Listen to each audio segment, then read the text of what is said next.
commercial and defense sectors. Today, CSL has 125,000 deadweight tonnage capacity in repair door and 100,000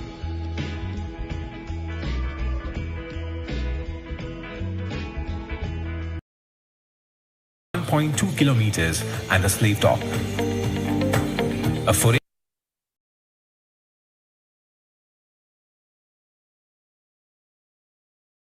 vessels, tugs, barges and specialized vessels to Europe, USA and the Middle East, which is a testimony of our stringent quality standards and timely delivery.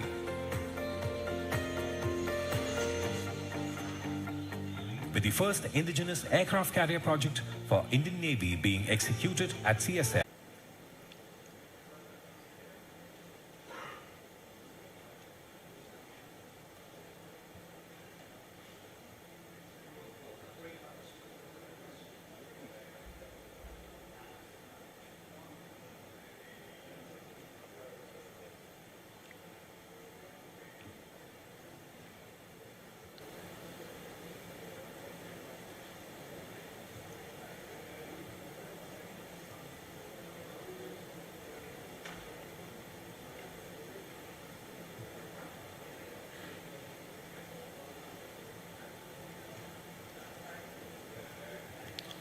Ladies and gentlemen, a warm and hearty welcome to you all to the second day of the Dostas International Maritime Seminar 2022.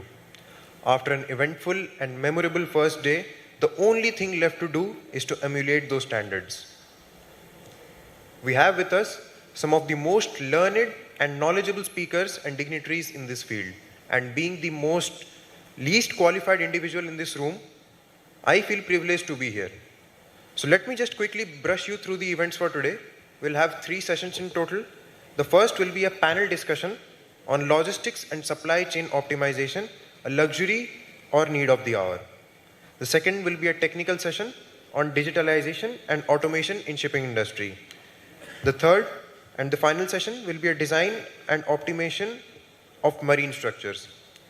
So we will begin the day with a panel discussion on logistics and supply chain optimization, a luxury or need of the hour, which will be chaired by Mr. Cyril Varghese, Global Logistics Director, Fluor Corporation.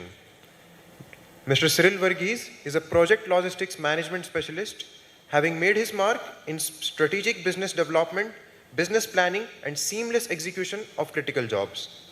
He has been behind some of the most groundbreaking initiatives in project logistics planning and performance improvement that has earned him the trust and respect from most of the engineering industry majors during his service. I would like to request to invite Sir onto the dais to carry on with the proceedings.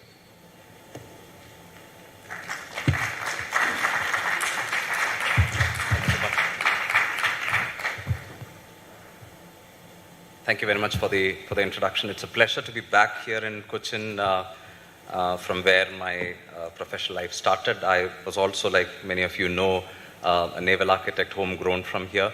I did my naval architecture from 96 to 2001 in the Cochin University.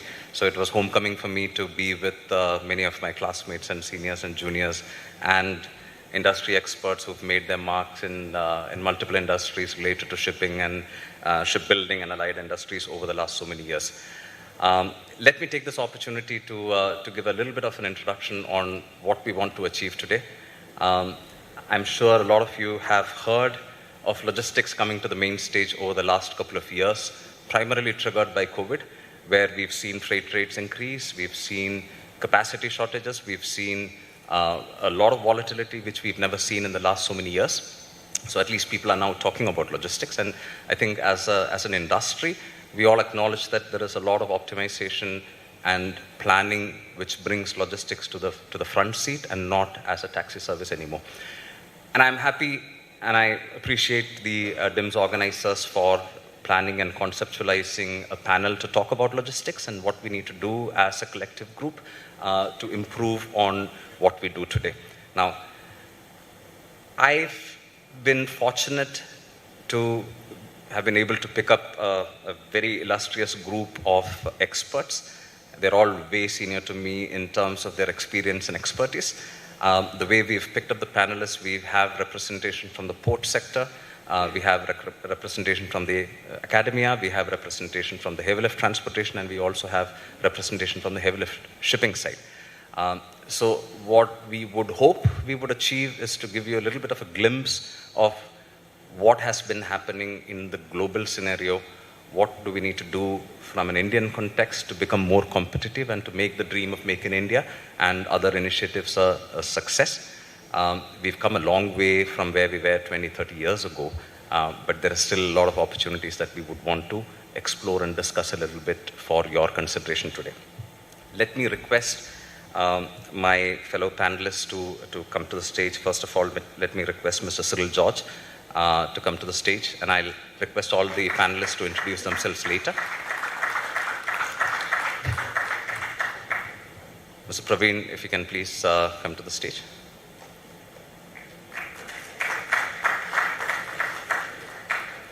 Samir. And Roxana, please.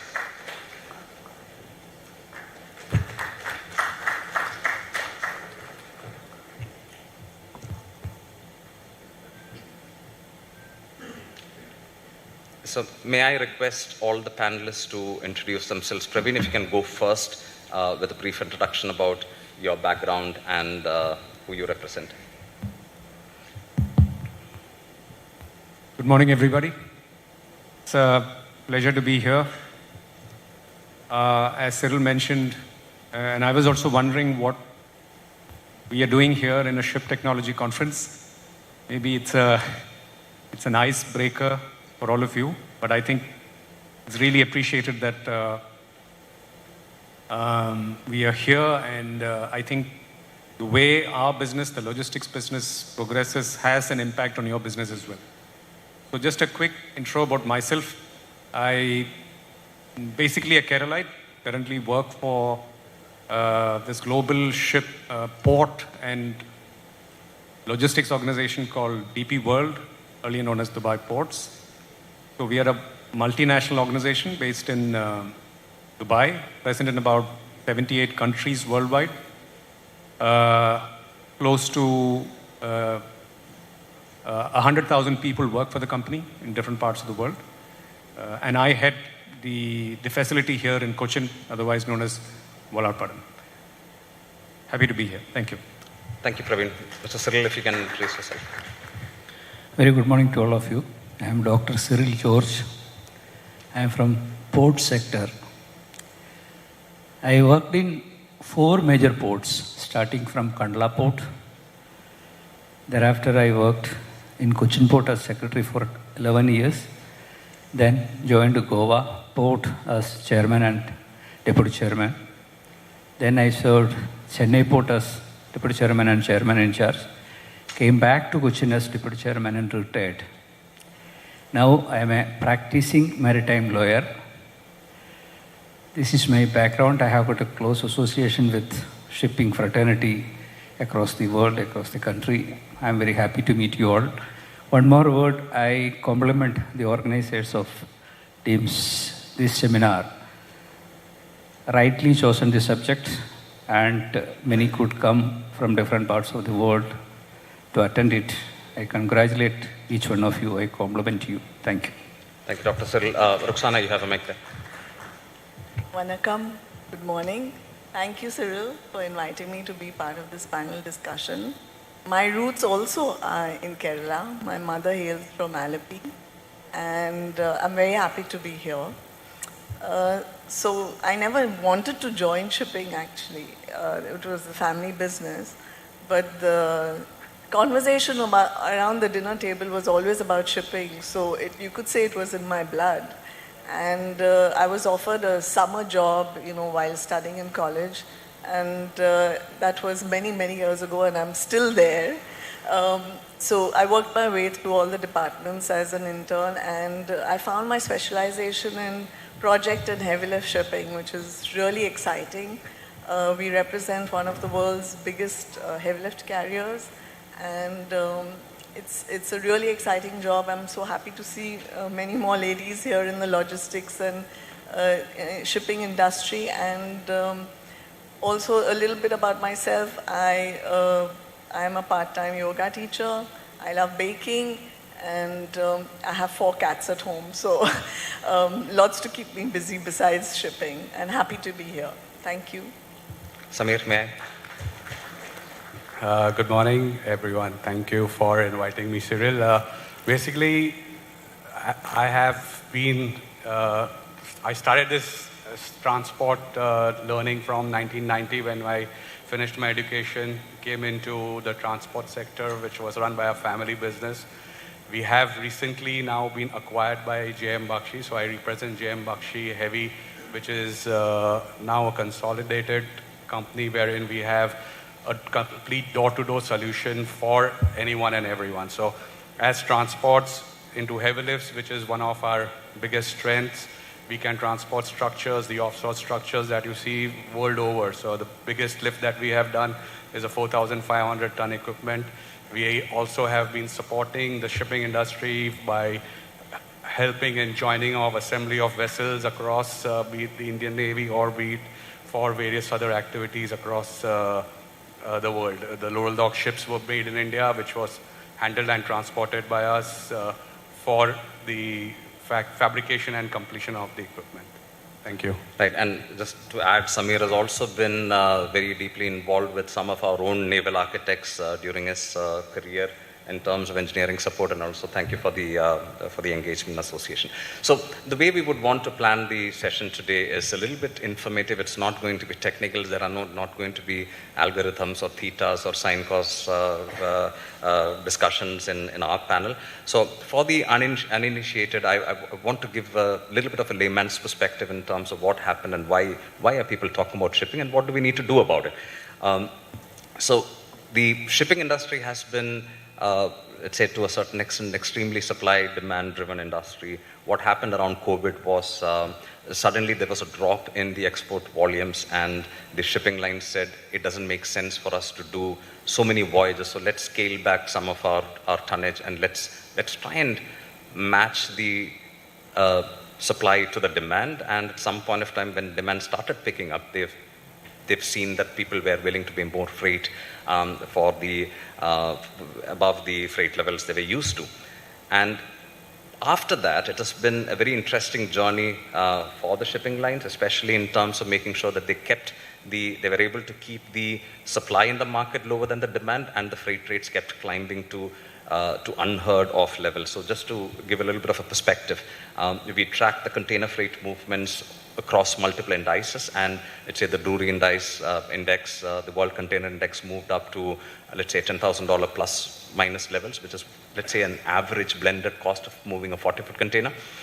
As a spillover, what happened is when container shipping started becoming extremely and exorbitantly expensive, the multipurpose vessels, which were primarily focused on transporting heavy cargo and non-containerizable cargo, they said, why do I need to struggle to do a voyage where I get paid $1 million when I can just take containers, nothing fancy, but I just take containers and I make $3 million, $5 million on a voyage. So a lot of the heavy lift multipurpose vessel tonnage started moving into the container segment because of the price imbalance there.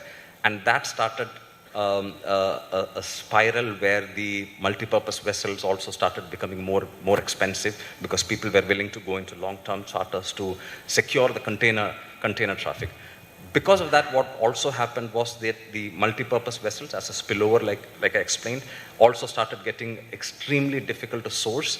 And one of the index which we track would be the Top First Multipurpose Index, and went from a very, very steady $6,000 per day charter rate to around $22,000 level where it stands right now. And Roxana would probably be able to touch upon a little bit on that. Now, this is what is happening. We've seen spillovers into the air freight segment. We've seen a lot of things. Now, the market has started stabilizing in terms of the container freight rates dropping, the availability is becoming a little bit more. We've not completely gotten out of the shipping issues because we still have a lot of reverse logistics issues, containers piling up in ports, and Praveen probably sees this more on a regular basis. So when the cycle gets disrupted, it adds a lot of undesired effects into this. From a capital intensive industry, we have a lot of people in shipbuilding here. You need to move freight. A lot of things have changed over the last few years. Number one would be your sourcing requirements, your sourcing decisions would now need to absolutely factor in the cost of logistics from where you're sourcing. So in the past, if a lot of companies had a base case where they would source from a particular country because it was cheaper to source from there, now, when you add the freight, in many cases, the landed cost in the country where you need to do the investment becomes significantly more expensive, right?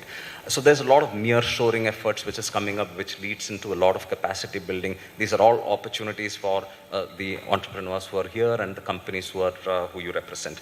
Now, we've also seen a lot of delays in terms of projects. We've seen a lot of cost overruns, obviously, in terms of multiple projects, which brings us to the theme of what we want to discuss today, which is what do we need to do to optimize the logistics cost.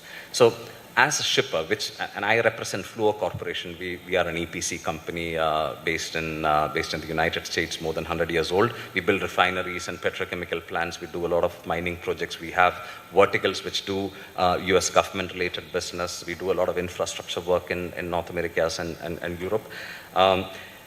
So we do move a lot of cargo, right? So what we've been very actively engaging with multiple stakeholders, from engineering to fabrication to construction to project management, is that we now need more than ever to start bringing logistics to the forefront in terms of making the decisions. So there is a need to optimize between the engineering, fabrication, construction, and logistics to find out what is it that makes sense in terms of the total landed cost. So that's a large opportunity that we see in terms of what can you do to optimize the stowage, what can you do to make early bookings so that you have the tonnage available, what can you do to plan with all the stakeholders to make sure that we have the opportunities available.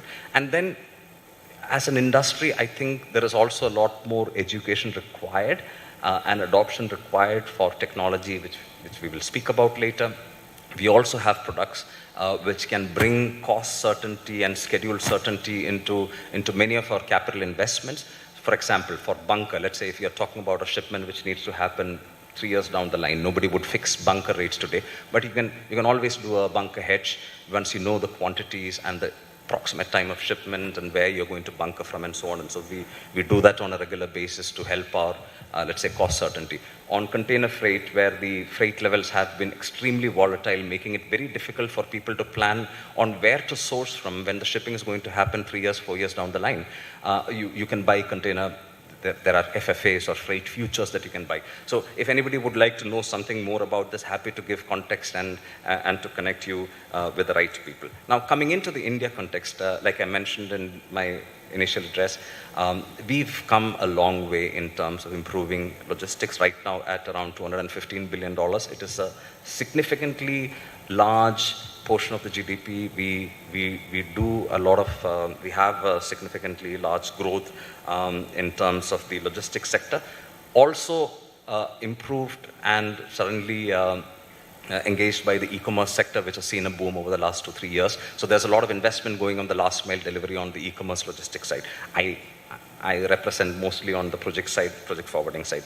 Having said that, there is still a little bit of a gap between, let's say, a global average of how much shipping and logistics costs in countries like the US, Europe, China, and other places in the world versus where India stands. So we have a gap where in India, most of the reports suggest that we may be around 13-14% in terms of the cost of logistics compared to around a global average of 8-9% in terms of cost of logistics. So there is a gap which I would see as an opportunity. The central government has taken cognizance that something needs to be done in terms of reducing this gap to a level where we would be able to make the exports and our activities more competent in the global arena. Now, the basic opportunities today we want to touch upon a little bit in terms of where we need support from is obviously on the regulatory side. There is always an area of improvement in terms of reducing the ambiguity of interpretation of the rules and schedules to make sure that shipping as an activity, as an industry, is easy to coordinate. We have unfortunately, a significantly large reliance on road transportation when it comes to the last mile deliveries in India, wherein there would be a lot of opportunities for rail and inland navigation to take over. We have a significantly large unorganized sector in terms of logistics, which is also an opportunity. Infrastructure, there are a lot of improvements, but we also need more improvements on the road and general shipping infrastructure that we need to see. Digitalization, and Mr. George will, Dr. George will talk about this. There would also be a lot of opportunities where, from a digitalization perspective, we can link multiple stakeholders together to be able to take data-driven decisions. The shipping world needs transparency for planning. It is a very easy, low-hanging fruit to reduce the cost overruns, which are coming primarily from the inefficiencies in how we plan and execute our shipments. And in terms of the skill improvement and transparency, there would be a lot of opportunities to work in. Now, as an introduction, that is what we want to try and achieve. Let me first request Rukhsana to give a little. Shipyards represented here. You would need to move your heavy equipments from different parts of the world to build your ship together, because the components are not there. And over the last couple of years at least, there's been a constant struggle in terms of finding capacity at the right price to make sure that you stay within budget. Now, Rukhsana has been in the heavy lift shipping side for many years. She doesn't have as much gray hair as I have, but then that is nothing to do with that. If you can give us a little bit of a perspective in terms of what you see as the major challenge in the heavy lift from a global perspective, and also come down to an Indian perspective, we would appreciate your insights, Rukhsana, on that. Thank you, Cyril.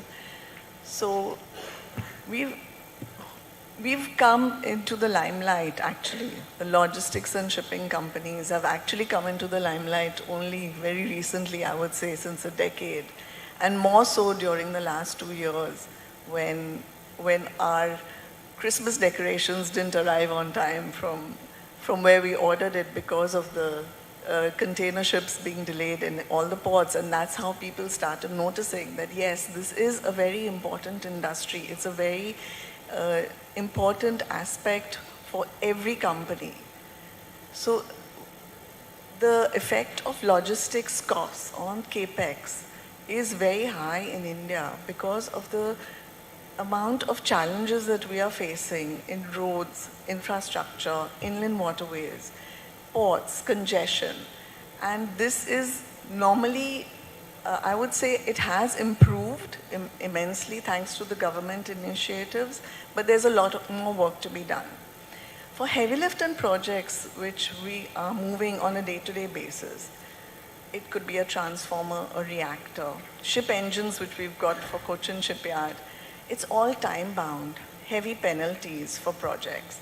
And if the ship is delayed at a port waiting for a berth, that has a domino effect on all the stakeholders in the project.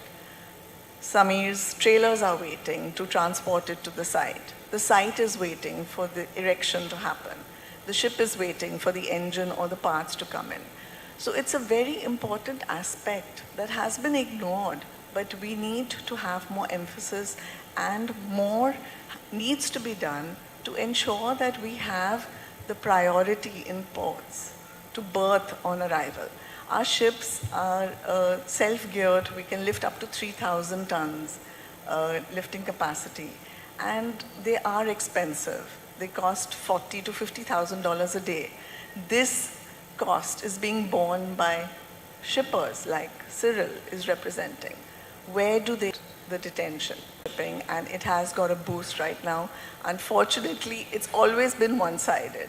So what we as ship owners and project and heavy lift carriers, we need to give an optimum service to our client and also to the vessel that needs to perform at the level that is expected, to have a fast service, to have a fast turnaround in the ports. So we are looking forward to improvising, at the same time keeping an even keel on the freight rates, which has been a little bit over the top in the last 2 years. And we can see it stabilizing right now, because things are returning to normal. Manufacturing is back to what it used to be. And space tonnage is opening up. So we are hoping that, you don't have to fight for space, but it will take some time to normalize.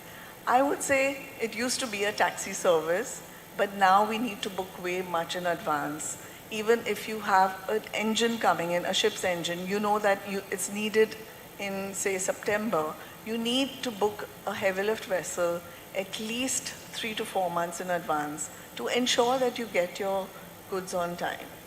So it is going to stabilize, but it will take some time. And we are looking forward to a lot of support from the government. We have had a lot of good initiatives, especially with digitalization. For example, the Director General of Shipping is now online, PCS, or you can take a rotation number online. The customs is now also online. So there's a lot of good things happening, but we have a long way to go. And we are seeing a change, we are seeing positivity, and we all need to work together as a team to ensure that our voices are heard. Thank you, Rukhsana. Before I request Samir for some insights, can I also request you to give some perspective in terms of specific to heavy transportation, the inland or coastal voyages, the challenges you see there, and your suggestions in terms of potential improvements there? Yes. So because the project cargoes are getting much heavier, they're getting wider, they're getting taller, and our roads and highways cannot support that road transport, which usually JM Bakshi would do with a hydraulic axle. So you need a heavy lift vessel to transport it from one port to the other so that it then moves into the hinterland. We are facing, as a foreign flag carrier, we are facing the challenge of customs regulations which insist on an empty vessel to carry a coastal cargo, which is not for containers. A container vessel, a foreign flag container vessel, can also carry domestic cargo at the same time, but we as break bulk carriers are not allowed to do that. And that has put a real spoke in the wheel, because right now there's as it is shortage of vessels, and then to find an empty vessel to carry a coastal cargo is impossible. So this has really, delayed many projects.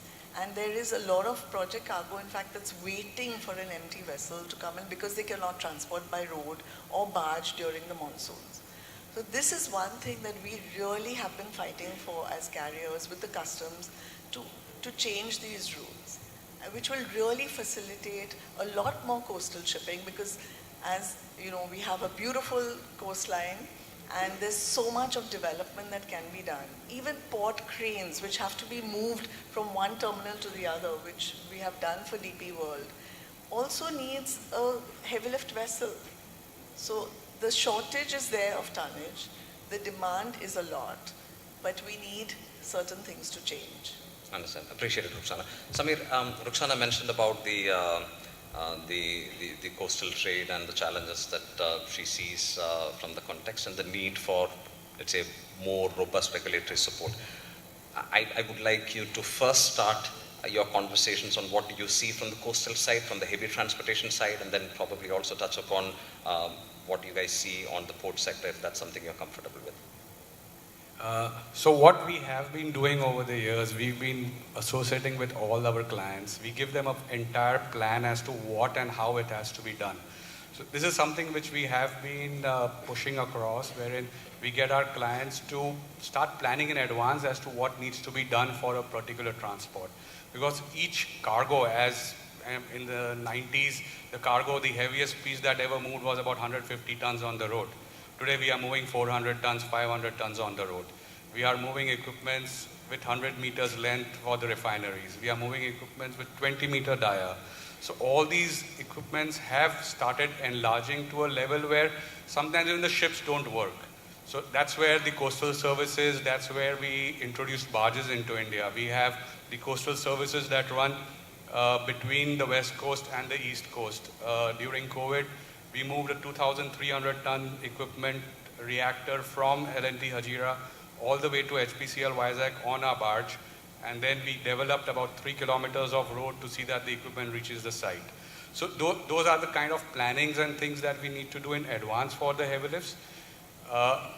Fortunately, over the last few years with the Sagarmala project, we've seen that even coastal services into Ganga or even for the KRL project, if you are aware, because it's Cochin, we have to reach KRL, we have to go under almost about 21 bridges before we reach KRL site. So the heaviest equipment that came in, I think about 670-ton reactor, a hatch-type barge was specially designed so that we could go under the bridge. Thereafter, the barge was cut, the equipment was rolled off, and then transported to site over about 7 kilometers.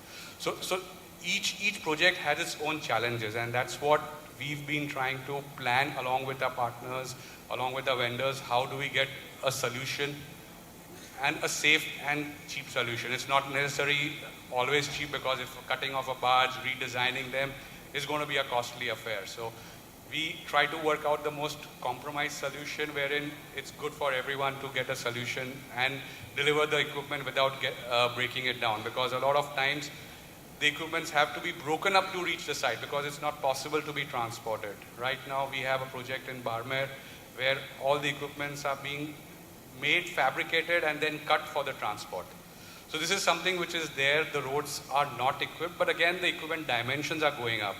Fortunately, over the last 7 years, the government has introduced an online system wherein the permissions for transporting equipments on the road have now come in. Earlier, it used to take us almost 3 months to 4 months to get a permission for moving equipments across. Today, it happens within 15 to 30 days, you get permissions to move the Sagarmala project also moving into the Ganges has become now a very big advantage.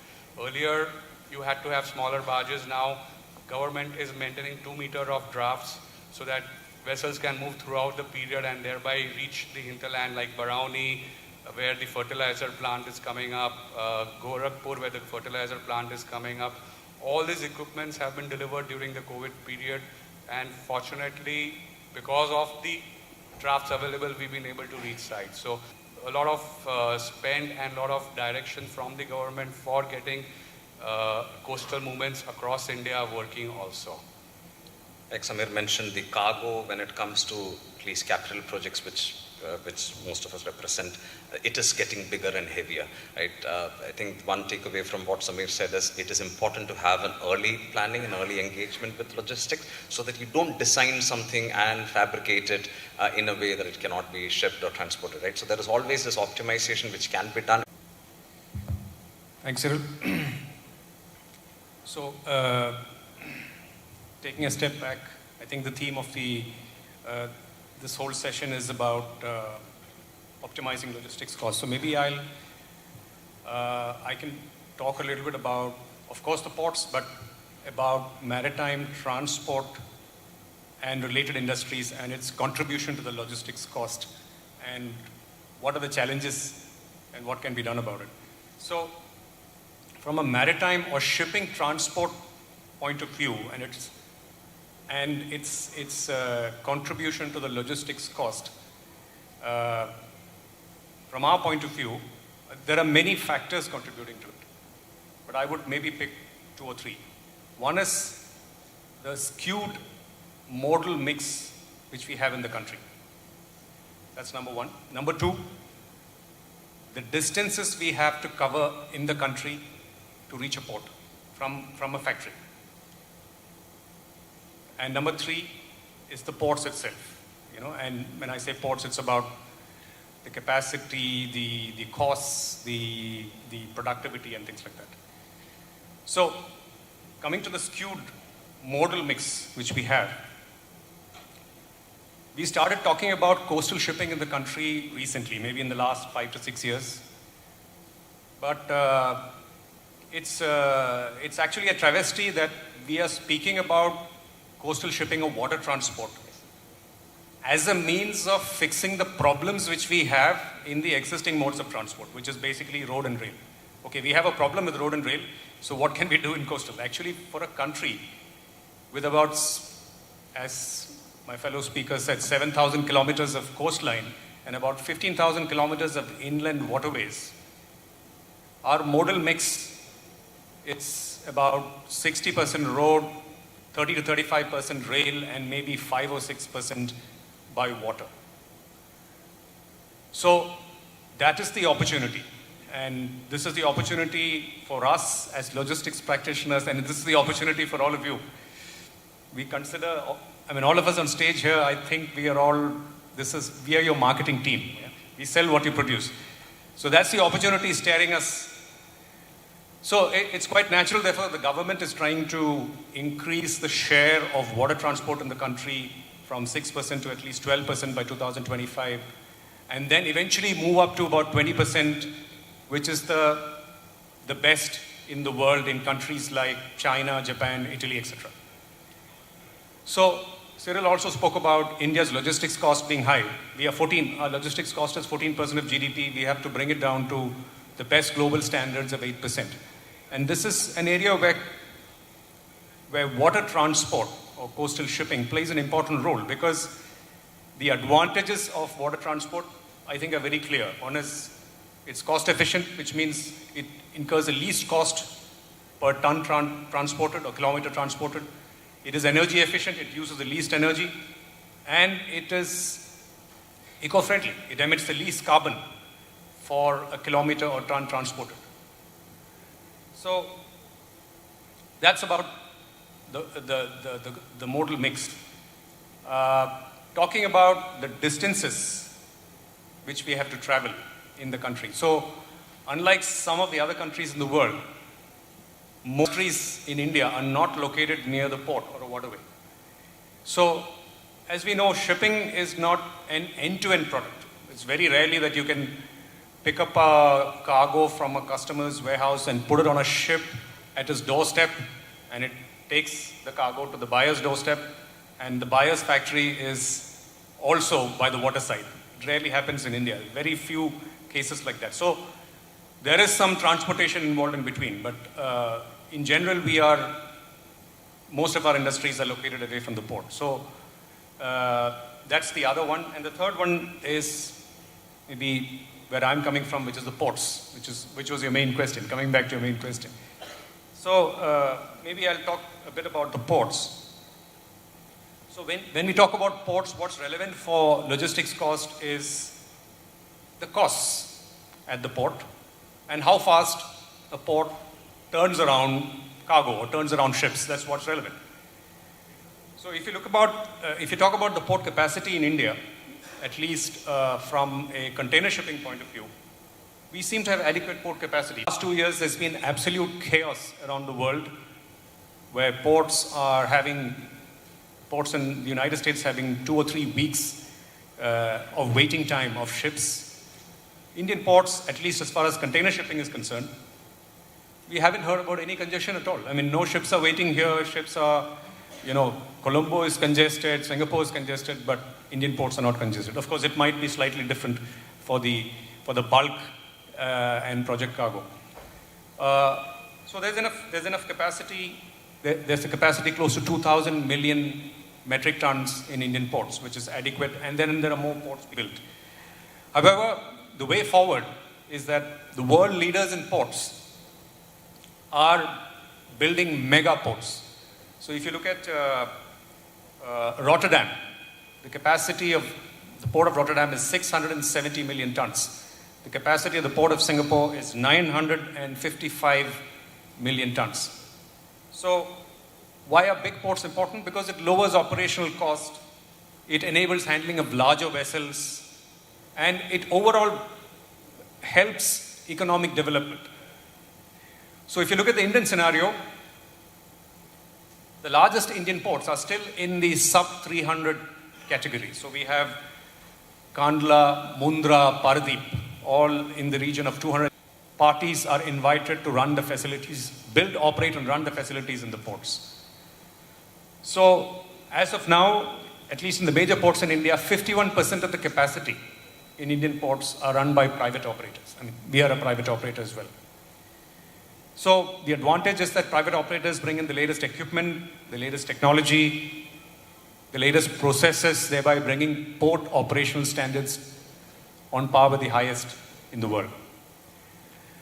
Productivity of the port. If you look at productivity of India's container terminals, then I think are quite evident. Our vessel turnaround time, around 25 hours, or our container crane productivity, which is in excess of 30 moves an hour, is almost on par with the best in the world.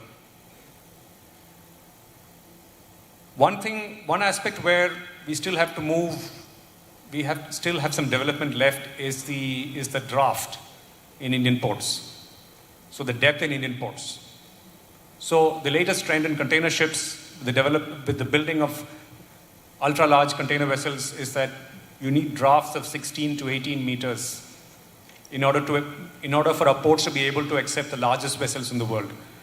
Very few of our ports have that, so there's a need for Indian ports to have deeper draft, especially the ports which can act as hubs, which can act as transshipment hubs. The charges in the port. So the port charges and things like lighthouse dues, etc. in India are traditionally known to be high. However, many ports, Cochin is an example, have made great strides towards making it more competitive, and that is work in progress. Another aspect which increases cost in India is because we don't, in container shipping again, because we don't have many big vessels, as they call mother vessels or mainline vessels calling India, a lot of Indian cargo is transshipped at neighboring ports. It goes to Colombo, it goes to Singapore, it goes to Jebel Ali, and that's where the mainline vessel calls. So we need to get all that cargo which is transshipped in foreign ports back to India. As of now, only 25% of this volume is handled in Indian ports, and I think the Maritime Mission 2030 aims at making it 75%. So transshipment is a cost, and the more we bring transshipment back to the country, it reduces cost for the trade. And last but not the least is automation. So most of the container terminals in India are, I would say, automated to the extent the ecosystem allows, and there is more work going on in automation and digitalization. Going forward, you can see technologies like artificial intelligence, machine learning, Internet of Things, and blockchain being more and more introduced into port handling in India. What this would result in, it would result in advances like automated monitoring of assets like cranes and other handling equipment. Predictive maintenance, we have already automated key cranes. GPS container tracking, along with predicted arrivals of cargo, and of course, as well as autonomous cranes. In DP World, in Dubai, we have tested a prototype of a container yard, an automated container yard. It's called box bay. Traditionally, in a port, containers are stacked only 5 high. But this is an automated system which allows you to stack containers 11 high. It could be revolutionary in the way ports are handled and in the cost per unit in ports. So that's my take on the port part, and maybe as the discussion progresses, we can expand on it. Very interesting insights, Praveen. Let me get to Dr. George. So Dr. George has been a portman pretty much all his life, right? And I think what is also obvious is that there is a lot that is being done and a lot more that can be done in the port sector in terms of improvising our end-to-end logistics or total landed cost, for the lack of a better word. What I would like you to enlighten the audience would be on few aspects, A, from the port side, B, I would like you to throw some light on the government initiatives because you've been closely involved with many of those. I would also like you to talk about the efforts in terms of engaging, upskilling the people we have so that we can have a significantly larger population working in, larger qualified population working in logistics, which is also equally important in terms of making the entire process more streamlined. So I would request for your insights, sir. Yeah, thank you very much.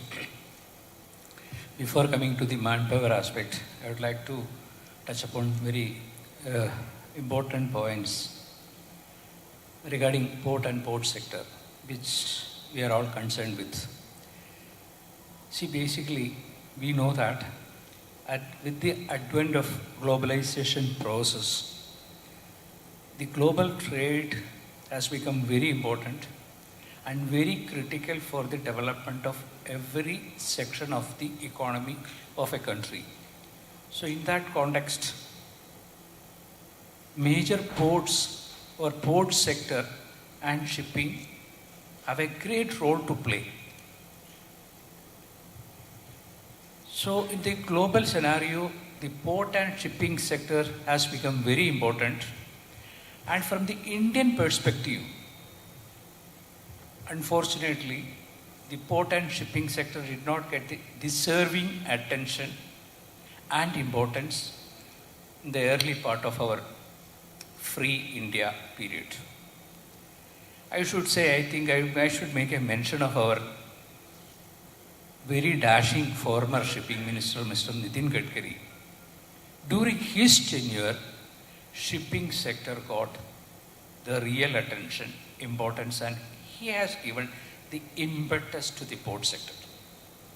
If you remember, many of you might have participated in the India Maritime Summit, which was organized in Mumbai in the year 2016.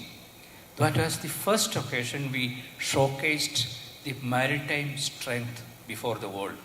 I remember about 45 countries participated. First time we showcased our strength, maritime strength to the world. We know shipping and port sector has got international ramification and we have to be competitive, like Mr. Praveen said and Mr. Cyril also, that cost aspect, logistics cost aspect is very vital for the efficiency of the logistics sector. Now, when the developed world is recording around 9% logistics cost, we are around 15%. So from Indian perspective, recently, lot of initiatives have been taken with a view to improve efficiency of the sector and to bring down cost and time of EXIM cargo. So many initiatives have been taken recently thereafter. One is the Sagarmala program.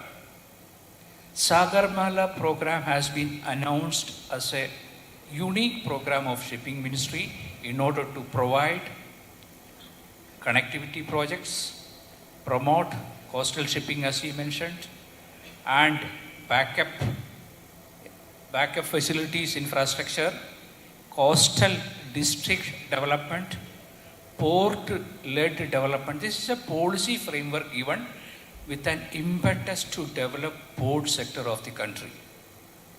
So under Sagarmala, various initiatives have been taken. This is, I think, one of the first initiatives taken by Indian government to promote port and shipping. Having said so, automation he mentioned. I would like to touch upon that. See, we always compare the best practices across the world. Many developed countries have got fully automated IT-enabled systems are there. Recently, Government of India has announced a policy commitment. India will also bring an IT platform, integrating all other IT platforms being used by different departments. We know Customs is using IceGate, Port is using Port Operating System.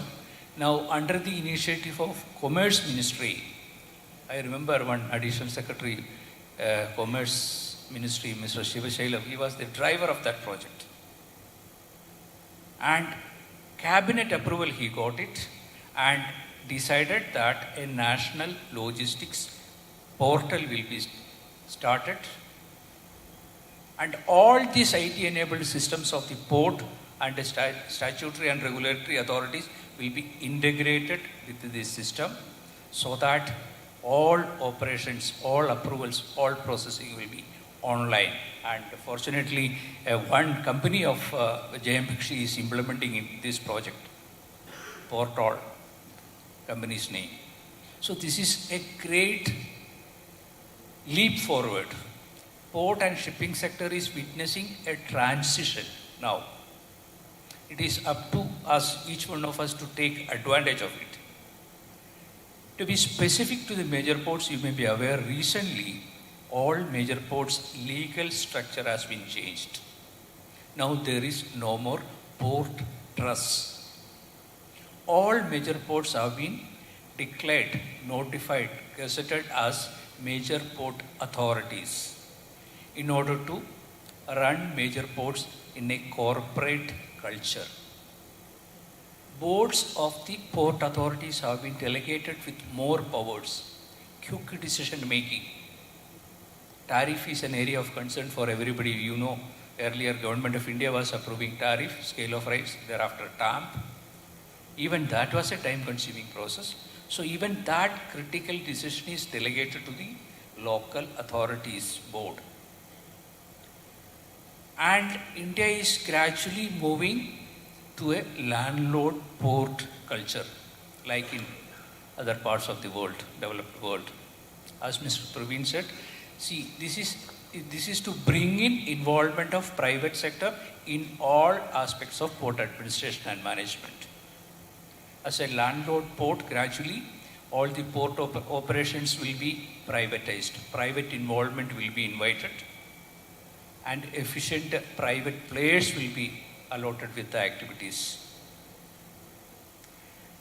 Then, recently, many of you will be aware, in the last budget, there are certain wonderful policy announcements for the port, shipping and logistics sector.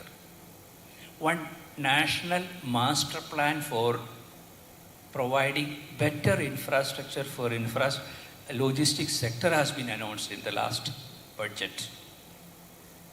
Finance Minister Nirmala Sitharaman announced Gati Shakti program under the guidance of Prime Minister.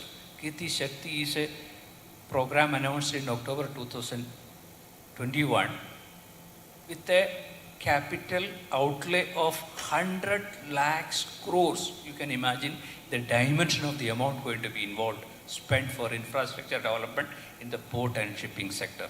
100 lakh crores. 16 critical ministries are brought under one umbrella, because we know in order to get permission from different ministries, different government departments, it is a difficult process. Now, under the initiative of Government of India, this Gati Shakti program, time-bound targets are set. All connected ministries are brought under one umbrella, 16 ministries, including railways, finance, shipping, commerce ministry, all 16 ministries under Gati Shakti program.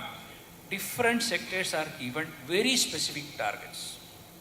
Road sector the target is to have 2 lakhs kilometers of additional highways.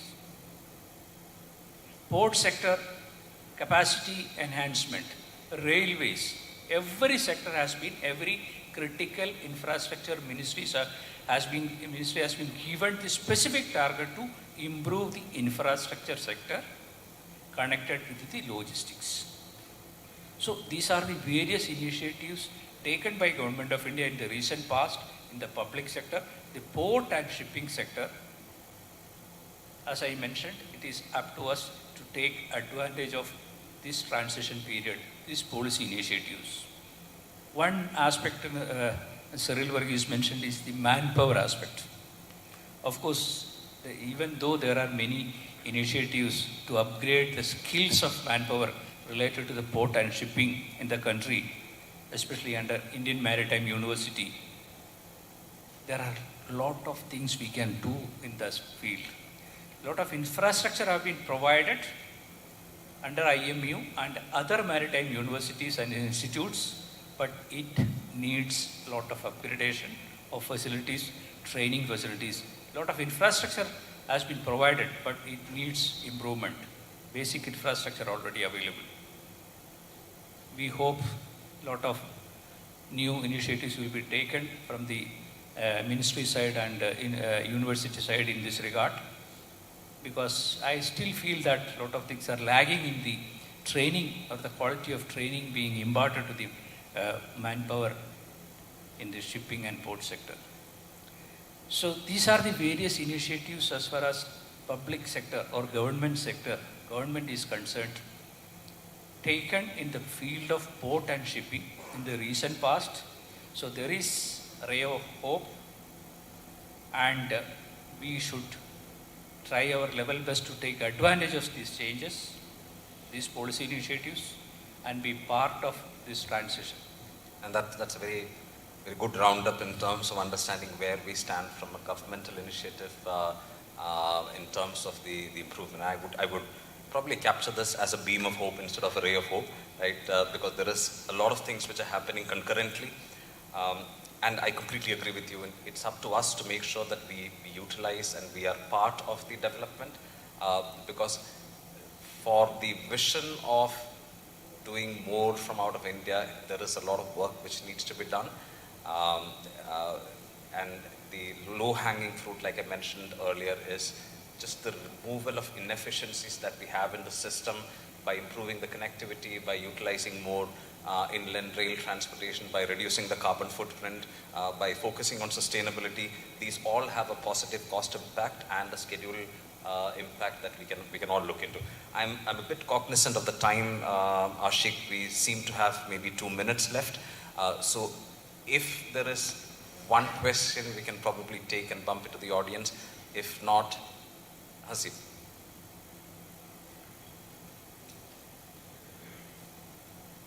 Yeah. Can we take 2 questions? That's okay, right? All right. Yeah. Good morning, all.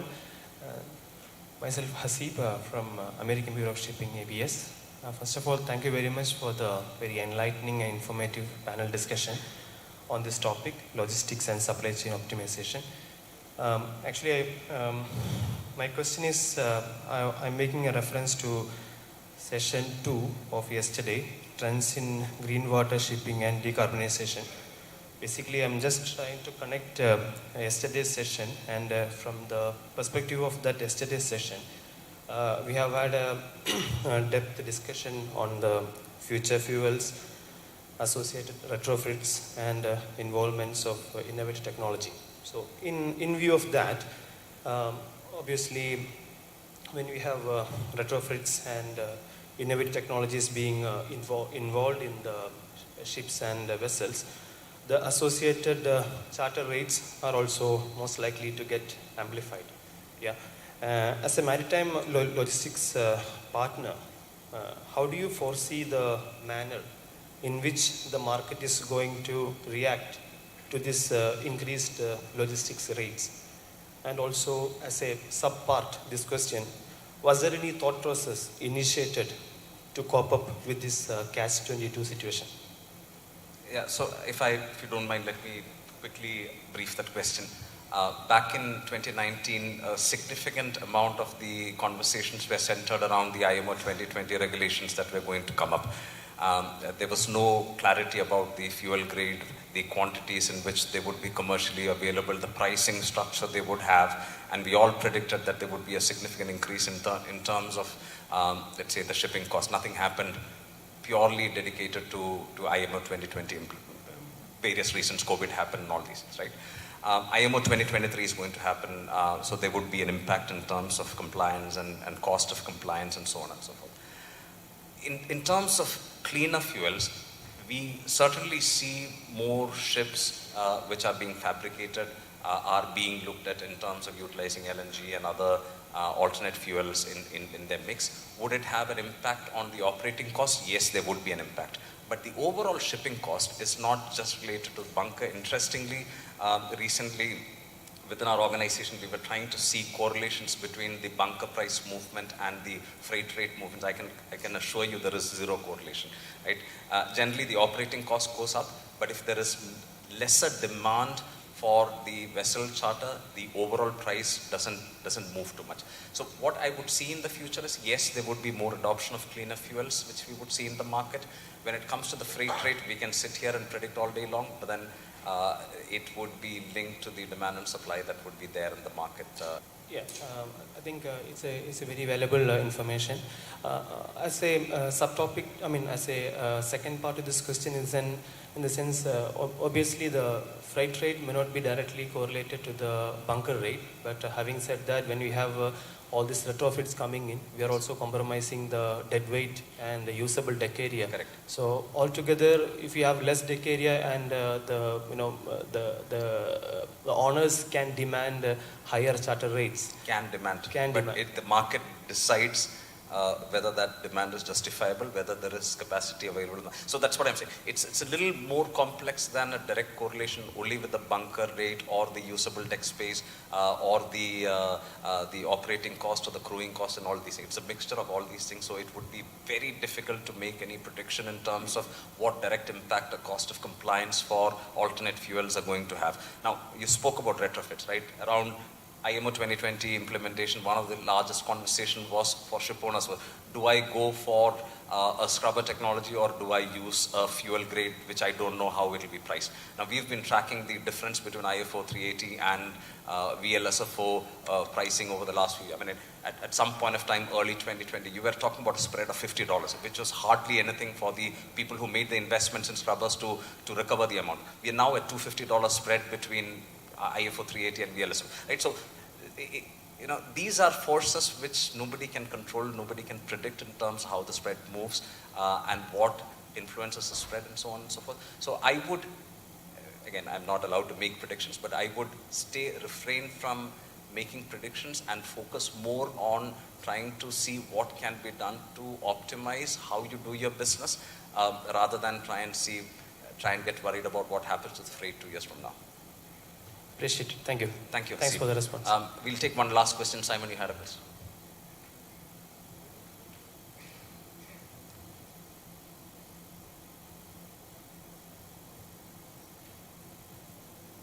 Good morning and thank you. My question is regarding, most of the people touched upon the port facilities and handling of containers in the port and all these things. And very happy to note that throughout when the world was facing a congestion at the container terminals, we didn't have that problem in India. But I would like to recall a few years back, we had a major blockade at JNPT where containers are unloaded but could not be moved out into the destination. And then we had the dedicated freight corridor coming in, highway developments and all those things. Now could somebody throw some light? I'm sorry, you are working in the logistics, how these things have improved. The ports are good, but from ports to the internal terminals and mainly what we have from Mumbai to Delhi is one of the Mumbai and even Mundra and Kandla. Mundra, Kandla. Yeah. Somebody could throw some light on that. Samir, maybe. In terms of the congestion was more to reach the port also because the roads were quite bad in that sense. We had quite a lot of rains that in 2017-18 caused a lot of congestion outside the port, which was one of the major reasons where there was a traffic jam. But I think the capacity and the efficiency has increased across the ports. The roads have also become wider, bigger, and the parking space. Plus, the port introduced DPD to reduce the congestion inside the port. So the import containers which were getting stuck inside inside JNPT started moving at a faster rate, and that's where they were able to cut down the waiting time for the trailers to go in and speed up the port efficiency also. So I guess this would be a little bit of a moving situation where, yes, you would have situations where there would be congestions, but I guess from a port sector, there is a lot of attention to try and troubleshoot those bottlenecks. We still see a lot of congestion when it comes to the bulk and break bulk transportation where we have vessels waiting 10, 15, 20 days in the ports which we need to access. So hopefully these are all things which we can address with more visibility, transparency and so on. Anish, we'll take the last question. Yes, sir. Can we have the mic there? Ashik, we are okay with one more question? Okay.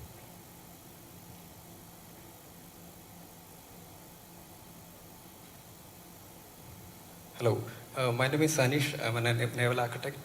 So while in the container side, we are seeing that there is a bit of standardization. We have 20 feet and 40 feet. That's helping the process a lot. But do you think that there will be some kind of an underutilization sometimes? And I also seen that there are certain times there are requirement for containers of smaller size. So do we have an option for standardizing a different set of like 6 feet or 10 feet? Is that customization available? That's my question to panelists. And I'll also leave an auxiliary question to Cyril Joseph, who is a naval architect. I mean, what is, if such a standardization is happening, what is going to be impact on ship design with respect to your, the kind of structural changes that is happening? Thank you. Okay, Anish, since I'm not a practicing naval architect, I'll probably be a little diplomatic in terms of answering. Now, yes, is there an opportunity to standardize or bring in more containers? The short answer would be yes, and the short answer is it is also being done. For example, Amazon recently announced that they're doing 53 feet containers, and a lot of optimization. The problem also happens when it comes to the ships, when it comes to the port handling, because standardization in the entire value chain needs to be looked into to be able to cater to any structural change that is being done to the unitized cargo which is being moved. So I guess it would be interesting for specific trade lanes to consider when you have requirements, and you're right, from the Indian context, when you talk about unitized cargo, there is a lot of stowage loss into containers because we are not able to optimize the containers. But when you look at the overall supply chain perspective, I guess it would potentially present more operational nightmares than cost efficiencies if we change the mode for a specific purpose, unless it is done on a significantly large scale. Do you have any additional insights to? Yeah, I would agree to that. And I think standardization in the container business has led to a lot of benefits. So a container which is loaded from here, let's say in Cochin, let's say it goes to Colombo on a ship, it gets loaded on a mothership, and let's say it goes to Shanghai in China, and then it gets transported onto a small river vessel, and it goes all the way through the Yangtze River, and then it gets delivered to the factory. So all along the containers, as a unit, it's able to be moved across the whole journey because all the ships are designed to take it. So I think definite advantages there. You mentioned something about underutilization. So we don't see an issue in underutilization of ships because of standardization. But what we've seen is that these non-standard containers, like let's say a 10-foot container or a 50-foot container, is there even now, but in specific trades where there is a specific requirement for a particular type of commodity, and this is a specialized trade. But in the larger container industry, I think this 20-foot, 40-foot standardization has kind of helped us over the last so many 70, 80 years. Yeah. All right. Roxana, may I just say something? Just going back again to logistics optimization, it actually starts with the naval architects or the naval engineers here that we have, and I can see a lot of budding naval architects at the back of the room. Is when the project cargo is planned at your desk, that's when the logistics optimization starts, because it's PPPP, proper planning prevents poor performance. So if you give us good drawings which shows the center of gravity, the lifting lugs, the lashing lugs, it all has a seamless effect on road transport, shipping, and then on carriage.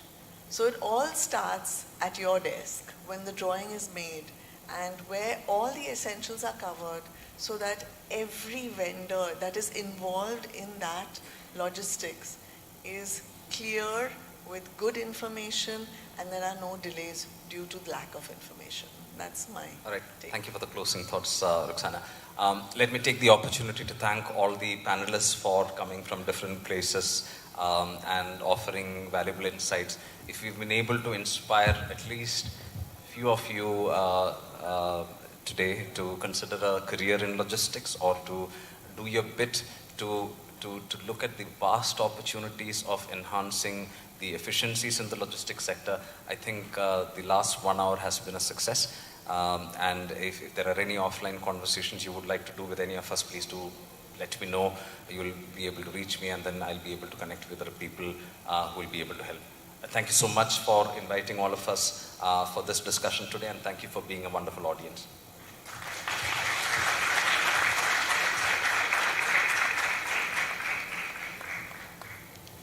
Thank you, speakers, for giving us an insight into logistics and supply chain management. Obviously, logistics and supply chain management will forever remain the invisible force behind the success of our industries. So now, may I now request Mr. Chris Boyd, Chief Executive, Royal Institution of Naval Architects, to come up onto the stage and distribute the mementos.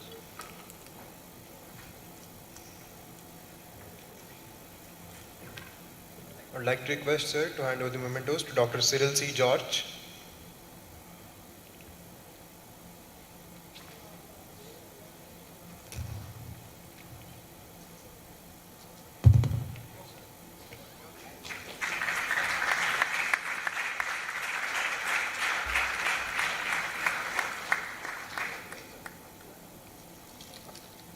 Mr. Praveen Thomas Joseph.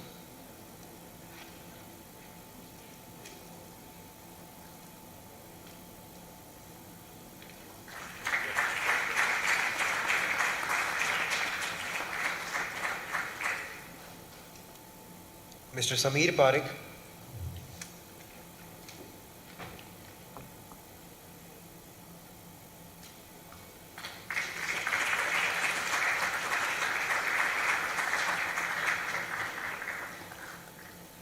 Ms. Ruxana Vora Mithani.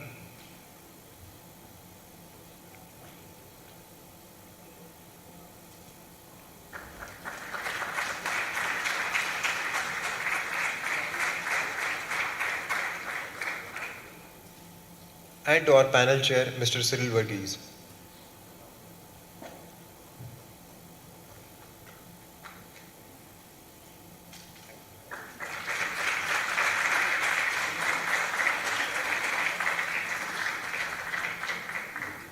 I would request all the speakers to come together for a group photograph.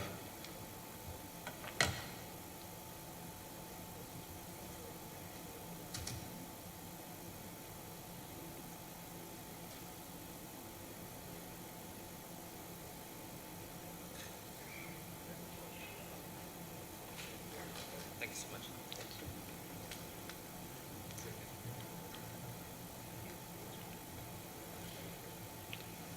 So ladies and gentlemen, with this we come to the end of the first session of today. I would now like to request everyone to disperse for tea. We will gather back after the refreshments at 11:20 p.m. Thank you.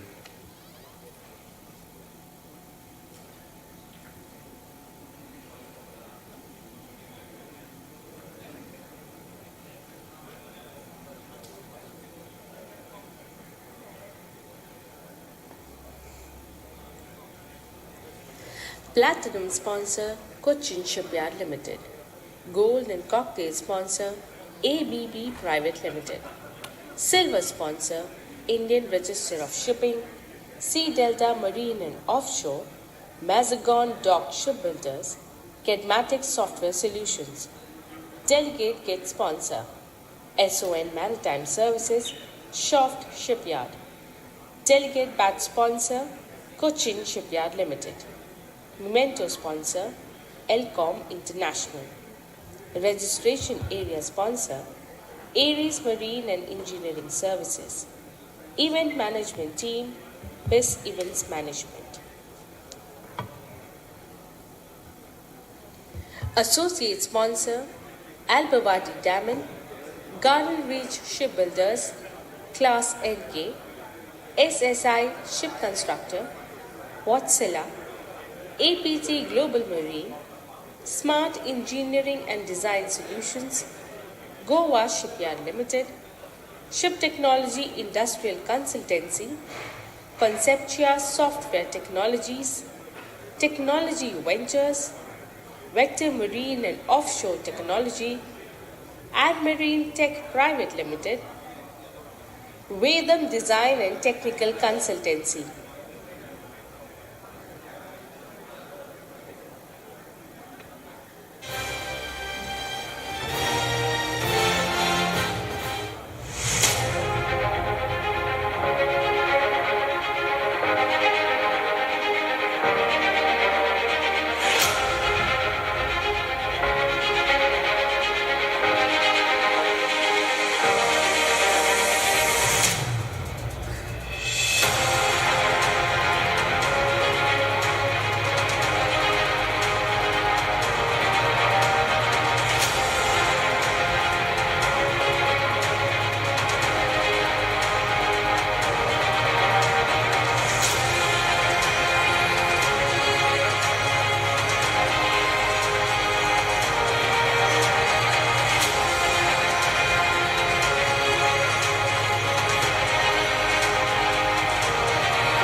Kerala has a rich maritime tradition dating back to the days of the Silk Route and even before.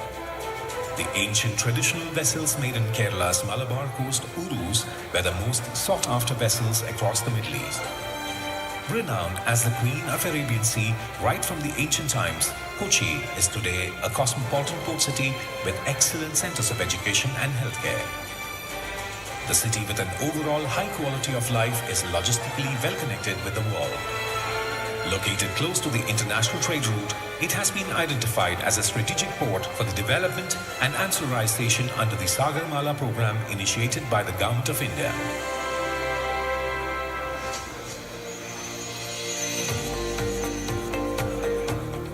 Cochin Shipyard Limited, known as CSL, today is a mini Ratna company, was conceived as the first greenfield shipyard in India.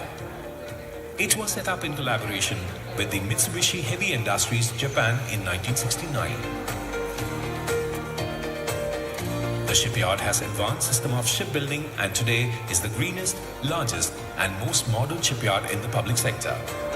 CSL is reputed for its unique blend of portfolio, a combination of shipbuilding and ship repair in both the commercial and defense sectors. Today, CSL has 125,000 deadweight tonnage capacity repair dock and 100,000 deadweight tonnage capacity building dock in its sprawling 700,000 square meter campus, besides 3 quays totaling about 1.2 kilometers and a slave dock. A foray made into the international market led the yard to export of 45 vessels, including bulk carriers, offshore supply vessels, tugs, barges.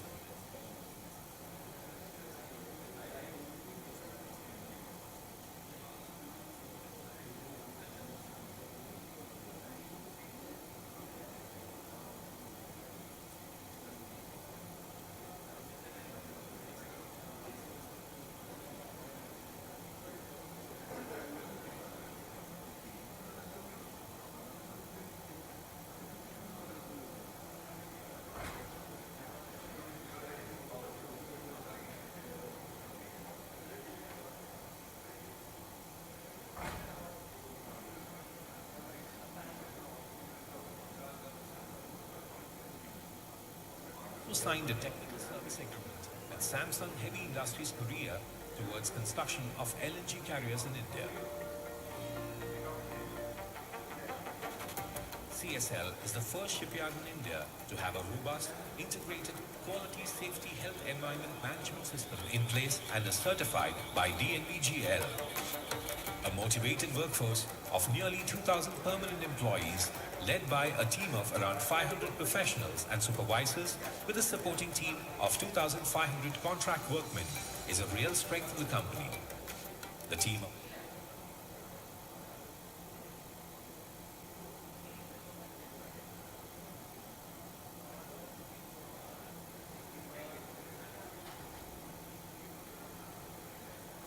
association with Wies AG from Germany, who provides superior solution for digital imaging and visualization market worldwide.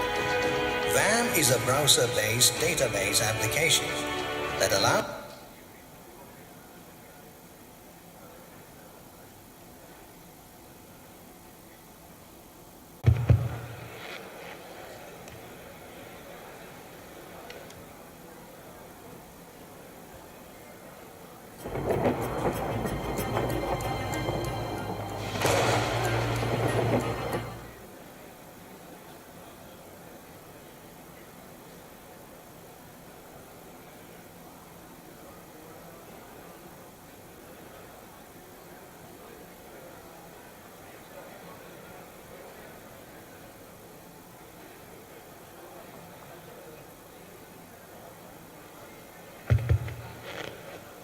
Ladies and gentlemen, please may I have your attention. I would like to request everyone to kindly be seated in the audience as we will be beginning with our next session very soon.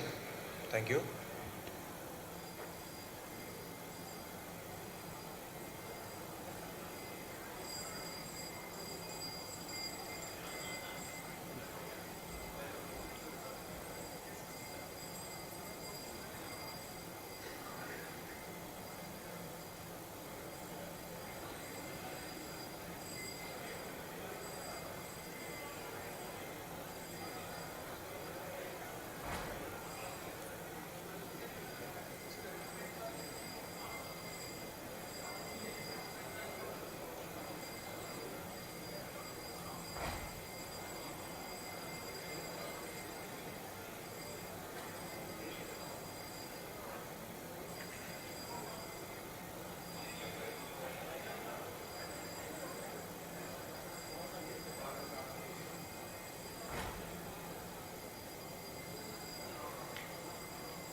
Ladies and gentlemen, I welcome you all back to the next session.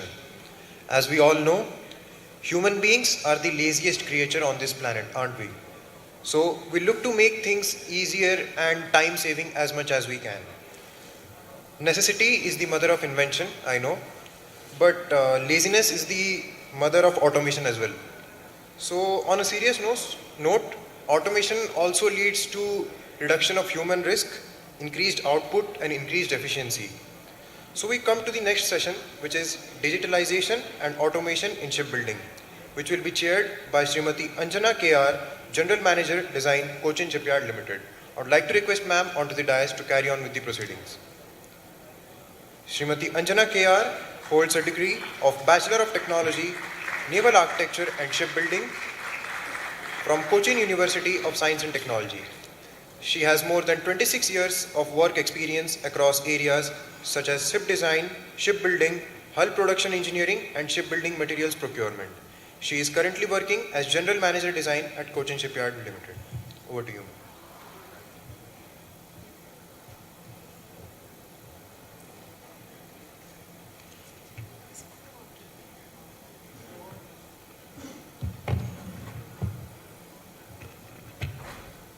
Good morning and a warm welcome to all of you for the fourth session of the DIMS seminar on digitalization and automation in the shipping industry. As you all know, today we are living in a highly volatile, uncertain, complex and an ambiguous world when compared with our predecessors. That means we are always in a scenario of high risk driven by accelerating change. So in this scenario, we've all gone through this, especially in the past 2 years when the pandemic hit us in an unprecedented fashion. We tided over this, I believe, to a large extent through the use of digitalization. We learned to work from home. We learned to conduct meetings across digital platforms. Classification societies turned to online surveys. We even witnessed FATs sitting in our offices, offering comments, and we moved on. So digitalization driven by artificial intelligence, automation, machine learning, Bitcoin, everything, the blockchain industry, everything is there and it is there. So the marine industry, starting from the designers, design houses, the shipbuilders, the ship owners, shipping companies, the insurance and the finance people all have to learn with this and to move on if we have to optimize our business growth and for sustainability. We have 4 sessions with 4 eminent speakers doing us the honors. Let us look forward to what they have to offer us today morning. The first session is on trends and opportunities in digitalization autonomous ships. It is, the speakers are, it's done jointly by Dr. Abdul Rahim and Mr. Sumitran Sampath. Dr. Rahim is one of our most distinguished alumni of Department of Ship Technology, and he is currently the corporate officer of Class NKK in 2020. He's currently the Managing Director, Europe and Africa of Class NK and is based in London now. He's also the Chairman of the Napa Group of Finland. Mr. Sumitran Sampath, a naval architect from IIT Kharagpur, after working in various Indian shipyards, joined Class NKK in 1998. With his wide range of expertise, he now oversees all operations in India, Sri Lanka and Maldives related to plan approval, classification services, and latest maritime technology. I invite Dr. Abdul Rahim, followed by Mr. Sumitran Sampath, to do the honors.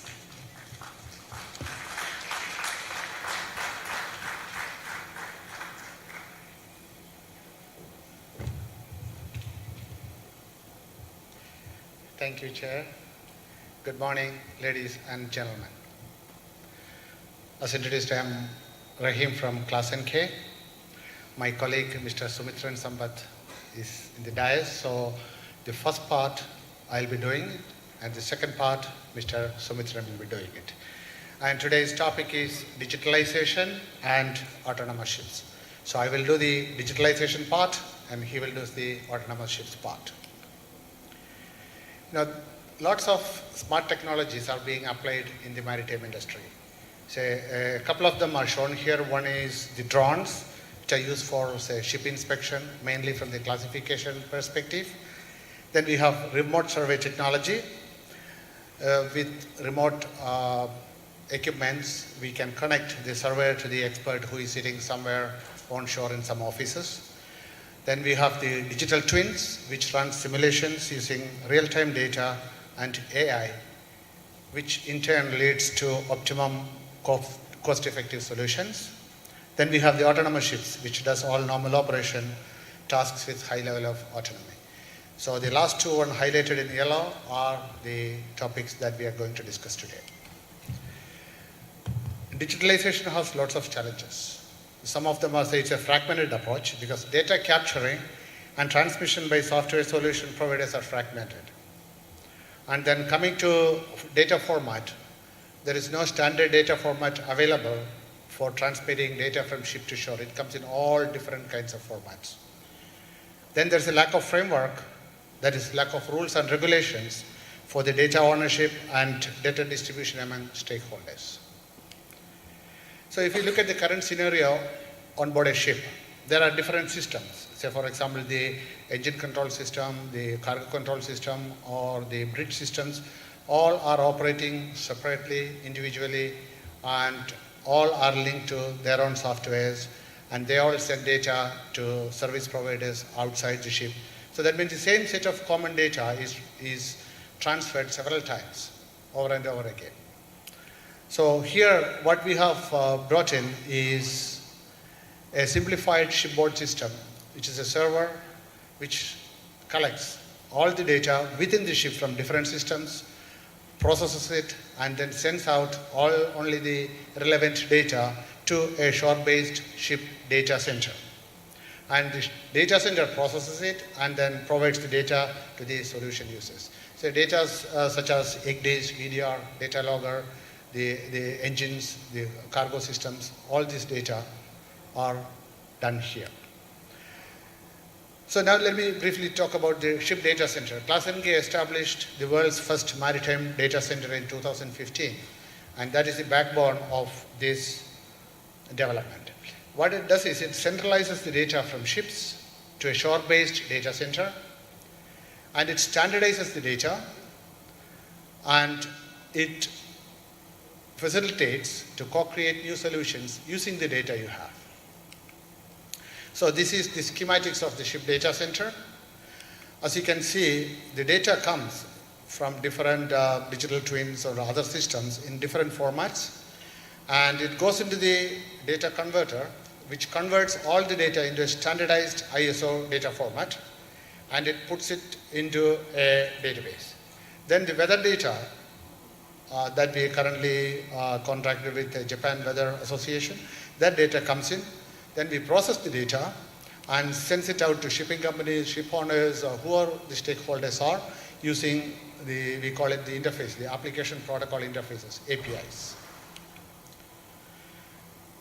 Then digital twin is one of the successful implementation of digitalization, because we are doing digital twins to do whatever we need.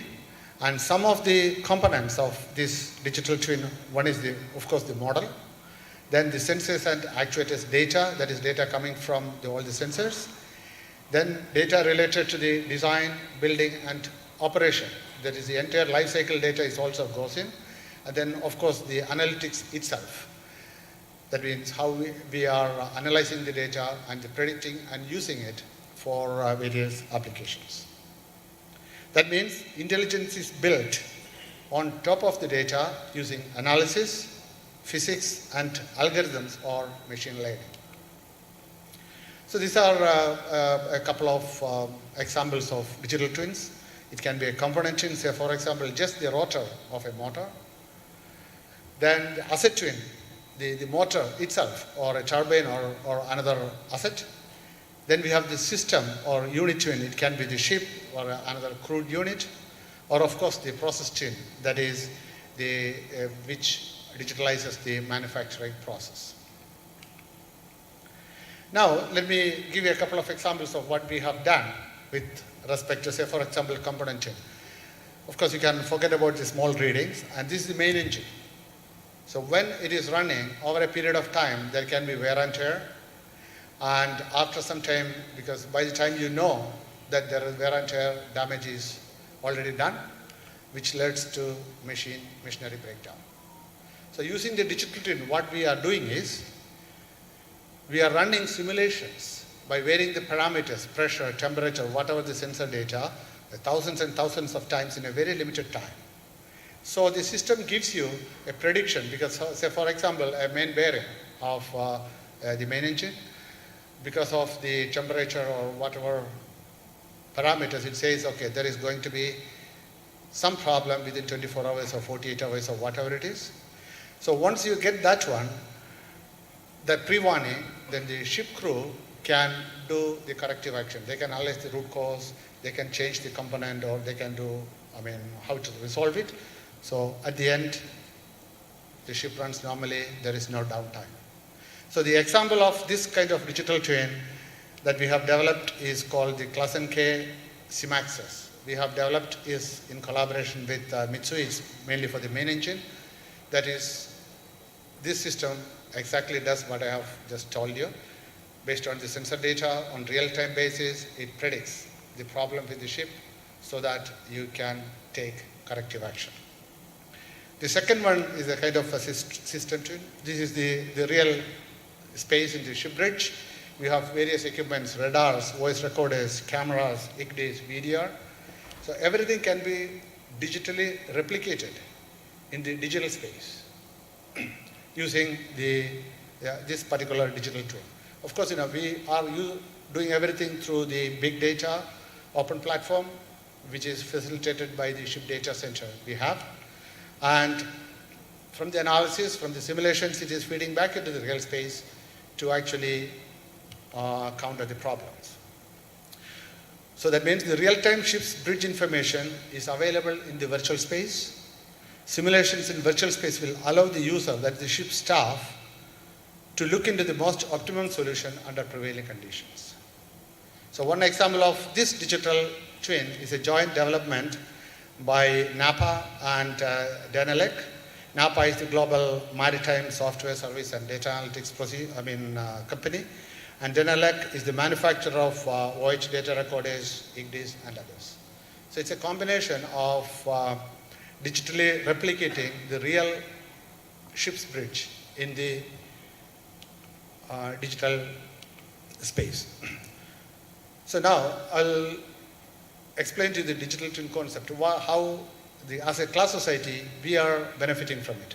So in the real space we have the design data, the construction data, the survey data, everything is put into the big data open platform, that is the ship data center. Then using digital twins we simulate hundreds and thousands of combinations in a very short span. So these are the couple of digital twins that I just explained, the SIMAXS and Class K NAPA Cream. And these real-time simulation results are fed back into the real space so that the voyage operation, maintenance, survey, everything can be based on condition, that is the actual condition of the ship at that specific time, which saves the cost, improves the efficiency, and reducing the off time, whatever is there. So with this I will conclude the first part. Second part is on autonomous ships. I invite my colleague Sumitran to take over. Thank you.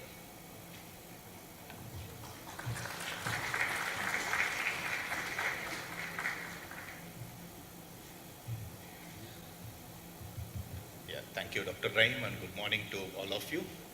I think Dr. Rahim has explained very clearly about the use of the digital twin and a lot of data that we are harnessing in the ship data center.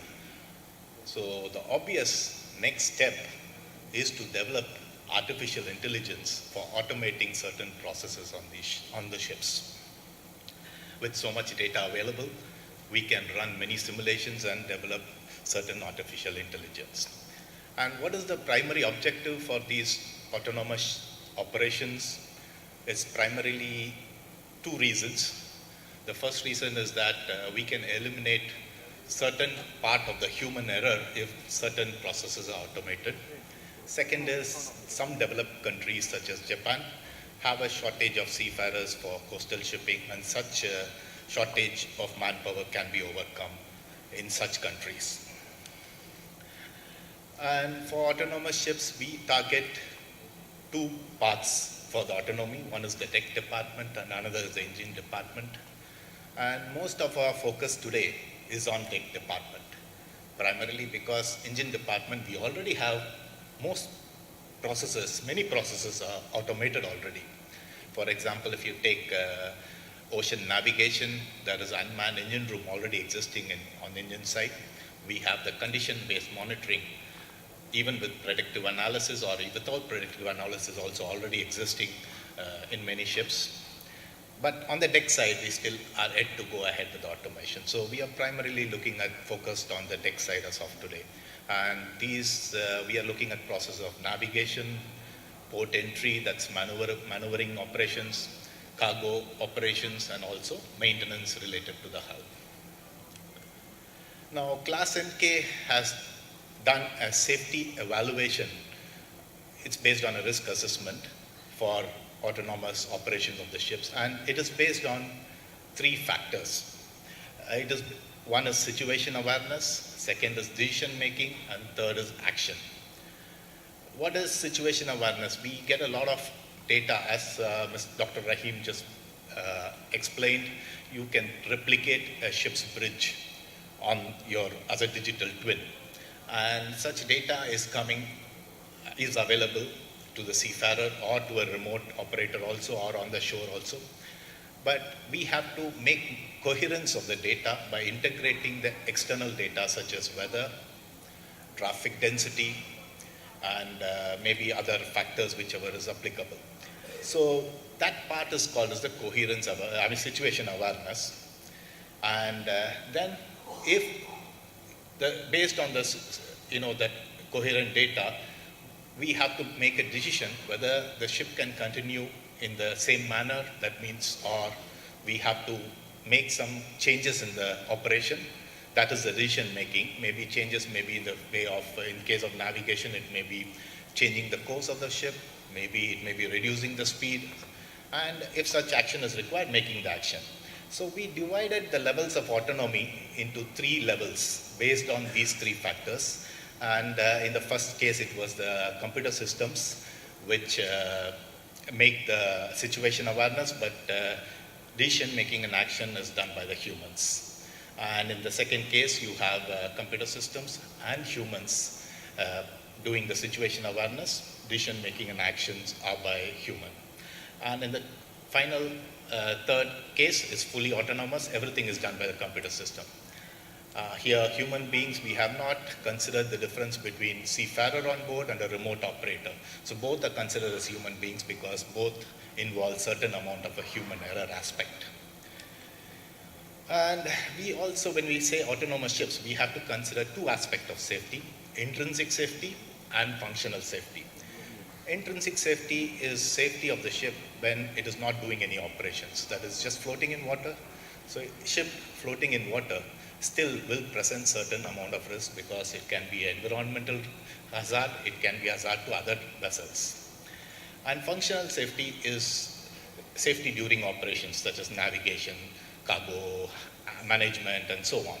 So obviously in a ships, we have to consider both these aspects of safety. The reason why we also consider inherent safety is that in a normal operations, the artificial intelligence will take care of these normal operations which we are automating. But what happens in an emergency? In an emergency, we have to consider the intrinsic safety. If I shut down the engine, I anchor the vessel, still it may not be the safest condition in case of a ship. That is why we look at inherent safety of the vessel also. So in emergency conditions, is a little unpredictable as far as shipping is concerned. And therefore, we need to look at very flexible solutions. So in this case, we borrow 2 concepts from the automobile industry, self-driving automobiles, minimum risk maneuver and minimum risk condition. In case of an automobile, if there is a problem on the road, on a self-driven car, the automobile does a minimum risk maneuver, that is, it goes to the side of the road, and it goes into a minimum risk condition, which is a stop condition. But in case of shipping, we cannot do the same thing, because minimum risk maneuver is not, you cannot predict it. It will depend on emergency to emergency. So what do we do in a case of an autonomous ship? First of all, to explain this concept, we have to have what is known as an operational design domain. We define an operational design domain for the autonomous ship, which will be having parameters such as the navigation area, the traffic density, then it may have weather state and so on which the autonomous operation can be normally conducted. But in case you have situations which go outside the ODD, then we require what is known as a fallback. So fallback is very much necessary. You cannot run an autonomous ship without any fallback. The fallback can be either a human remote operator, it can be even a seafarer, having a seafarer on board who takes over, or it can be a second artificial intelligence program for emergency situations. Emergency situations are a problem, are a challenge, not a problem I would say, is a challenge for autonomous shipping, because certain times emergency situations are unpredictable and the artificial intelligence may have to be developed to deal with these situations. Class NK has carried out, as I said, a risk assessment based on these 8 factors. Some of the factors also including human-machine interface, cybersecurity, and so on, and reliability of the communication and the computer systems. And we have issued the guidelines for autonomous ships in 2020. At present, we are validating these guidelines by running simulations and also by participating in actual trials of autonomous ships. And so I will explain, and we are also trying to make a quantitative index for each of the artificial intelligence for each processes, so that we can have a benchmarking for these artificial intelligence. So let me just introduce you to some of the trials which have been used, actual trials which have been used to validate some of these algorithms or artificial intelligence programs. All the autonomous ship projects are driven under the umbrella of Meguri 2040 in Japan, which is driven by a Nippon Foundation, which is a non-governmental organization. The primary objective being that Japan wants to achieve 50% of the coastal shipping with autonomous shipping. So the first project was way back in 2019 when the IMO brought out its guidelines for the trials of autonomous ships. This was by a car carrier by NYK, and it was between a Chinese port and a Japanese port, and another leg between 2 Japanese ports. This was navigation in daytime as well as nighttime, and this data was used for various simulations. Then in Jan 2022, we had a passenger ferry, which was included high-speed navigation system. And main highlight of this was that it used a high-precision sensor imaging system. And also, it tested cyber security. Then in February 22, we had another trial of a passenger ferry. In this case, the highlight, in addition to the normal autonomous navigation, the highlight was that the berthing, unberthing was totally autonomous. In fact, even from the shore side, it was autonomous, that the mooring ropes were transferred from the ship to the dock using drones. And finally, in March 2022, we had a container ferry, which was totally remote operated. Totally from the shore it was operated, and we did an autonomous navigation. And recently, Class NK has granted an approval in principle for a fully autonomous ship framework being developed by NYK, which is a shipping company, MTI, a technology company, and Japan Marine Science Research Organization. With that, I come to the conclusion of my presentation. Thank you.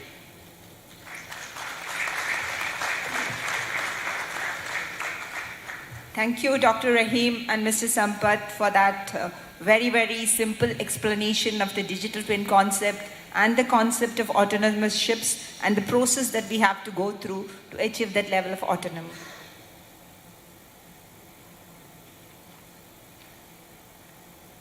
The next topic that we have for today is on digital data capture, maritime applications in asset integrity services and asset management. The speaker of the day for this is Lieutenant Commander Naveen Nair, who started his career as a short service commissioned officer in the Indian Navy, where he has been associated with warship retrofits, warship design and training domains. Currently, he is working with Ares Marine. He is involved in the basic and detailed design of new builds, conversions and retrofit projects. I invite Lieutenant Commander Naveen Nair to the stage.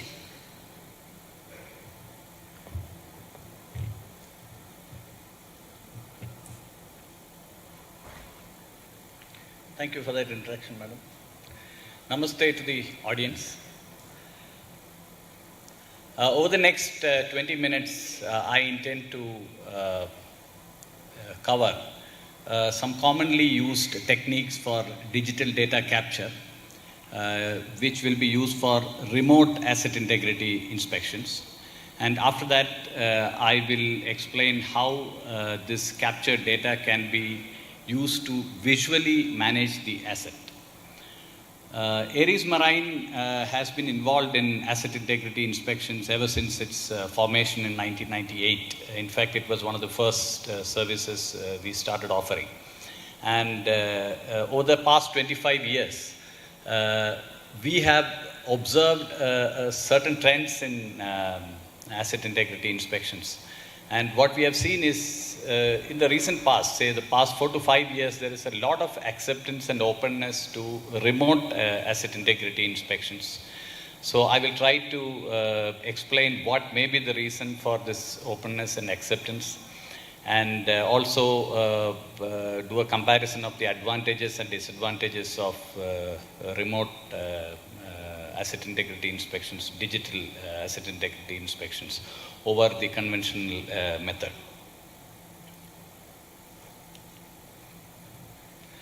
Yeah. So conventional asset integrity inspections involved personnel physically accessing the area of interest. And to do that, you always needed some assistance, especially when you're working at heights or working in hazardous areas. The essential requirement was always that you needed to have a staging or a scaffolding, or if you were inspecting tanks which could be flooded, then you would do it by rafting or rope access and things like that. When you talk about remote asset integrity inspections, remote inspections is just another way of accessing your area of interest. And you do this by employing specialized vehicles called remote inspection vehicles.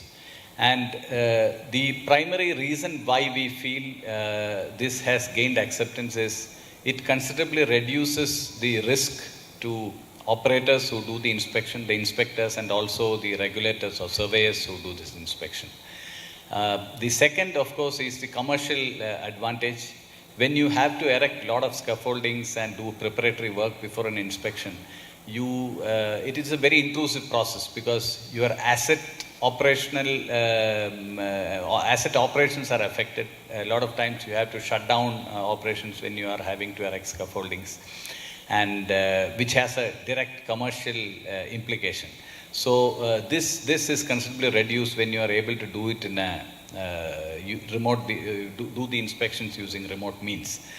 The remote inspection vehicles commonly used in inspection, which my company has been using, are unmanned aerial vehicles, UAVs, and remotely operated underwater vehicles, and robotic crawlers. What you can see on screen are some typical UAVs which are used for unmanned aerial inspections. We started off with the Phantom 4 Pro, which is a very basic model of UAV, and then subsequently we graduated to more complicated UAVs. You can see the Helios 2 and the Metris 300 RTK. These have much better capabilities in terms of payload, in terms of flight time, and in terms of data capture capabilities. You can see that the Metris 300, in comparison with the Phantom, can mount cameras both above and below the UAV, which gives additional flexibility in collecting data. And the Helios 2 is specifically used for specialized inspections. So the selection of the UAV for an inspection primarily depends on the task in hand and the area that is to be inspected. Essentially, a UAV is an aircraft without a pilot. You can either remotely control it, that is, an operator is continuously controlling it, or you can set a predetermined flight path. Typically, what we observe is once you have done, if the same asset has already been inspected once, based on the results of the previous inspection, you can predict what is likely to be the results of the next set of inspections, and you can program a flight path accordingly. So UAVs typically can capture visual data in the form of photographs, or live stream the data, or capture videographic data which can be subsequently viewed. So these can be used for tanks, pipelines. We have also used that for inspecting rig legs. I have a case study which I'll be presenting wherein we used this for rig leg inspections. So this was one of the inspections, remote inspections we did. This was not a regulatory requirement. In fact, this was a requirement from a client. So he wanted to have a first-hand appreciation of the condition of the legs of his rig, and on completion of the rectification action or blasting and painting, he wanted to know how well the job had been done. So primarily it was a visual data capture that was the scope of work here. So these are, I'm just quickly flashing some of the photographs which was captured by the UAV. And you can see the level of detail which is captured because of the quality of cameras which are available now.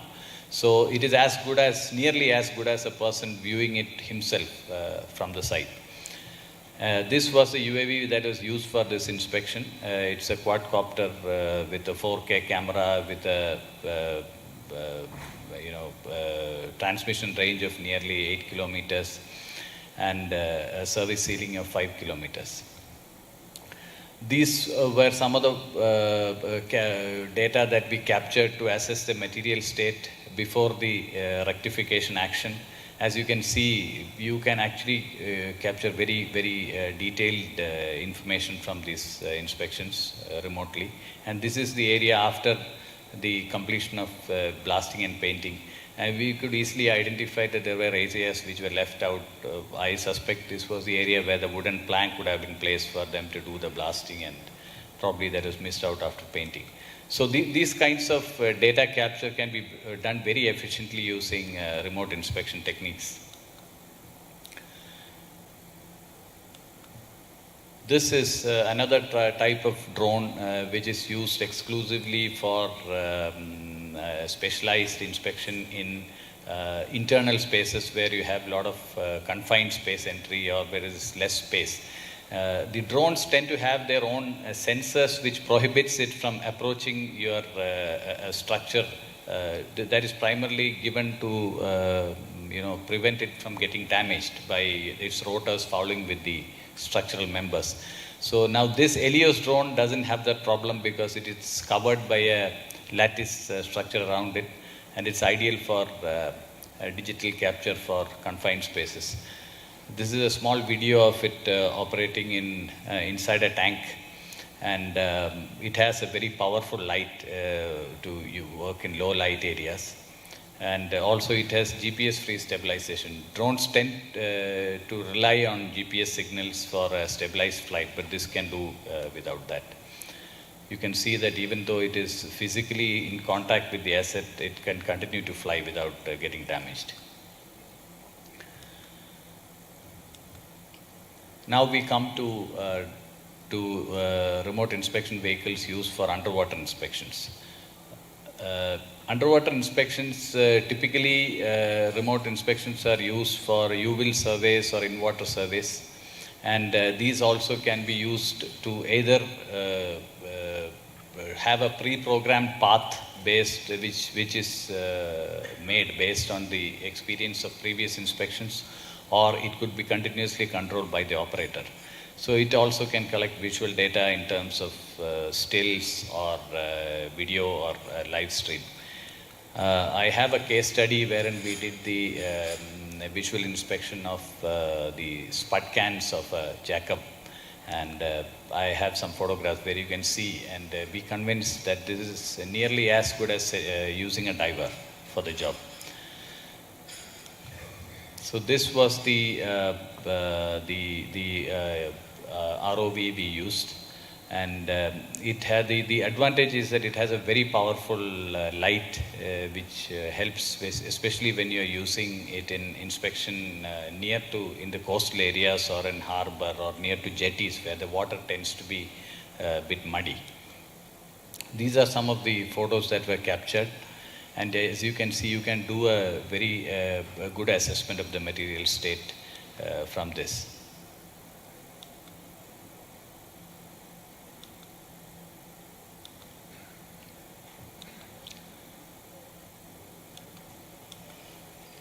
Now, primary applications of remote inspection techniques in using digital means. One is it can be used as a screening tool to quickly collect visual data at specified locations. What we have observed is in the early phases of the life cycle of an asset, say within the first 5 to 6 years, even the regulatory authorities only require a general visual inspection, GVIs. And this is ideally suited for that kind of inspection because you can access each and every nook and corner, even inaccessible areas of the asset to visually get an appreciation of how it is done, and which would have been much more difficult if you were to erect scaffoldings or other means. The second is known condition assessment monitoring, wherein you already know that there is some area of the asset which is critical and you want to repeatedly monitor it on a more frequent basis, for which this is an ideal method to be used.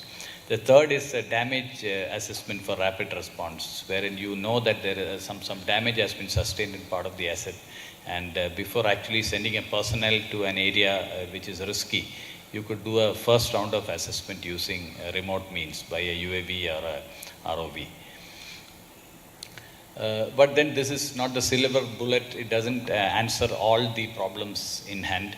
There are limitations in the sense that when your inspection reveals that there is a damage or deterioration, beyond that there is not much rectification action or a manipulation action which can be done by these ROVs. Although there are ROVs which are able to do, but it's in the industry it's not common practice to use that because they are prohibitively expensive, and still it may be much more cost effective to do the rectification actions manually.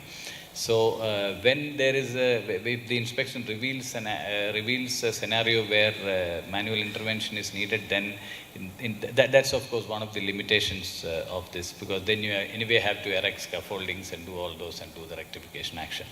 Then when historical records indicate abnormal levels of deterioration or damage to the area of interest, then one might as well go for a physical inspection, because before you actually do the rectification action, you always want to reconfirm the results of remote inspection visually, manually, before you start taking action. And third is when there can be scenarios where remote inspection is not able to give you the data which you can interpret satisfactorily. This is when the surface to be inspected is not clean and you are not able to decipher the results. You can compare, if it were a manual inspection, he would be able to locally clean the area and identify how the surface is, which can't be done if it is a remote inspection. What are the future prospects? Where is this leading to in future? So what we foresee is the increased use of artificial intelligence for processing and interpretation of the images captured during inspection using remote means. As you would imagine, there are gigabytes of data that is coming out of each inspection and several hours of video footage. And if manually you have to go through that and interpret, it takes a long time and effort. We foresee a generation of a lot of smart algorithms which can identify and detect coating breakdown or cracks or paint peel off, things like that. The second, of course, is survey optimization using digital twins. Professor Rahim talked about it. You can predict how the vessel is going to behave by strategically placed sensors at various points in this. And this can finally drive inspections to specific areas of interest rather than go berserk and just go all around looking for all the areas of the asset. So that is an area where we feel in future there will be much more localized and focused inspections after predicting based on digital twins information from sensors as which is the probable areas where there could be deterioration. The next is I mentioned about how we use the digital information for visually managing the data. I see that I have just about 3 to 4 minutes to complete. So I have a very good video about that. So I'll directly jump to the video. If I could please request to play the video now, please.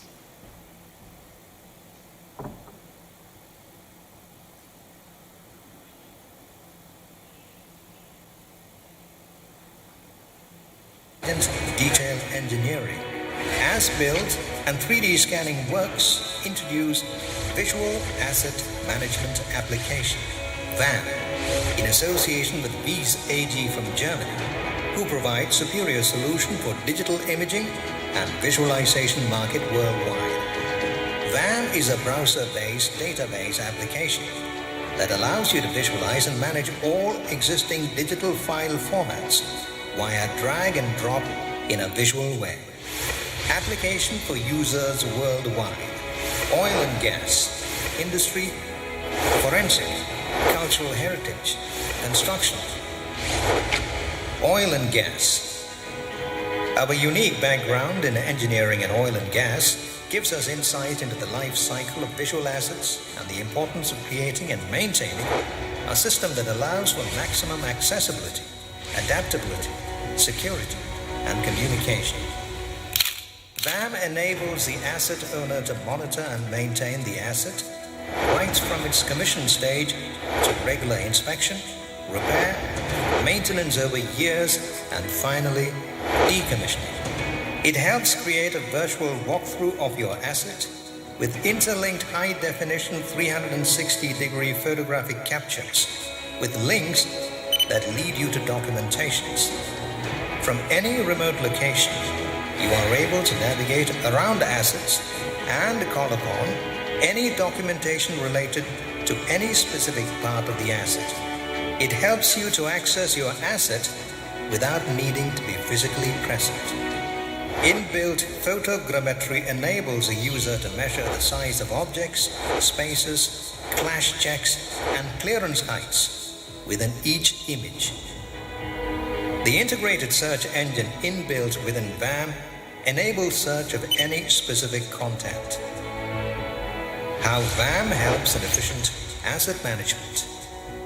The detailed 3D visual imagery helps site teams to familiarize themselves with working environment before reaching the asset. The well platform is generally located in the middle of the ocean, so the round trip to the platform requires a lot of manpower and material resources and time. Through the flat VAM platform, Companies can remotely train new employees and regularly carry out remote safety training. The three-dimensional display function makes the performance of remote training clearer and the training effect is more obvious. The interiors of equipments and tanks can be visualized before the space becomes accessible. Repair or maintenance activities can be planned between projects and operational teams. Original imagery of the subsea equipment and infrastructure can be incorporated before installation and helps monitoring over time. VAM can be used to distribute information to make the tendering process more efficient and quicker and more accurate and reduce the cost associates. If a technical issue or a breakdown occurs, VAM provides rapid access to operational data, engineering drawings, and visual reference material. On-site personnel can quickly and easily update VAM page contents and provide supplementary information to other personnel. At the end of an asset's operational life, use VAM to explore decommissioning methodologies. Desktop access to remote asset visuals, documentations, communication and media provides a powerful means of planning activity, operating facilities, and maintaining integrity across the entire life of an asset. Through the synergies of the VAM, all visual imagery can be shared, greatly facilitating the exchange and discussion of the same problem among the staff and experts in different regions and developing solutions efficiently. If any incident takes place in the field and the onshore response team requires a visual capture of the areas affected, the software presents a speedy visual solution and thus acts as emergency response intelligence. Providing onshore personnel with a detailed view of offshore facilities, visual context, and measuring capabilities, VAM creates a virtual environment that is more realistic, much faster, less costly, and more engaging than any other option.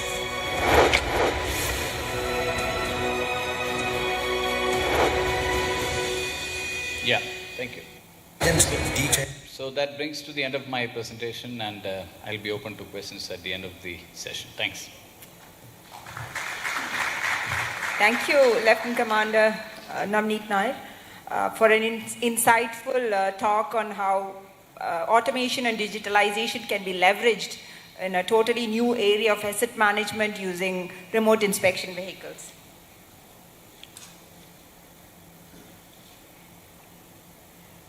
The next topic is knowledge management in engineering design centers. The speaker of the day is Mrs. Geeta Das. She's an accomplished senior IT executive with over 30 years of practical experience in delivering business solutions to clients. Currently working in an advisory capacity for information technology and business transformation in Conceptia Software Technologies. Geeta Das has pursued an MTech degree in communication engineering from IIT Delhi after graduating from College of Engineering, Trivandrum. I invite you, Madam, for your presentation.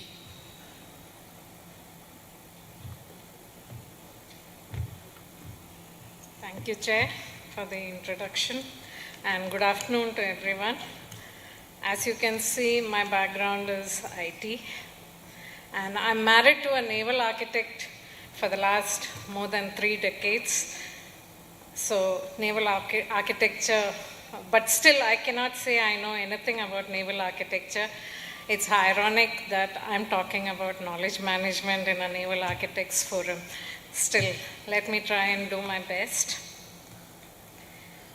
Okay, as you heard from the chair, I have an IT background, and in the IT world, knowledge management is a key organizational process. You may wonder why so. It is obvious you all would have heard about the churn that happens in the IT industry specific to talent pool. You also know that there's a rapid change in technologies. So you have people, very few people, for instance, with a COBOL knowledge, but COBOL programs still exist. So who will maintain those programs? There are also globally separated teams. It is all spread across and they all work together. That is another reason. Then crowdsourcing is an important aspect in the IT world. You would have heard a lot of innovations happening. So that is considered as an important source of information for idea generation and innovations. I do agree that, conferences like these, water cooler chats, or even, cocktail dinners, there is a lot of knowledge shared, but it gets retained only with specific set of people who attend those sessions. And the share is limited, and it is not at the organization level. So that is where we are trying to see if at the engineering design centers, is there a way that we can improve the knowledge level for improved decision making and better designs which help the downstream processes, right? So let me start by asking some questions here. You may set your own context. I have kept anonymous names here, but so some questions here, like, you can put your own name for the XXX that I mentioned there. And this is for a specific class of vessel or ship that I mentioned. So you have, some questions. I'm very sure that these questions you all would be able to answer when you are in an engineering design office. There's not going to be any problem there. But let me pose few more questions. Here comes, where there's a comparison between ships, or there's an additional information that you need from more than one system. What is the trend in design, or in trend in the capacities, trend in cost, trend in defects that are happening. What are the differences in specifications between vessels? How many cleared noise vibration test and in the first go? What are the competing vendors? If you need all this information at the engineering design center to make the right decision, it is going to be a little challenging and difficult. I'm assuming you all will agree with me on this. And let me just come to why we are faced with this problem and why we are not able to answer some of those questions. It is obvious that there are multiple players. Even within an organization, you have people who design, there are people who build, there are people who operate, there are people who inspect, there are different teams who are actually maintaining or repairing the ships. So the information is in silos, it is in different parts of the organization. And even within the team, even within a design center, there will be one set of team which is working on a certain class of ships versus another which is on a different class. There's very little knowledge exchange between the teams. And apart from that, the data is stored in different systems. You will have, your PLMs, the PDMs, the design software, your project management software, your issue tracking software. They are all disparate, heterogeneous systems where you can't get the data together to make decisions. And I think my earlier speakers in the panel also spoke about how large the data is. It is big data, everybody agrees. It is a system of systems, and within the system itself, there is a huge data set that has to be captured. Considering that, it is very difficult to assimilate and bring out insights from that data by the current set of systems. So obviously we have to get into big data, as was mentioned earlier. And here I'm going to speak specifically on ORDER, which we coined it as an organizational data repository. where we are saying we will help organizations develop or define the model, what needs to be captured, and pull data from different sources, mine the data and build insights and provide intuitive interface for querying and getting information so that we help you make better decisions. Let me just dwell upon a little bit on what kind of data models exist. I'm very sure, there are multiple, not just one. I'm just taking one example of a data model, which is a ship fit information. It ranges right from, ship general information, hull, and all the way to all the subsystems. And within the subsystems also, data gets captured in terms of, the multiple tests done, the cost incurred, including insurance costs. So the data is captured at that level. Whether we need all of the data at a design office or not is a decision that obviously the customer will make.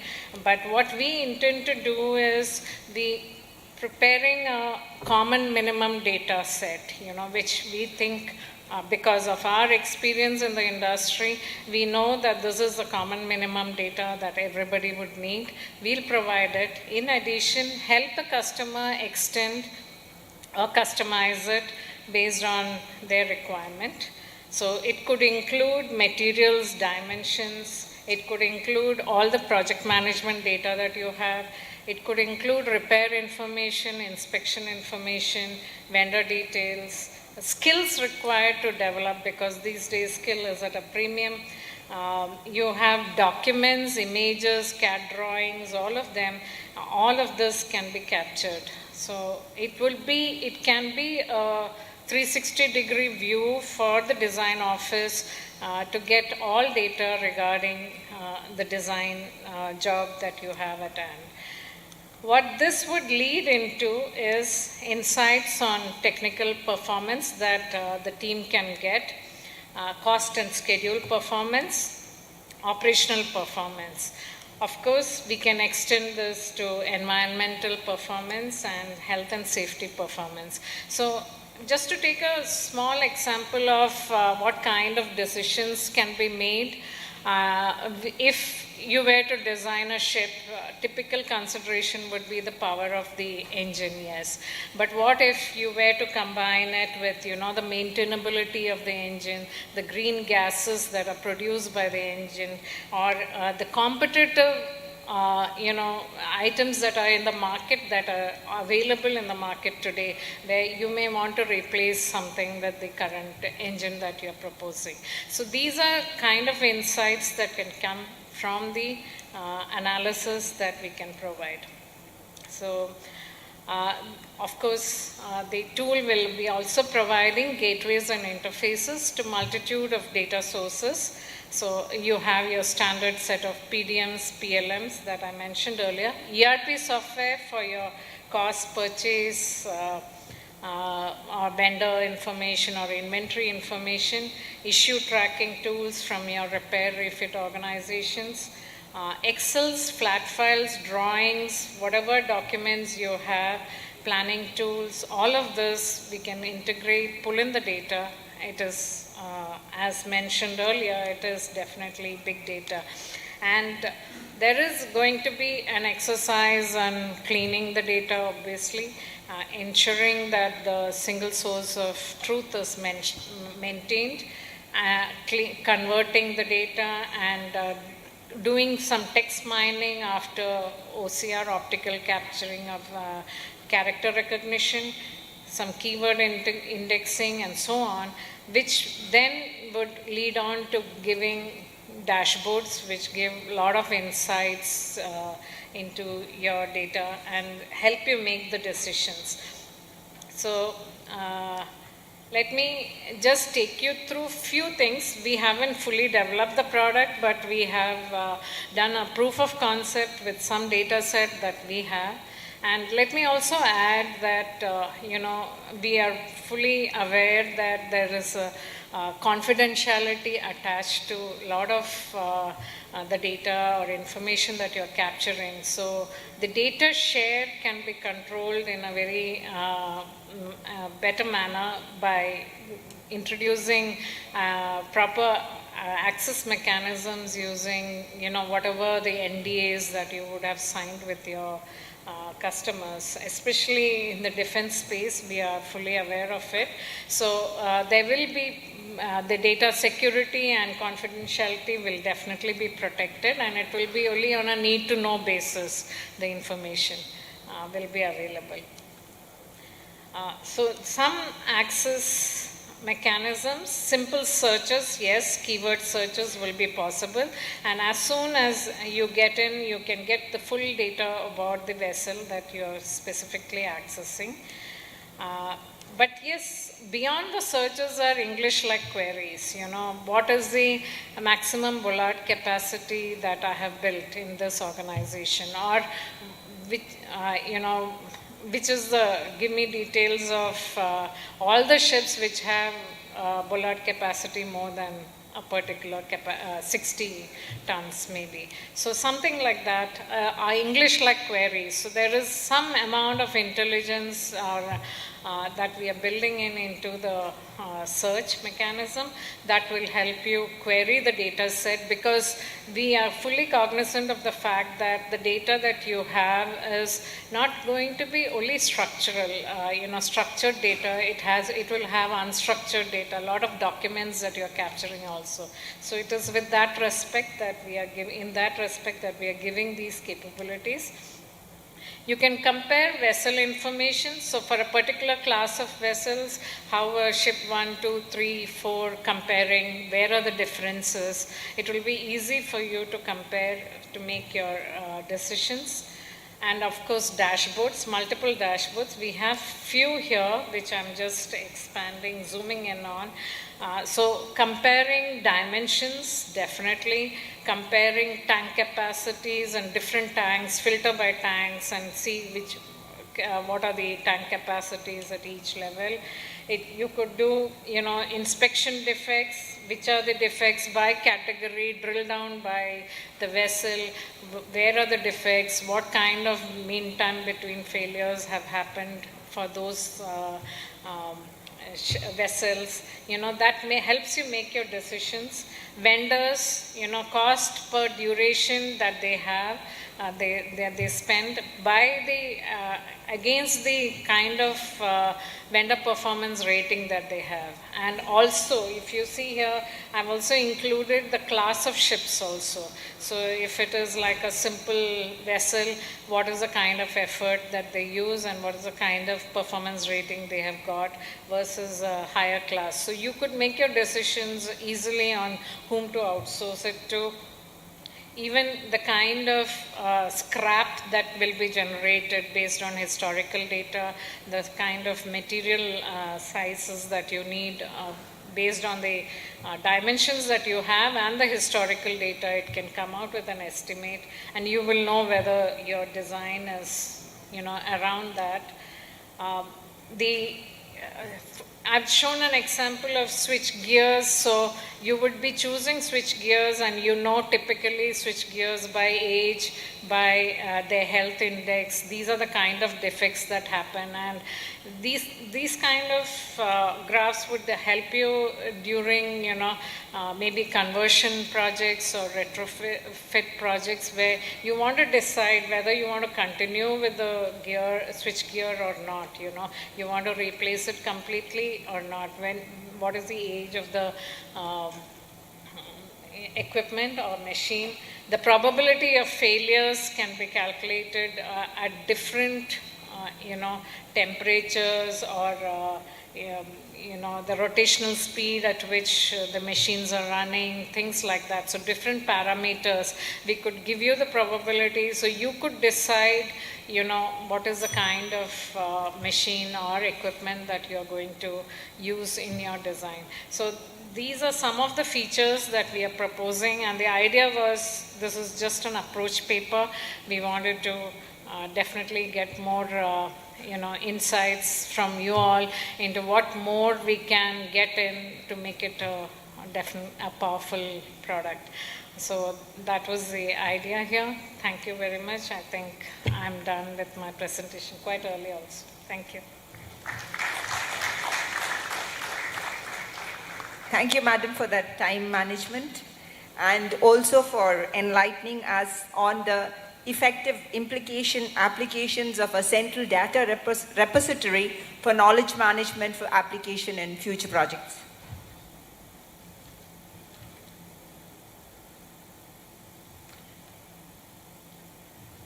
The next speaker of the day is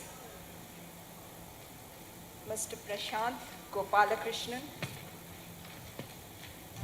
on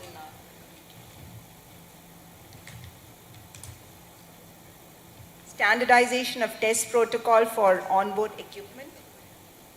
An electronic and electrical professional with over 25 years of maritime industry experience in sales and service functions, with passion to create engineering solutions technology, especially green technology solutions for maritime mobility.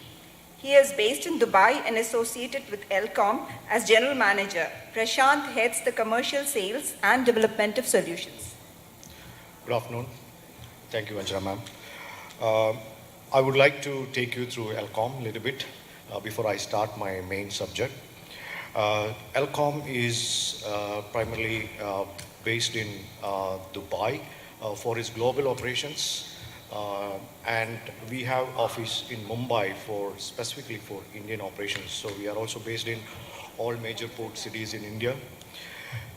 In fact, our core business is providing services on various equipments, which is navigation, communication, automation, electrical, and we also touch by safety equipments.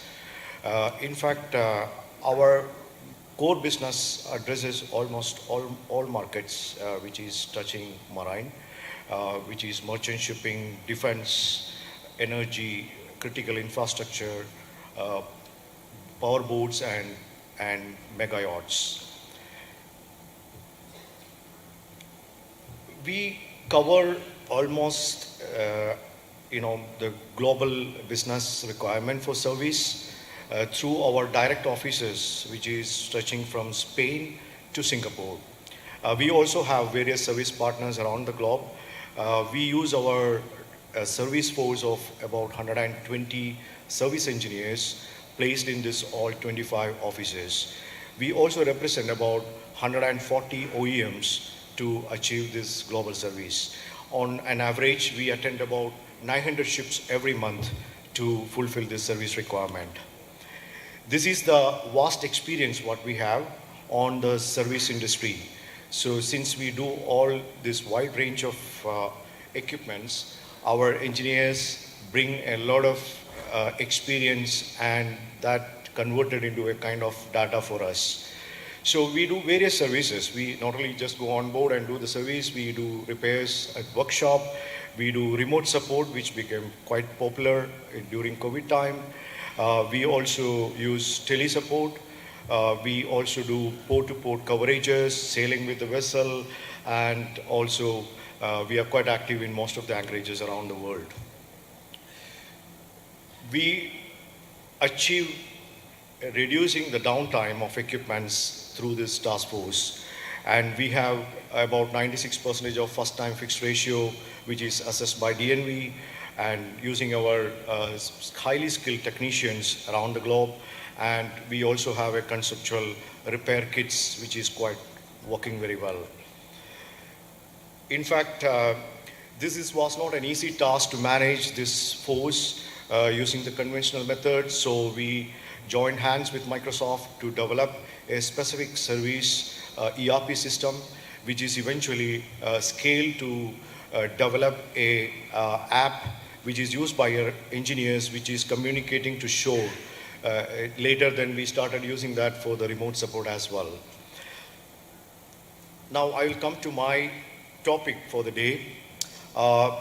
During this experience what we have on board, the common challenges we faced was that when you have about 280 equipments to deal by using 120 engineers, virtually each engineers are carrying on an average about 10 tools with him to diagnose on board. So that means each manufacturers have got different equipments, and each of them are running different diagnostic tools, and as well as the process to connect to them is different. Only common factor we have seen yet in the maritime equipment is NMA 0183, which just dumps the data to a device. So the hardware cost is getting increased day by day, and its availability is a challenge. And also we have seen that software is dominating in almost all equipments. So to test a software process on board is very challenging for any technician or any commissioning engineers. As a result of this, we have just compared with the matured markets like aerospace and the automotive industry. So there you can see that this is already implemented. If you take the automotive industry, there is a standardization of diagnostic ports is been already done, and it is eventually started from 1990, and the latest version is available in 2022 with ODB2. This is nothing but, you can see a handheld device on the right side. This is a handheld device which selects the equipment. I am sure that automobile industry is much more easy to handle because it has got bare minimum navigation tools, but it has got some complex algorithm running these days, especially on the autonomous vehicles. But this makes it very easy and makes a common platform for diagnosis and to remote monitor the vehicles. And in the aerospace industry, already an airplane diagnostic and maintenance system is in place, which is a common platform generated for making the diagnosis. And diagnosis is not only just for troubleshooting, this is also gives a tremendous amount of data to evaluate and to redesign or to improve the systems which are on board. So I would like to say that the maritime possibilities to achieve this is through a hardware in loop testing process, which is already started by many manufacturers in the segment of dynamic positioning system. So I will just take DP and then try to scale this for other equipments. So eventually, in simple terms, what it does is whenever an HMI interacts with the control system on board, you generate the commands which is required using a software, and the control system just responds to that, and it gives back feedback to the system, and you make the necessary correction for the optimizing the performance. The same concept, you adapt it to a simulator which generates the signals and send it to the system, the real system, and then you take the results back. So eventually, for that, you need to have a communicating port which is dedicated. So my point here is that even though there are NMA 0183 ports available, this is not a bidirectional handshaking of data is happening over there. It is just a result of a processed data is what you are getting through VDRs and other devices, which is eventually used for remote access. When you create a port which is with bidirectional data, the simulators can be used for each and every devices which are on board. So such a test is being done in various vessels, and DNV recognized that this is one of the efficient way of testing the systems on board. This is not only for just troubleshooting the equipments, but also to understand the functionalities, the improvisation, what is required on board the equipments. These all comes under this. It eventually runs through a detailed process which starts from the basic documentation. So if I just take one small equipment which is a GPS which is on board, you evaluate there is operational manual which is defining each and every functions of a GPS, as well as there is a troubleshooting manual is available, and you have your vessel's requirements documentation. So this documentation is a start point for HIL. So once you convert that, you will evaluate, you will analyze what are the requirements, and you generate a simulator for the same. I'm not talking about a big simulator what you use for the training schools, but it is more or less accurate simulator design used on the specific equipment. And once the design is ready, and then you run the simulator to to simulate that signal and take it as a test case. And from there, you can do the test analysis. And there are several tests done on this, and it is well useful to do the functional testing, failure mode testing, as well as on performance testing. So, this same process can be scaled to almost all equipments on board. As NK representative rightly said, right now data is available in the fragmented form. IPS sends a set of data, GMDSS works its own way with its different set of data, onboard power plants and PMS systems sends a different sets of data. So we can consolidate a common platform and bring it through a common bidirectional data port to send this data to shore or to a device which can make use of this data. So especially we have done some tests actually on radio surveys recently with one of the classification society, and it was quite effective. What was lagging is still the process of manual intervention is going on. So when a system itself can do a simulation test and generate a preliminary report, it saves a lot of time on board as well as when you do the support remotely. So it's a great opportunity actually for the market. Those who develop simulators, they have more opportunities coming on the way when you think about other than training simulators. And manufacturers and support companies can reduce a lot of cost what they spend on services. This is an endless opportunity for partners. Every simulated system, they need to talk to the manufacturers and see the operational detailing which can be adopted into their simulators. And remote access, this is a big data which is available through the system, which is not only just the functional readings of it, but also the software loop process data as well is available through this system. And unmanned ship, I am sure that the future is moving towards that. We also heard today about the possibilities of unmanned ships. So this data can be used in a bigger way. So data analytics. I think we use Power BI to analyze and see the best service points, how to optimize our engineers, how you can save on the transportation cost to send our spare parts. These are all using analytics. So if we get much more in-depth data about the equipments, we can do miracles on the system. I would like this industry to think more about it, and especially in my hometown of Cochin, if Cochin University can take some initiatives to develop some good systems, we will provide all the support to sharing this gain data over a period of 50 years. Thank you very much. Thank you very much, sir. Highly informative talk on simulators and sensors in the service industry. Now I would like to invite all the panelists to come on stage to take the questions.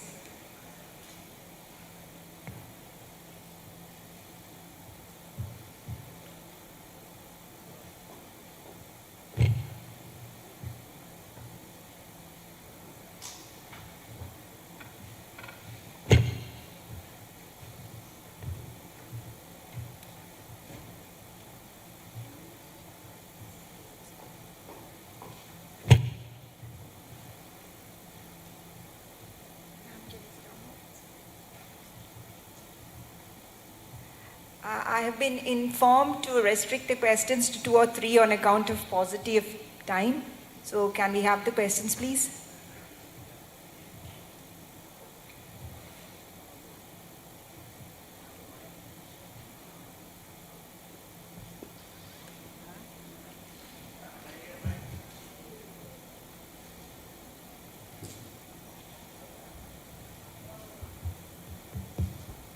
Thank you.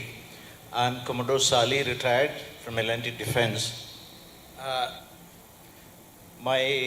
It's not a question really, more of a comment or observation regarding Geeta's presentation. I really appreciated that this subject has been included, knowledge management, especially in centers of excellence or design center per se, because this has been a subject close to my heart. Last 30, 40 years of my professional career, I have tried to implement some form of knowledge management, especially in the design centers where I served. But it's not always a very satisfying experience, a lot of challenges. So I just want to share that sometimes frustrating experience. You mentioned about, you have presented a model. It's fine, it is the basic framework which is required. But when you talk about knowledge management, I see a little, gradation of this. One is data, process data is information, and let's say actionable information is knowledge. So when it comes to data, we talk about big data analytics. There has to be, first of all, big data, and those kind of data comes from transactions or measurements. When large number of transactions happens, those data can be automatically captured. There's no need for somebody to sit down and keep logging it. Whether it's sensor data like Rahim presented, onboard sensors on the health of an engine, whether it's bearing temperature or lube oil temperature, can be continuously, frequently can be fed, and you can build up the data, and you can do analysis. You can do machine learning or artificial intelligence built on that. But when you go higher, information is less structured. Like you need to know some article published on some subject. As you said, you can have an index search, but that is inefficient search. You put in some word and it throws up, like in a Google search, so many thousands or tens of thousands of results, but how to go to that particular one which you need. So I see, then comes to knowledge. And as you go to more and more complex systems, I've spent a lot of my time in submarine design, and submarine is considered to be one of the most complex things ever built, like space shuttle and other things. So there, it is even less structured. Knowledge is more, tacit, residing in human mind or brains out of experience, and not codified or explicit knowledge. So how to capture that knowledge? Basic two things we have to look for. One is never to reinvent the wheel. If somebody has done something in the past, you should be able to use that learning so that you don't duplicate the effort. Second thing is not make the same mistake or learn from others' mistakes. That is the smartest way. So you have to have these lessons learned captured. And when you are doing something that in that context, the necessary thing should come to you. So this is the biggest challenge. And first, of course, this tacit knowledge has to be put down on some medium. That requires effort. It's a very laborious thing. People don't have that motivation to do that many times because you want to move on. You have done some design and calculation, and that is a very thrilling experience. After that, sit down and make a report on that. Nobody gives particular credit to that, and it takes time and effort. This is the biggest challenge I have found. Maybe you can comment. It's not really a question. So this is a challenge in the IT world also. That is where, we have done certain, in fact, I was with Infosys, so we have entered the Hall of Fame for knowledge management quite a number of times. So one of the methodologies that we had implemented at that time was, incentivizing knowledge share, definitely. So that is more a human element there where HR has a play in it.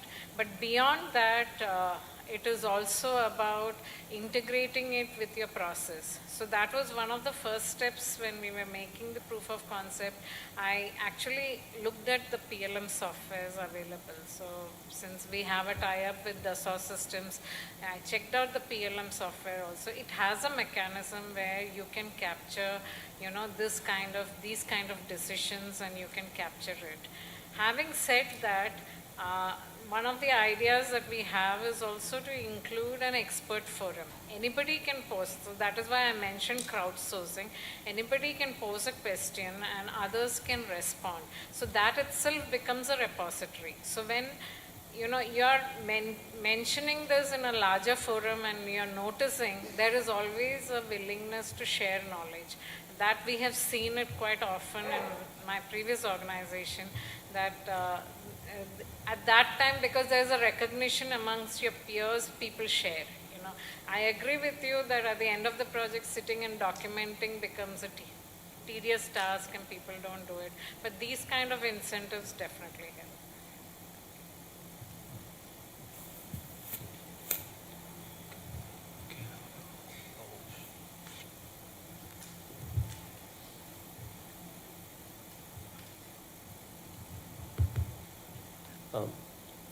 Thank you for the chair and the fellow panelists. Thank you very much for the very informative session.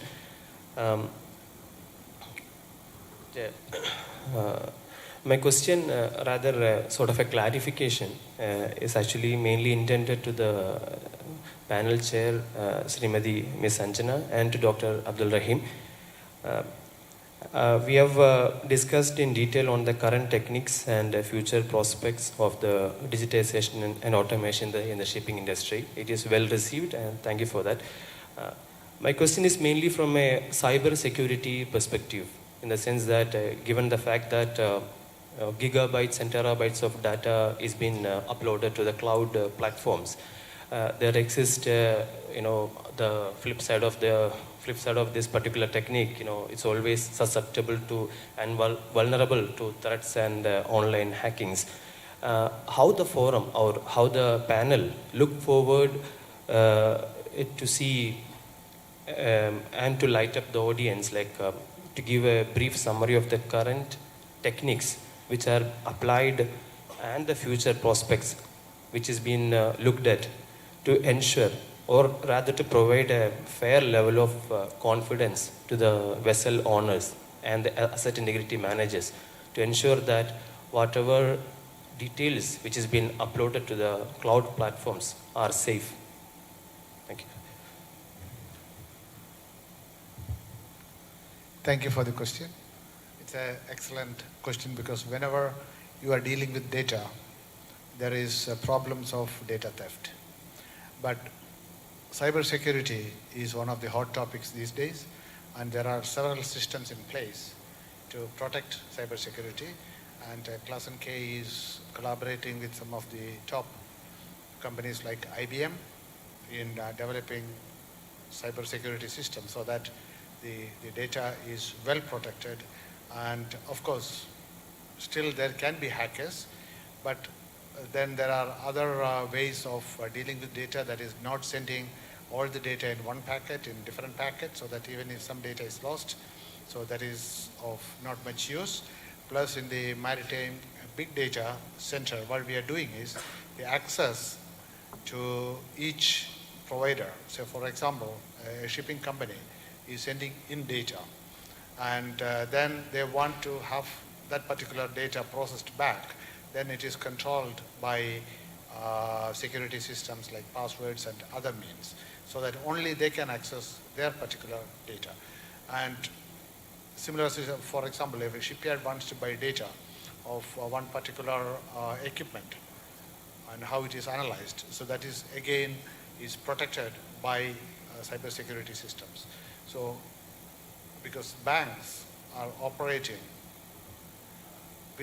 based on cybersecurity systems, and they're transacting billions and billions of dollars every day worldwide. So compared to that, our liability is much limited, but still we are using the kind of technology that they are using so that the data is protected as much as possible. Because one important aspect, So for example, one big shipyard, they have developed a lines plan. Lines plan is worth millions. And suppose it is sent out or accessed by some other yard or some other designers. So that's a huge loss. So this kind of systems, this kind of barriers are also in place within the data center, and that's how we protect the systems. And going forward, of course, new cybersecurity measures will be coming up, and that will be developed, and IMO is also into cybersecurity, some of the instruments, and we will be implementing that.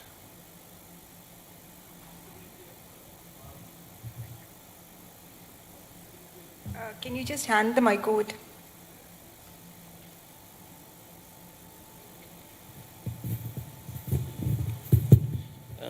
On the visibility of this asset integrity, for example, Class NK offers any notations? For example, one particular vessel is enrolled into any cybersecurity assurance from the class side. For example, an owner having a tanker, and then rather than the traditional class notation, how do we distinguish one particular vessel is being secured and screened from a cybersecurity perspective?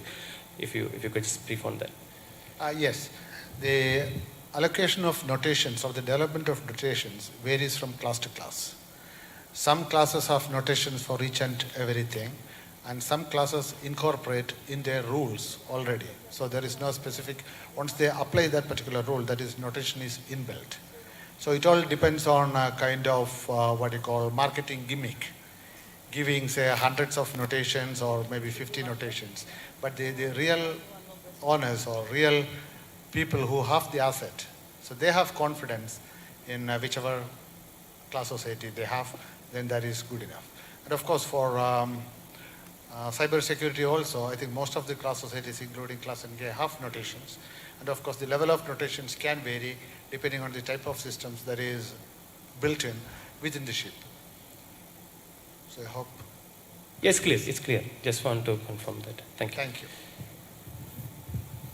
Hello, my name is Mohammad Abrar Saifuddin, and I'm from the 44th batch of Department of Ship Technology. So actually I have a couple of questions here, and I'm going to short it and ask.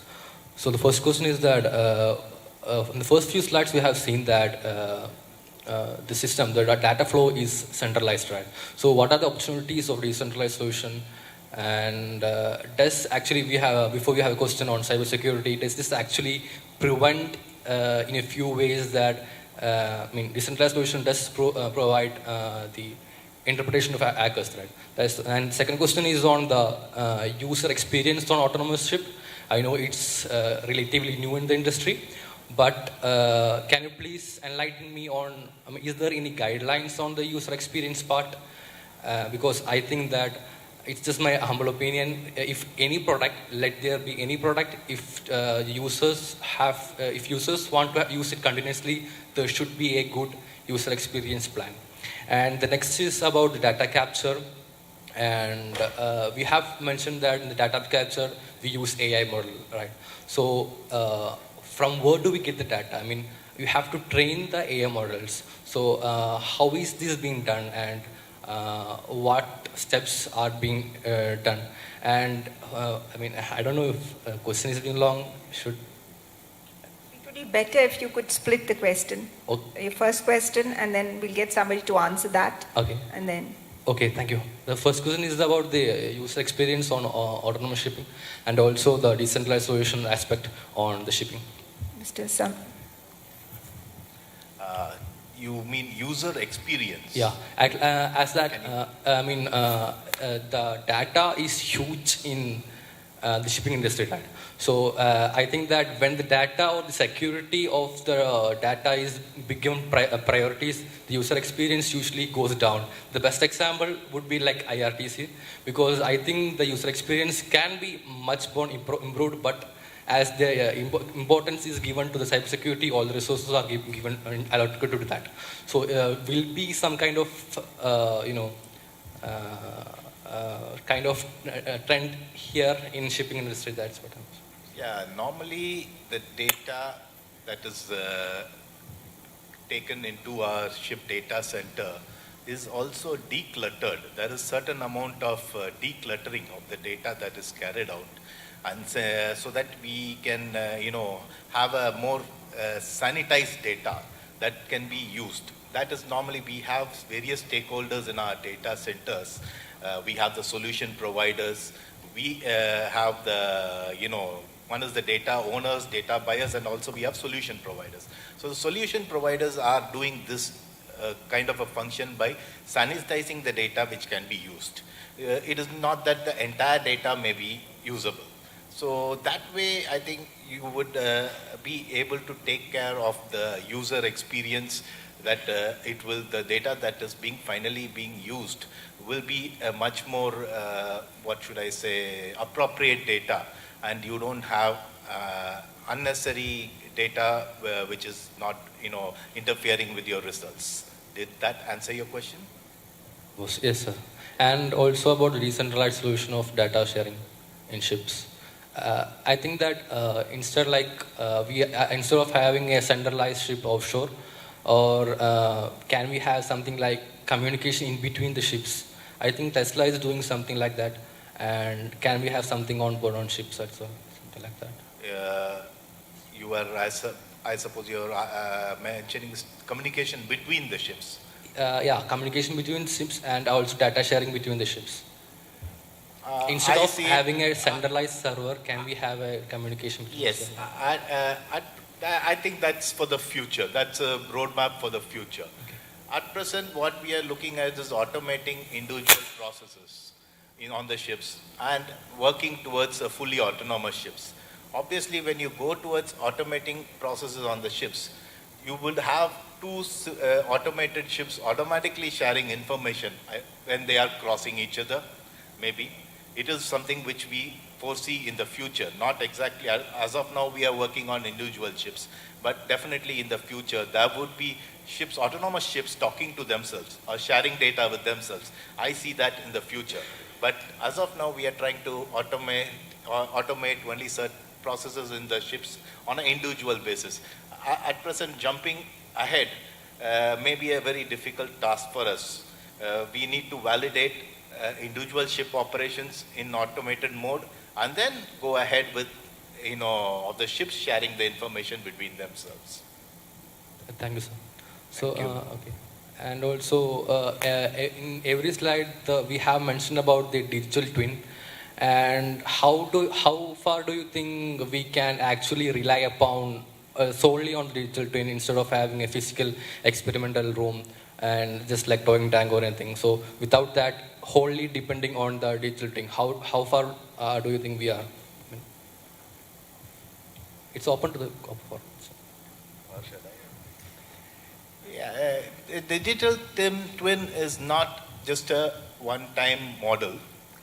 A digital twin obviously has, it's refining. It continues to get refined based on the data that it keeps getting. And so it's kind of a self-learning or artificial intelligence. So over the period of time, a digital twin will keep refining its model. So I suppose it will encompass various situations, various parameters and various conditions, and it can be a machine learning process overall.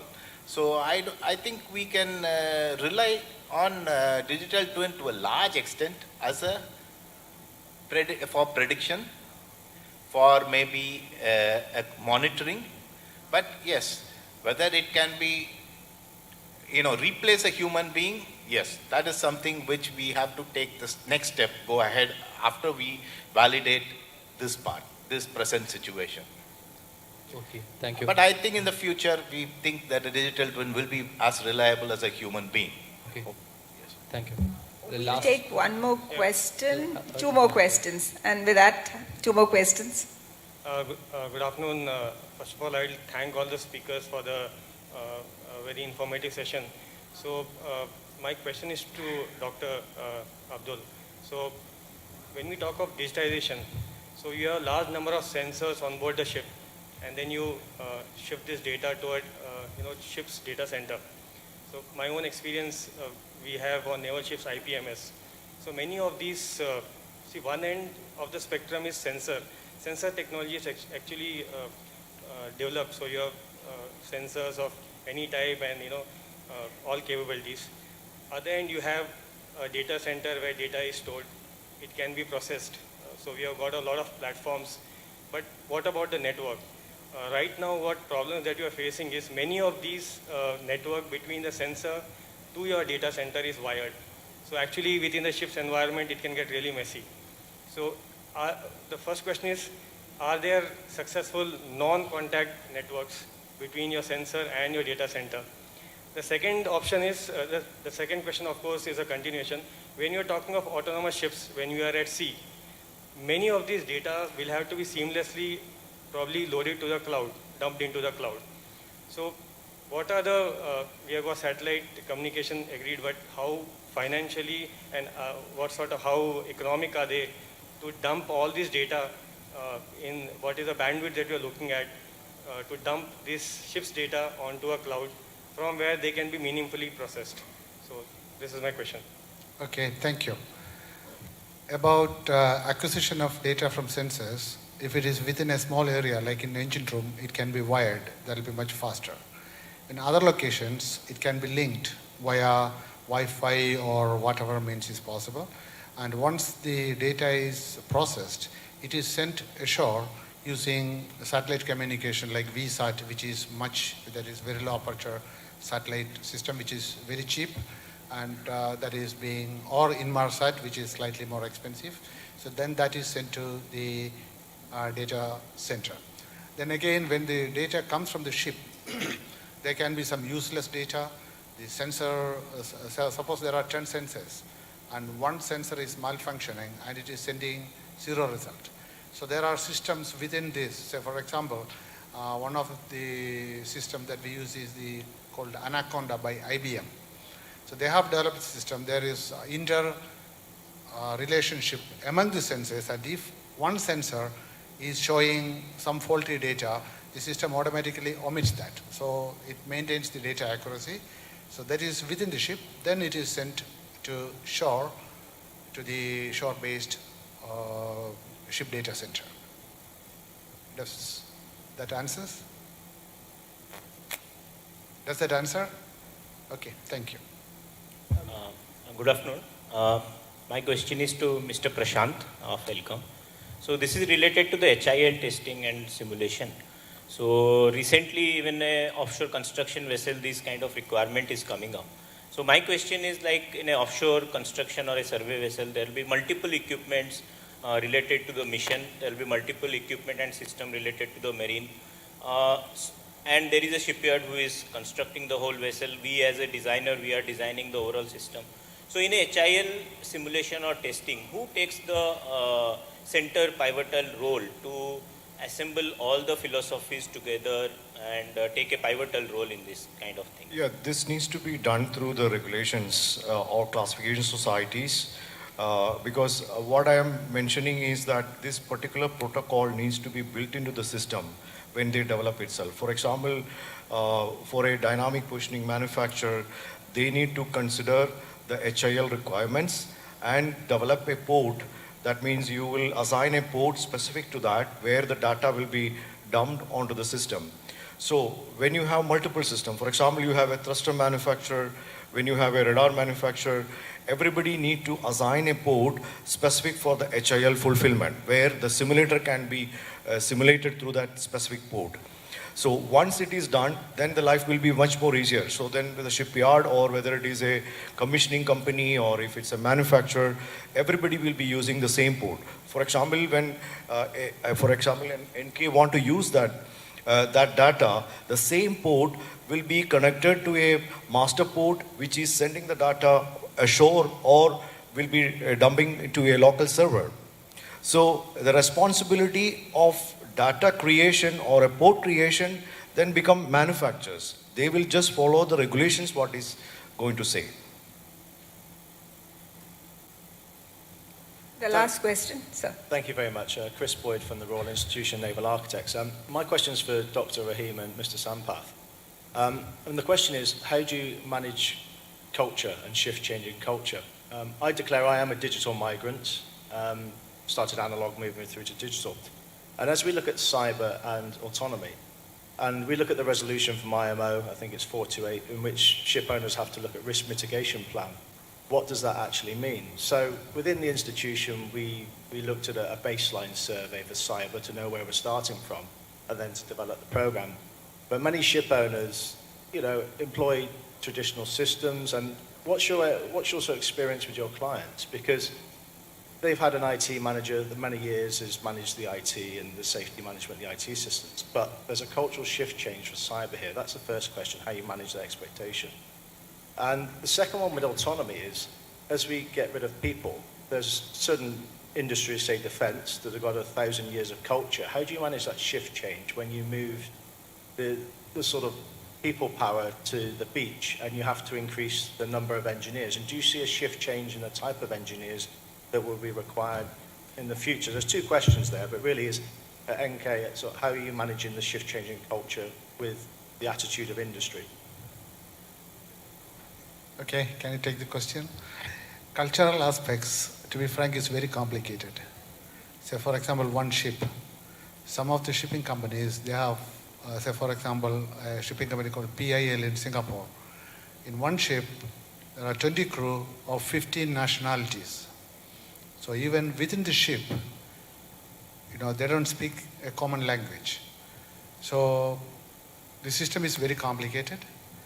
And when they are developing, say for example, the communication between the ship and shore, that they use one common language, possibly English.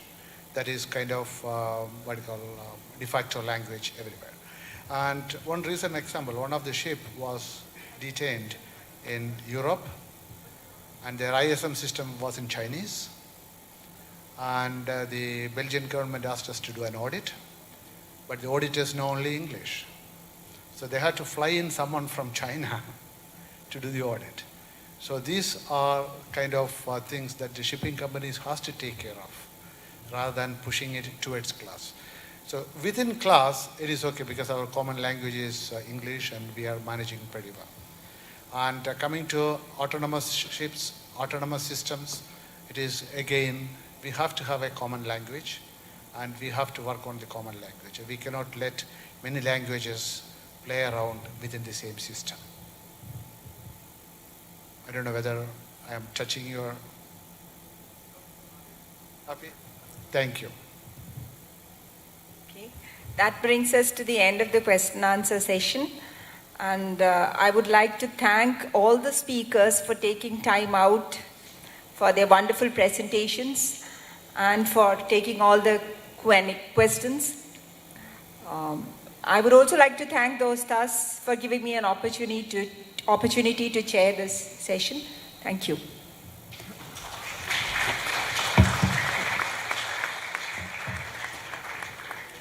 Thank you, ladies and gentlemen, for your valuable time. Being in the audience, we only get to see the 20-odd minutes of presentation that you give here. But we all know and we would like to appreciate the research and effort that goes in behind the screens. So I personally now have a very clear understanding of the topic now. Now, like to request Captain P. Jayashankar onto the stage, who is the founder and Dostas president and the man behind the DIMS 2018. He is the 15th batch alumnus of Department of Ship Technology, CUSAT, and officer in charge of submarine design groups in Indian Navy. I would like to request sir to hand over the mementos.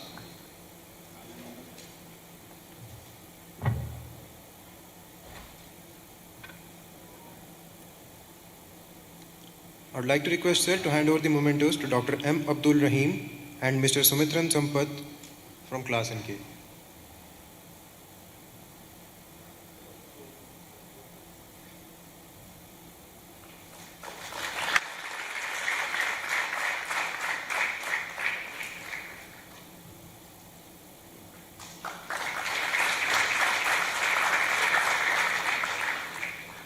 Lieutenant Commander Naveen Nair.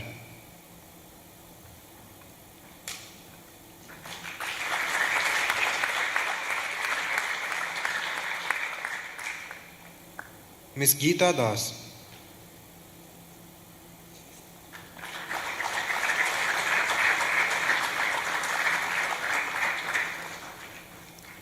Mr. Prasant Gopal Krishnan.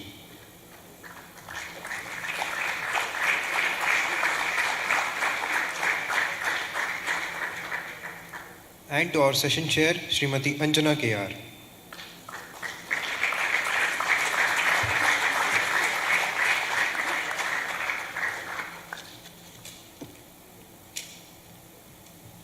I would like to request all the speakers to gather for the group photograph.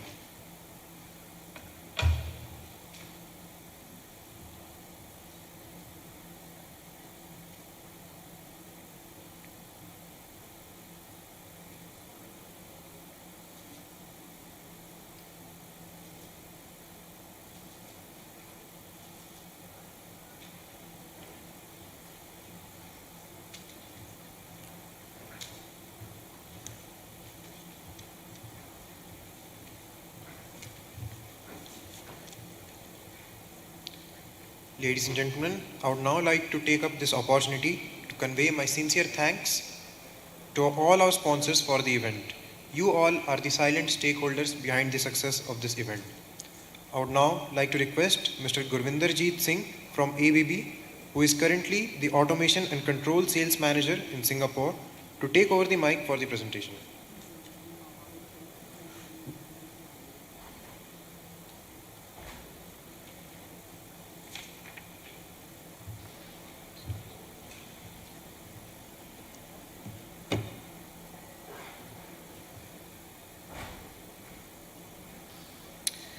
Thank you, DIMS 2022, to give me this opportunity to present autonomous solution on behalf of ABB. I have 10 minutes and I hope I can do justice on the topic. First question which arises is, what is ABB doing with the autonomous solution?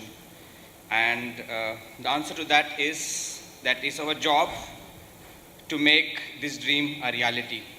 We are the technology providers which will make autonomous solutions which can be used by our seafarers. And the second question is, are we ready? We have been talking about autonomous solution for global leaders in shipping and maritime activities. With its strategic location, sophisticated. So, the question is, are we ready with this? Because we have been talking this for almost few years. And the answer is yes, we are. And to demonstrate that, I have a video of a couple of minutes where it shows what ABB has done in terms of preparing this autonomous solution and how we have demonstrated that. Please. Singapore is Asia's gateway for global leaders in shipping and maritime activities. With its strategic location, sophisticated port facilities, and shipyards, Singapore is advancing digitalization in the maritime industry. It was the first country in South Asia to conduct remote joystick control of a tugboat in 2021, led by ABB and Keppel Offshore and Marine, and supported by the Maritime and Port Authority of Singapore.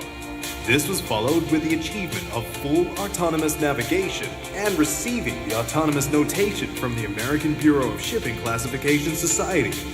As a system developer and integrator for remote control and autonomous solution, Keppel Offshore and Marine is working with our partners, ABB and TCOM, to jointly develop various technologies. This includes a digital twin of the tug to simulate vessel behavior in multiple scenarios using computational fluid dynamics, as well as data analytics tools to achieve efficient control and response of the tug. The nearshore environment for harbour tug operation is well suited for the use of remote control.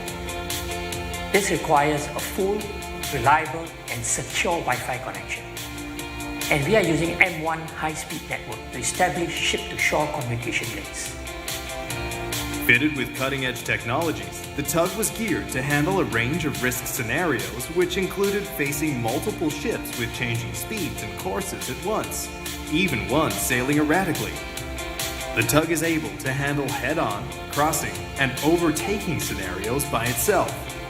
Through ABB Ability Marine Pilot Vision and Marine Pilot Control, it uses artificial intelligence to automate navigational observations, fusion of data from different sources, risk assessment, decision-making, and vessel control. The vessel's comprehensive testing included autonomous collision avoidance, following a previous remote-controlled test. Separately, supported by MPA, Keppel Offshore and Marine developed novel in-house algorithms for improved navigation, such as AI-powered and deep learning ship type classification, as well as obstacle identification. When we say autonomous, we do not mean unmanned. The intent of our technology is to relieve the crew of tasks that can be automated, enabling them to perform at their best during critical periods. Owned by Keppel Smith Towage, the tug is the world's first vessel to receive the autonomous and remote connotation from the American Bureau of Shipping, and the first in Singapore to receive the Singapore Registry of Ships Autonomous Notation by the Maritime and Port Authority of Singapore. ABB, Keppel Offshore and Marine, and the Maritime Port Authority of Singapore are committed to improve the maritime industry in Singapore and beyond. Keppel Offshore and Marine and ABB are fostering innovations that increase optimal and complete all-speed vessel control from one operator position. Together, these innovations are enabling easier, safer, and more efficient ship operations. Looking ahead, we will explore the potential to transform future tugs operations in Singapore to be completely autonomous with autonomous tugging and pulling operations.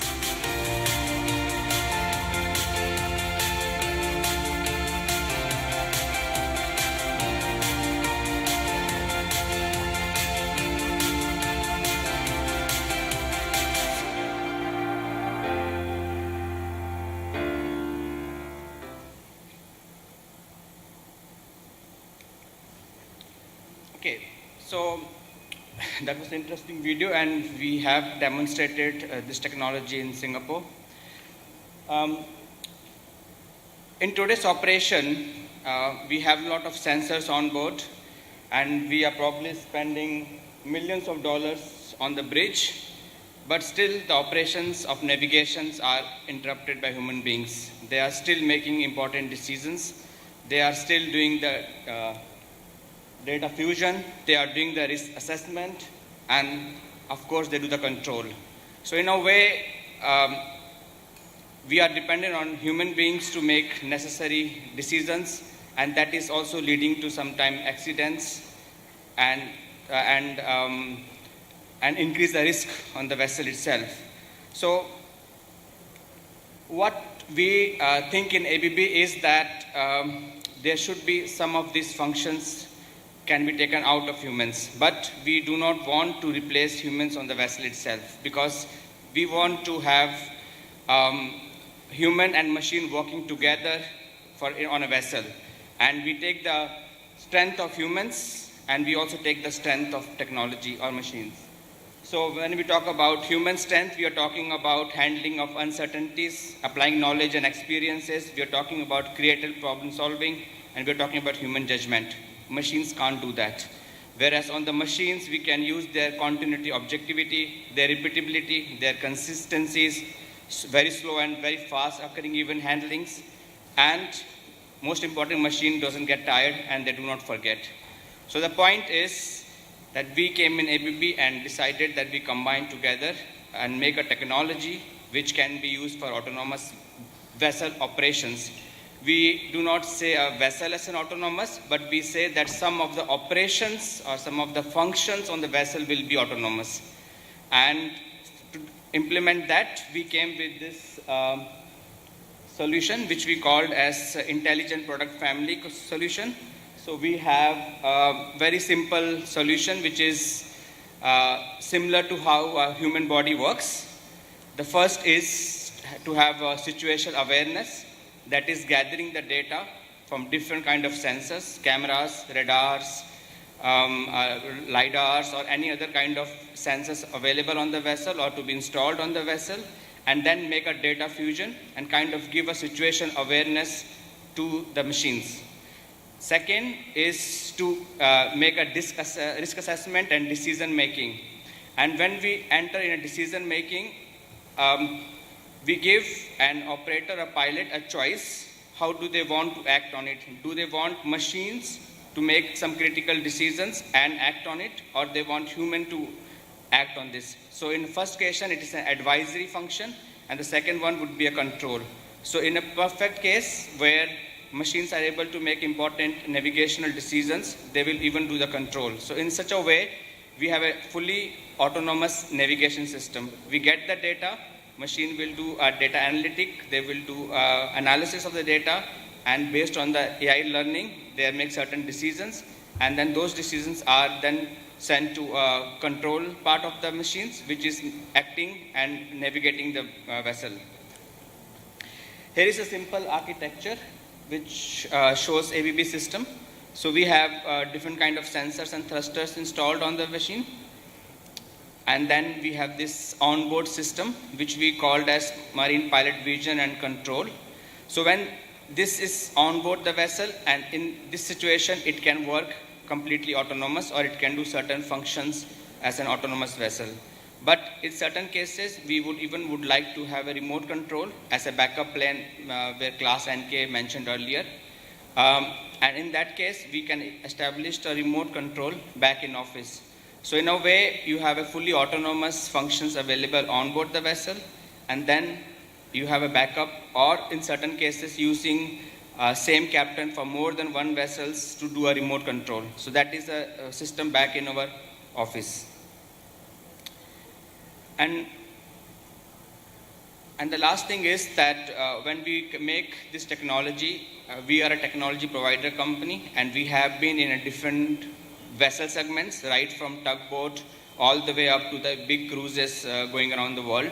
And we wanted to make a technology which can be modular, which can be used across the vessel segment and doing a different operations, because we understand that the requirement of this vessel is different. A simple coastal vessel maybe have close to unmanned, whereas you cannot have an unmanned cruise vessel. So there the function could only be advisory for the captain to act. So because of that, we came with a modular approach, and we made this system, which is same technology, different applications. And that helped us to mature this technology. And we are very proud to say that this product has been already installed in quite many vessels, big cruises and small tugboats. Thank you.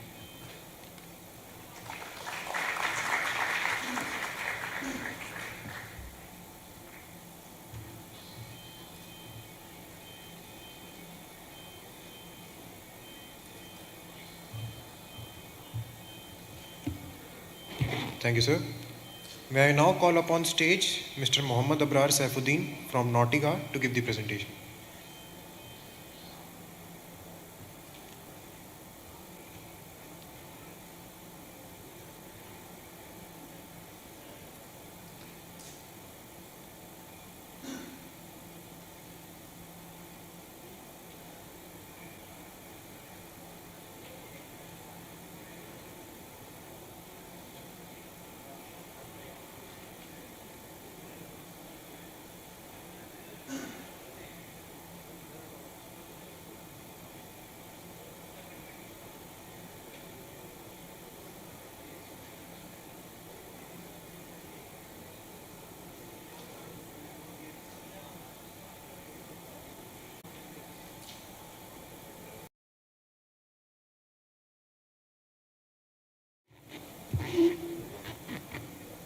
Hello.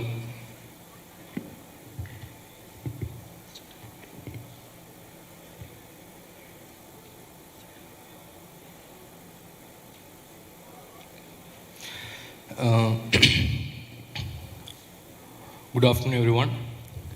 The Society of New Architecture Students proudly present Nautica, the one-of-a-kind tech fest of maritime industry from the Department of Ship Technology, CUSAT. Nautica opens up new realms for discussion, innovation, and collaboration with distinguished personalities. With more than 5,000 people attending and public relations with numerous academic institutions, Nautica presents an unparalleled opportunity to interact and collaborate with the industry and academic experts. Nautica holds discussion from not just the maritime sector, but from diverse other areas too. Nautica indeed intends to level up your skills with the workshops and training to make you experience the work environment and build up your skills to meet the industry demands.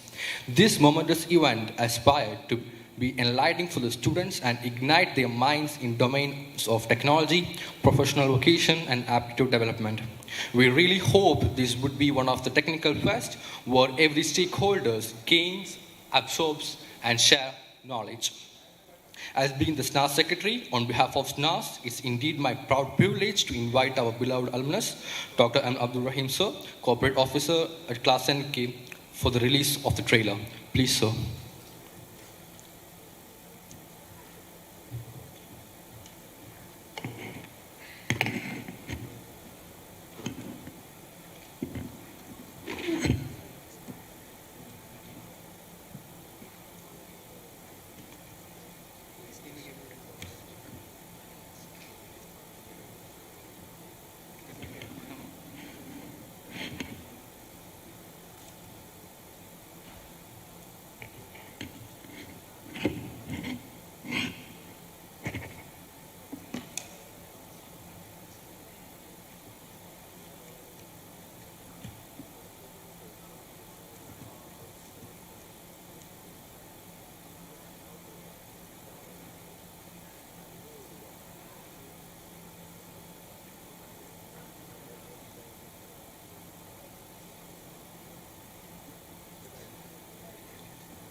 Afternoon. Once again, I know I am the most hated person in this room because I am standing between you and lunch, but unfortunately I was asked to do this task of encouraging them. As you know, it is organized by the Society of Naval Architecture Students. It is almost 40 years as old as the Department of Ship Technology, and I know some of the founding fathers of the SNAS are sitting in the audience. So I'm from the 5th batch, so I'm a little junior to them, but still, they have asked me to do that, so I am doing it. As you know, Nautica, you have seen what it is, and in the delegate bag there is a flyer of Nautica which gives the details of what it is. It's a technical sessions, seminars, panel discussions, Marine Expo, competitions, workshops, so on and so forth. So I think it's an excellent, SNAS has been conducting similar events over a long time, and this is one of the jewels in the crown of SNAS, this Nautica, and it gives the organizers, the students, a very good experience in organizing, in man management, in handling unforeseen circumstances, just like you have seen here the glitch in the beginning. Just want to say, you are talking about cyber security and information security, but these glitches do happen. And another key point, it is not only just for naval architecture or marine engineering graduates. I think several universities and many colleges are involved. So it gives an opportunity for the students to show their talent, to hone their skills, and also to interact each other in a very healthy and competitive manner. It makes them into a kind of rounded individuals for the companies they are going to work, for the society and the nation at large.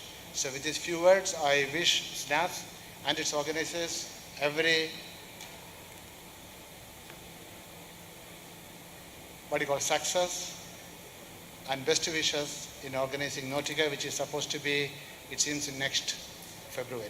Thank you very much. Now you can have lunch.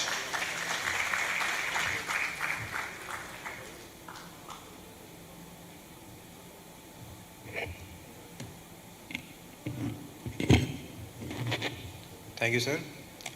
I'm very sure that the audience will just wait for a bit longer. We have the last presentation before lunch.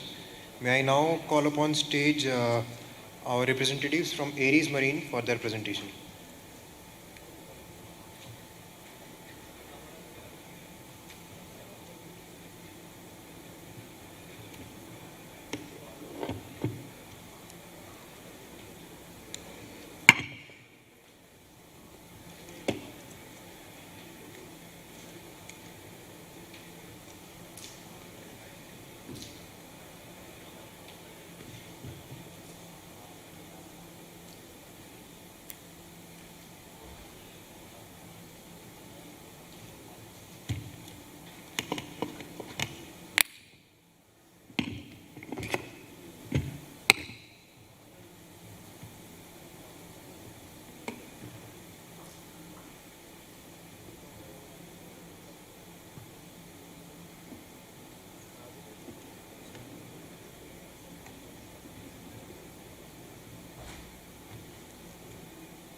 Hello.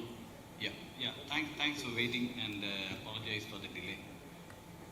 I represent Aries Marine and Engineering Services, and as part of the product presentation, we would like to present one of the services that we offer for the marine industry, and that service is 3D laser scanning and digitization. Before we venture into talking about the specific service, I would like to speak about the company for a few seconds. The company Aries Marine was formed in 1998 in Sharjah with a strength of 5 people, and this is the 25th year of existence of our company. And in the last 25 years, we have grown over 50 times in terms of our manpower strength, and today we employ more than 2,000 employees worldwide.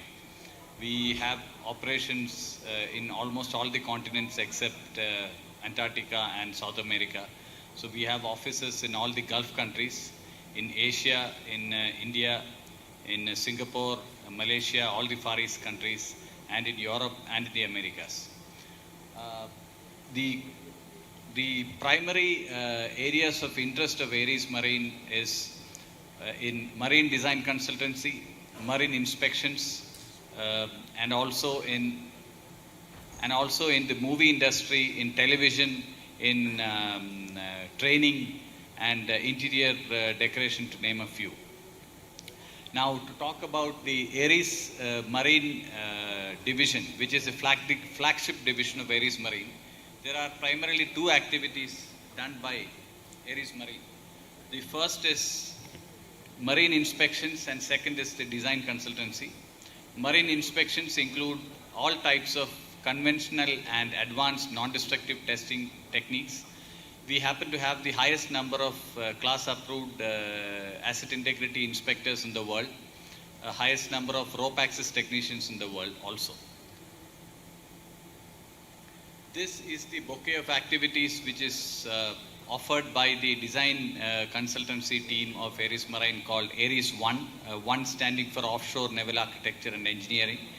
So we offer naval architecture and marine engineering solutions, offshore and subsea engineering, electrical instrumentation and telecom engineering, project management, marine warranty surveys and other surveys, marine equipment trading, green solutions, and Aries aerial and unmanned surveys, about which I talked about an hour back during my presentation. Now, coming to the specific service that I want to talk about, that is 3D laser scanning. So what is 3D laser scanning is essentially a non-contact, non-destructive technology that captures the shape of physical objects by creating point clouds of data from the surface of an object. Now, how is this done? How is this achieved? This is achieved using a 3D laser scanner.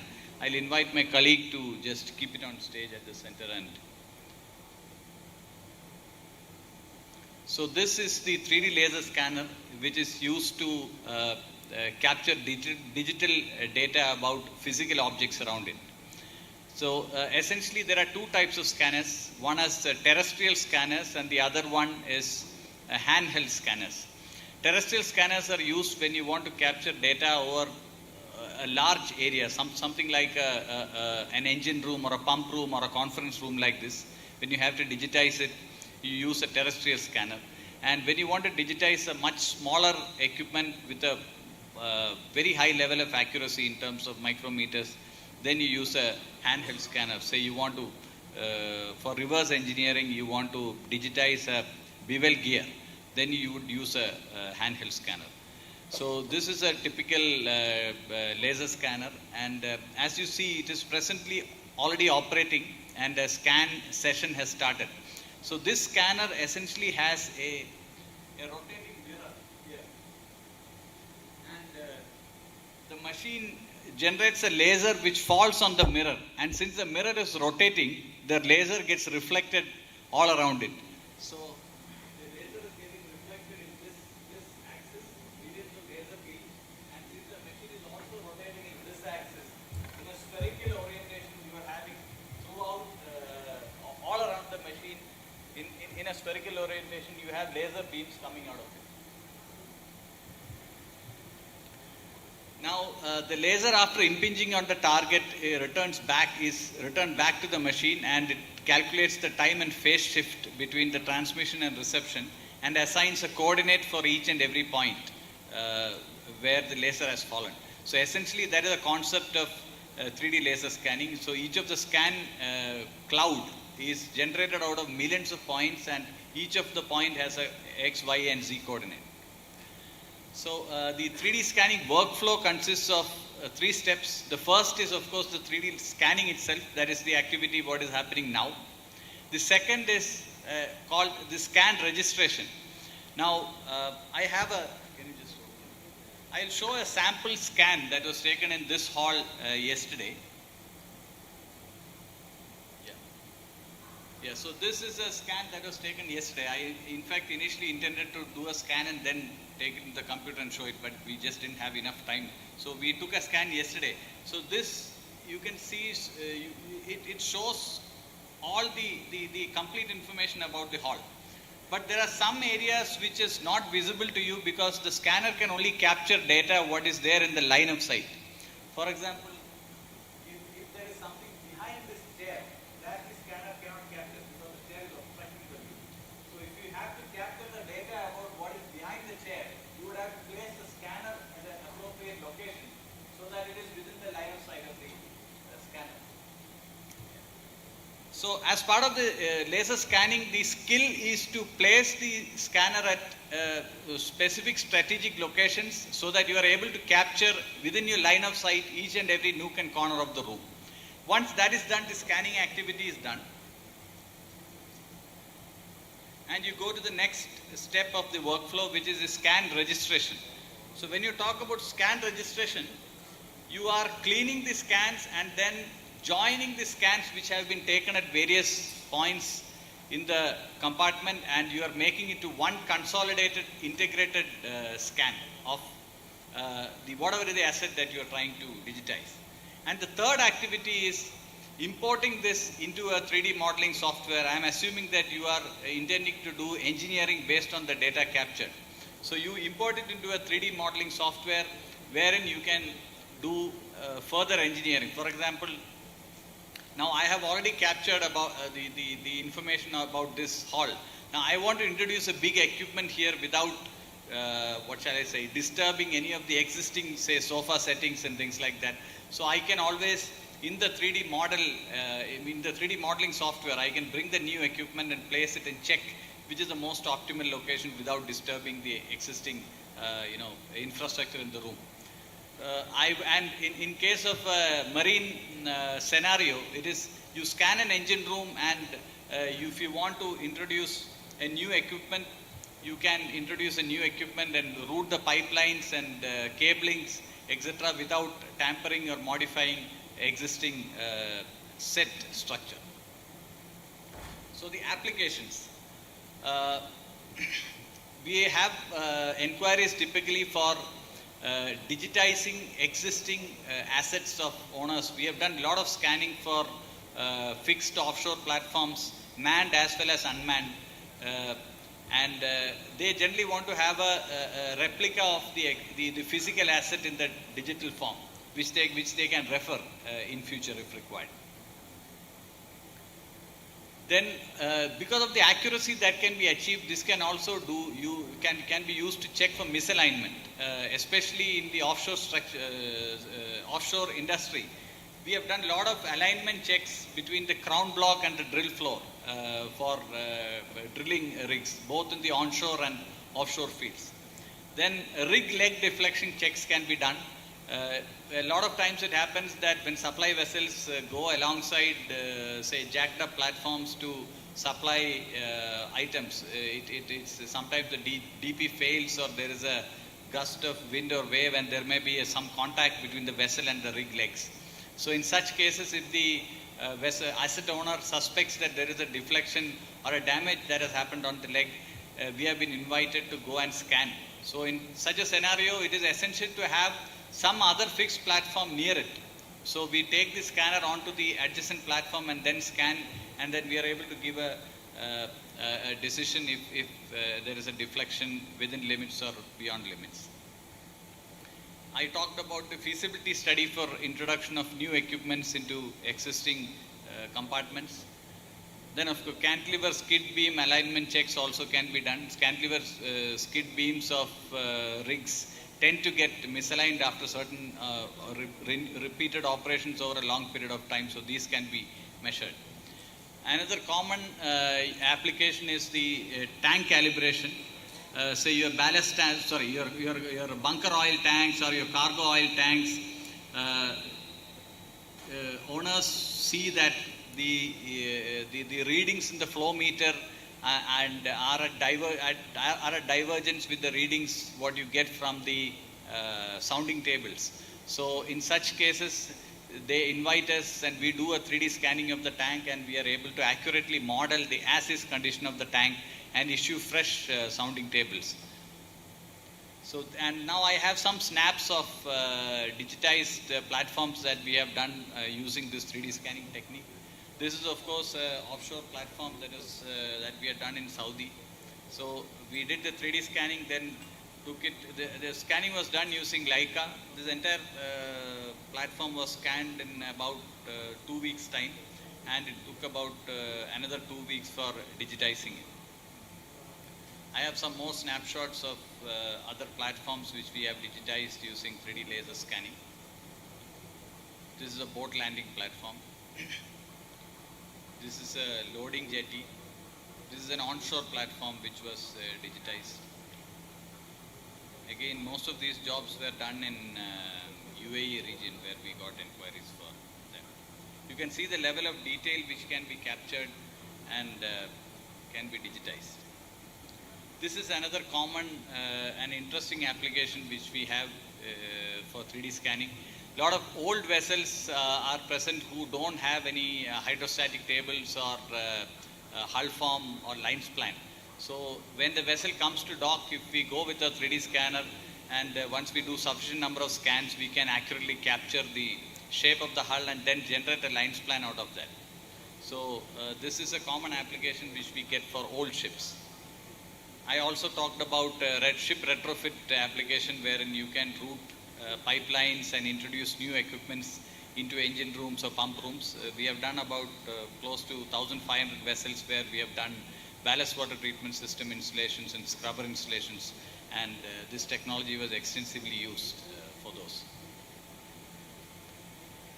This is just another photograph where we use 3D laser scanning for digitizing the main deck and compartments of FPSO. Another case where a particular compartment, the client wanted to confirm whether a new winch could be installed inside. So of course winch model we got from the OEM of the winch, and we did a scan of the compartment where it had to go in, and after digitizing it we could check using inside a 3D modeling software whether there are clashes.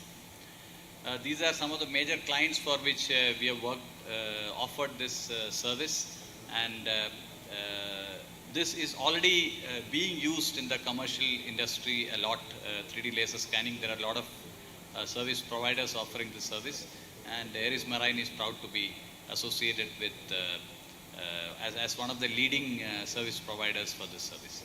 Thank you.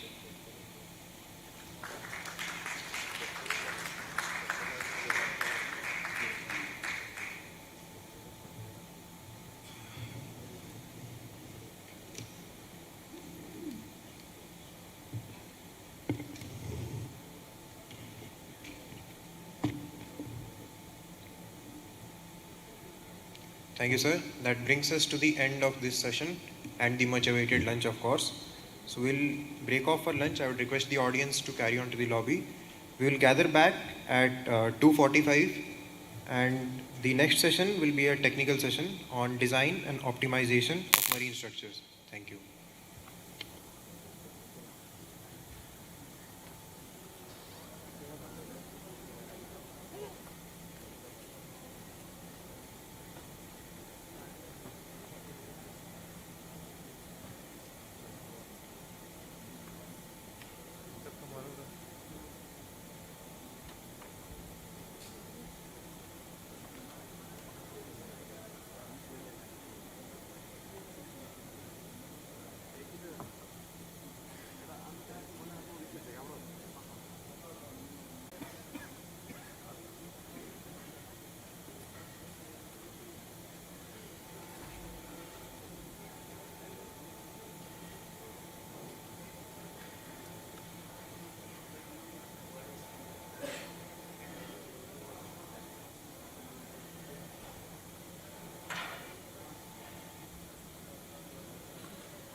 Ladies and gentlemen, I welcome you all back to the afternoon session of today. That will be a technical session on design and optimization of marine structures. Now before I begin, I must tell you that being a student, it is our tendency to feel sleepy after lunch. I hope everyone agrees with that. But in this case, I'm very sure that everyone's intention to gather the knowledge is so intense that I'm sure nobody will feel sleepy. So for this session, I would like to request onto the stage Professor Om Prakash Shah from IIT Kharagpur.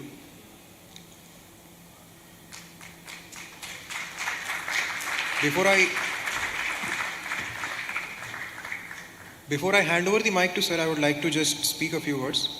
This field of naval architecture and shipbuilding is constantly evolving. Within just a matter of few years, trends change globally. Our main objective is to stay in harmony with the advancements in technology. And one of the methods to achieve this is by constant design optimization. Dr. O.P. Shah is currently a professor in the Department of Ocean Engineering and Naval Architecture in IIT Kharagpur. He was the head of Department of Ocean Engineering and Naval Architecture from October 2010 to September 2013. He is currently involved in a number of sponsored research and industrial consultancy projects with the DRDO, Indian Navy, Ministry of Shipping, GRSE, Cochin Shipyard Limited, L&T Shipping, and a lot of other port trusts.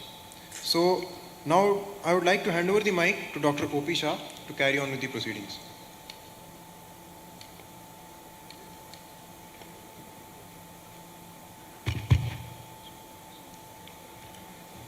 First of all, thank you very much for the nice introduction. I take this opportunity to thank DIMS and Dostas for giving me this opportunity and honor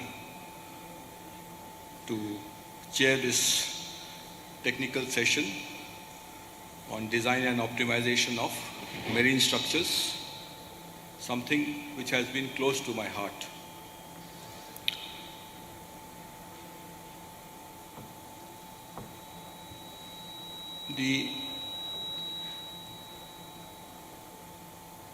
In the morning I was told that I must speak a few words before the technical session starts. So let me just share some of my thoughts which I jotted down in the morning. We all know marine or ship design in the past was more of an art than science. It was highly dependent on experienced naval architects who had knowledge and experience of the different engineering disciplines. When we were young, we were referred as jack of all trades, but master of none. Okay, and that's what naval architect was all about. The design space was explored through heuristic methods, the knowledge gained through trial and error over decades. In this design process, the optimization was inherently coupled, because inherently coupled with this design was also a process of optimization, which was the selection of the best solution out of the many feasible ones. But the naval architect relied on his heuristics and the knowledge gained to come up and pick up the best solution. In the last few decades, there has been an exponential advancement, both in terms of computer hardware and marine software tools, some of which we will see in the presentations which will follow. And along with this, there has been a strong integration of this hardware and software tools into one integrated platform. I started learning my engineering with a slide rule. And I have now come to a stage where you can do a parametric hull form design, including a RAN solver on a laptop. Okay, I do not know where the next 20 years or 30 years will take us. The present day shipping industry, as through the last sessions we have seen, is a much more complex and works in a much more complex environment. There are economic, environmental, and even social restrictions. Long back, as a student, I remember Dr. Buxton from Newcastle had come to give a lecture, and that's the first time I heard about techno-economic design. We knew of techno-design, it was techno-economic. Then with the new rules of environmental coming in, it became environmental protection.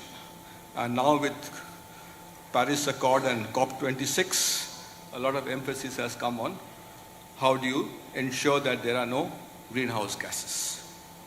So energy efficiency, safety, and environmental protection are now the key requirements for the sustainable shipping and the marine industry. And the transportation sector, which is the marine transportation sector, must adapt to this accordingly. And this calls for a significant changes in the way we had approached design as a young student and the way we are approaching now. It has become complex, it is multidisciplinary, the objective functions are multi-objective, and they require both knowledge of technical and non-technical in nature. So you need to have a systematic approach to marine design and optimization by considering the ship or the marine structure as a complex object with various subsystems. And these subsystems can be looked as spokes like safety, energy, power, propulsion, and so on. Any state of art of ship or marine process inherently involves optimization, namely selection of the best solution to which fulfills a target objective function. In the present day, we have to do a trade-off, or what we call formalized optimization is increasingly becoming common, but not for a specific portion. This trade-off is now looking at the entire life cycle of the marine product. So we have moved on from a narrow band to a much broader objective, which is we are trying to look at the entire life cycle of the ship. It is important that the designers combine all these concepts, and there will be papers on this. Challenges have been thrown to us through various IMO resolutions like EEXI, EEDI, and CII. But to do this in a proper way, we need a platform, and a platform where we can integrate the CAD tools, the CFD tools, and the other tools in a seamlessly, or integrate them in a seamless manner. And finally, I think the design and optimization should be carried in a holistic manner. That is now, I'm sure, is being done. There are projects in Europe. One of them, which is very famous, is the Holy Ship, which has been very seriously looking into this particular aspect. We now have what we call fully parametric models, and I can assure you with fully parametric models, within a session or an afternoon, we can generate typically a few hundred variants of the hull form and also examine the complexity or the aerodynamic properties of this particular hull form. So there is a lot that is going to happen in the future, and the young naval architects who are sitting at the background, I think for them it's a very, very challenging task.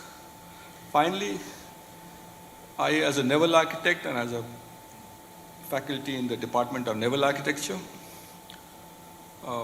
have worked very closely with the industry, and I think it is very important that the academia, the research establishments work very closely with the industry to provide solutions. That is the only way forward.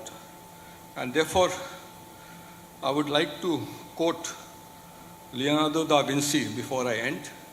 There is a reason why I am quoting Leonardo da Vinci out here.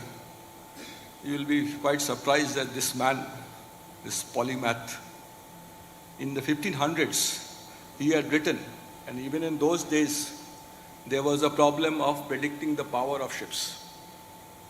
It is Da Vinci who had written that you could predict the power of a ship by doing model tests. This word is written in the document that you can do powering of a ship by doing model test. It took nearly 300 years for William Froude to come up with the law of extrapolating from the model test to the full scale. And Da Vinci writes, "He who loves practice without theory is like a sailor who boards the ship without a rudder and never knows where he may be cast." So with this brief introduction, let me tell you, we have got 6 papers today from experts all around. There will be 3 papers followed by a short tea break and another 3 papers. I would request the speakers to limit to their time. The first speaker today is none other than my friend, Dr. V. Anand Subramaniam. To this particular audience, I have not got his biodata with me. So to this particular audience, he needs no introduction. We have been graduated in naval architecture at the same time from different universities, and we have been colleagues in this entire journey of teaching naval architecture. Professor Anand Subramaniam has been a professor at IIT Kharagpur, recently retired. IIT Madras. Please excuse me, sir. Okay. He was the head of the department, and he has extensively worked with the industry. The surprising part is that the co-author of the paper is also a naval architect, Dr. Rahul Subramaniam, who is the son of Professor Anand Subramaniam. So this is perhaps the first paper I am facing, maybe after William Froude and Robert Froude, where a father and son, both naval architects, unfortunately Rahul is not here today with us, where a paper is now being presented by 2 naval architects of 2 generations. So I request Dr. Anand Subramaniam, please come up to the stage.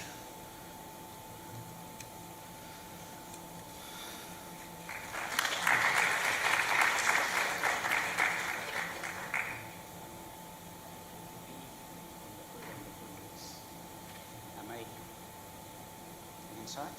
Yes, yes. Oh, they are supposed to be in there.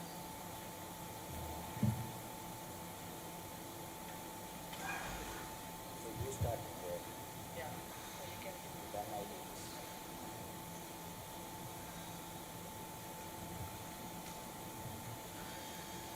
So, did he give this order?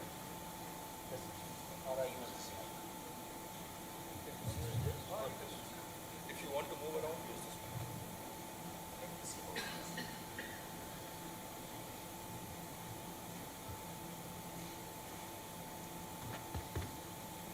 Hello, yeah. Good afternoon, my dear friends.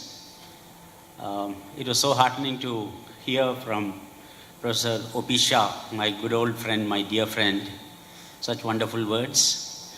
And his introduction to the subject, to the history, to the evolution of naval architecture and shipbuilding has made it easy for me to glide into my topic now. And you can see the title of it here.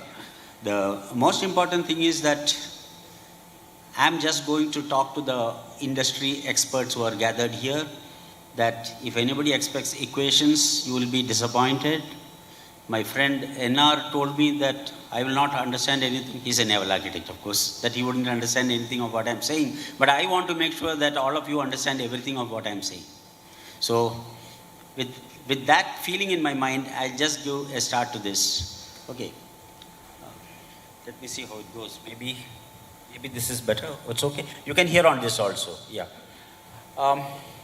Numerical simulation for powering prediction of ships.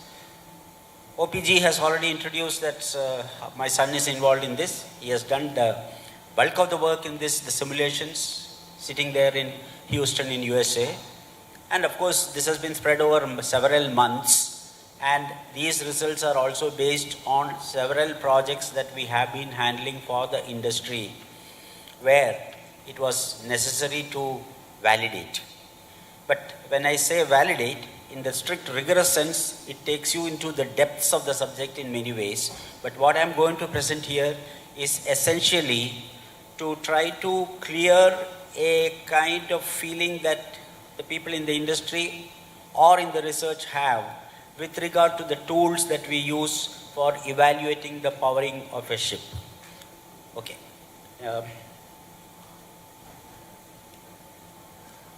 The scope of the presentation is that I give you an introduction to the area of computational fluid dynamics and experimental fluid dynamics. It's a style to call them CFD and EFD. Okay? EFD essentially stands for the tank testing that we do, which is a part of naval architecture. So I try to give some very general ideas on CFD, the basic tool. Then I go to the methodology, again in a very superficial way, and then I try to present the 3 test cases that we have taken up for investigation, which we will explain in the course of this presentation. 3 ships, 3 different kinds. One is a slow-speed container ship, another is a high-speed catamaran, and the third one is what is called a general prismatic planing hull, which goes to very high Froude numbers. And we show you the results and then try to draw some conclusions which would be support for, which is gaining ground, and the transition or the need for transition in our approach to evaluation for powering. Okay? Yeah. Yeah. So, I don't know from where to look. Yeah, I can look here. Thank you. Yeah.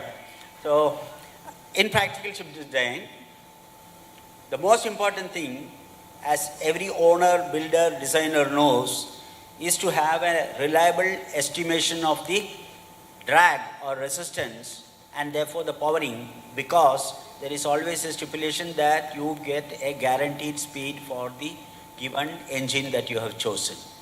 So, in order to ensure this, Professor Opisha has already said that the classical way of doing tank testing, which has been taken as the standard for evaluating the performance, EFD, has been the traditional method. As against this, over the last few decades, we have had the emergence and the development of a robust tool in the form of computational fluid dynamics, CFD. Okay.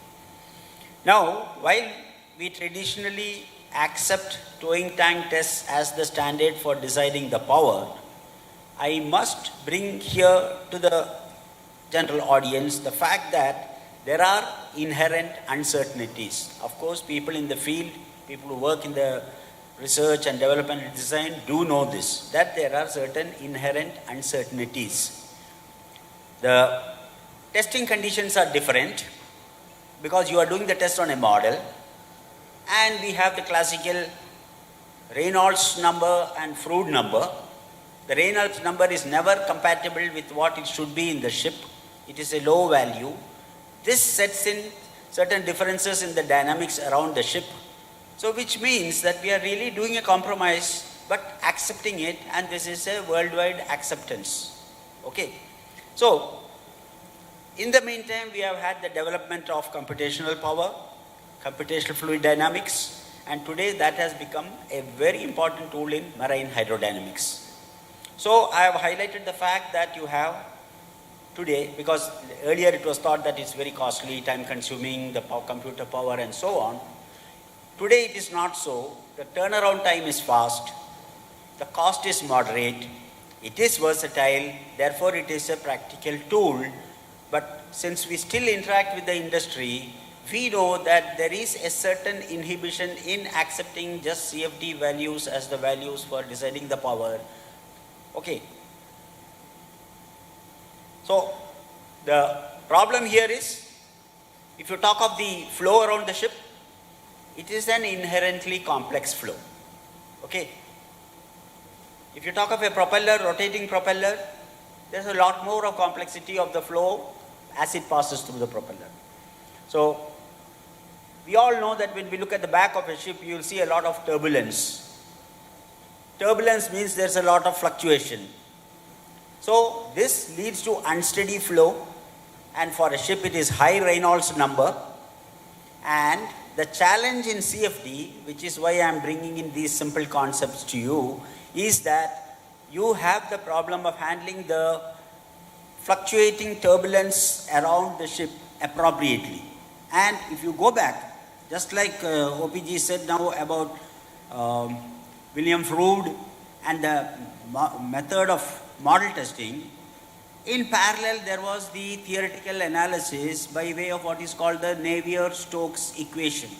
An independent French and a British scientist way back at the end of the 19th century formulated these equations which define a flow beautifully around a body, but that equation had no solution, and that is why we had to wait for almost a century with the advent of computational fluid dynamics that it could be handled, it could be solved numerically with certain approximations or idealizations. So this is the evolution of the CFD part, and in recent years with the power of the computers, it has been possible to simulate the reality of the flow in a much more realistic way. So there, the factors are, you have to model the flow around with very fine grid. You have to model the turbulence that is actually taking place. This is where the term RANS comes in, that is Reynolds number averaged Navier-Stokes equation, which gave a solution to the problem.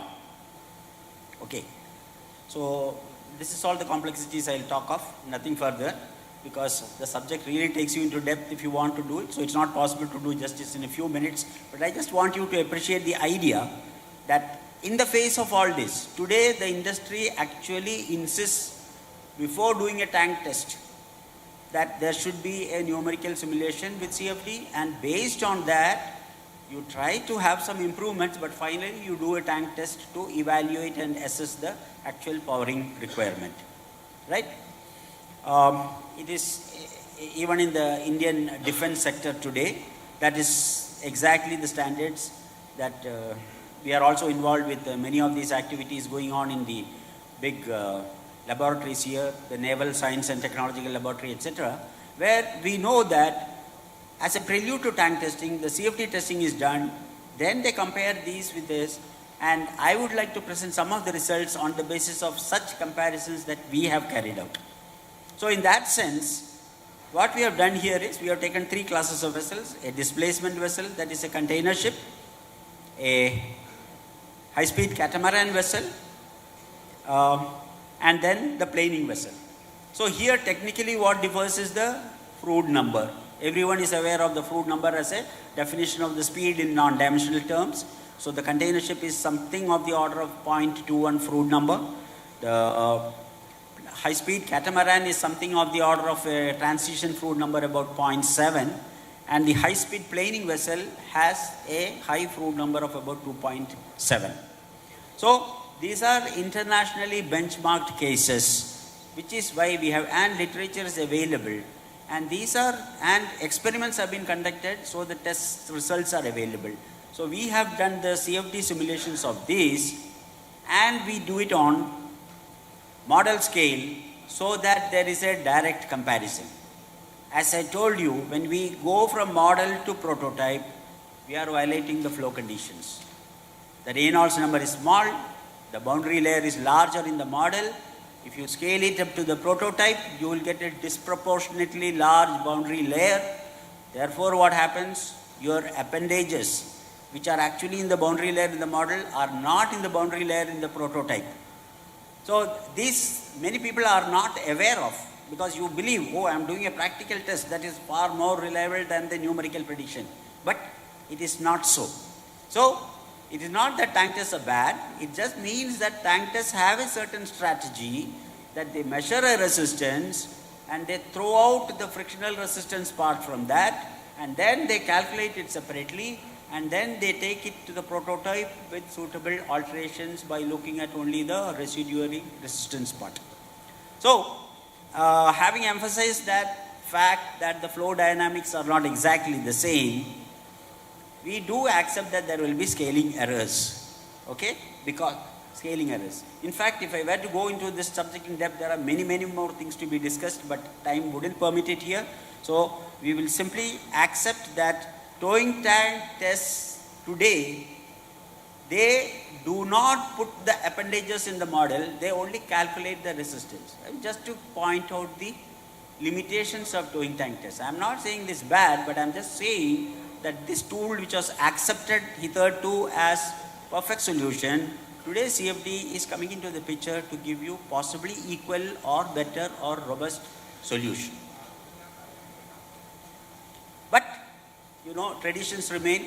So even now, generally we would say towing tank testing is strongly entrenched as an accepted solution to the industry.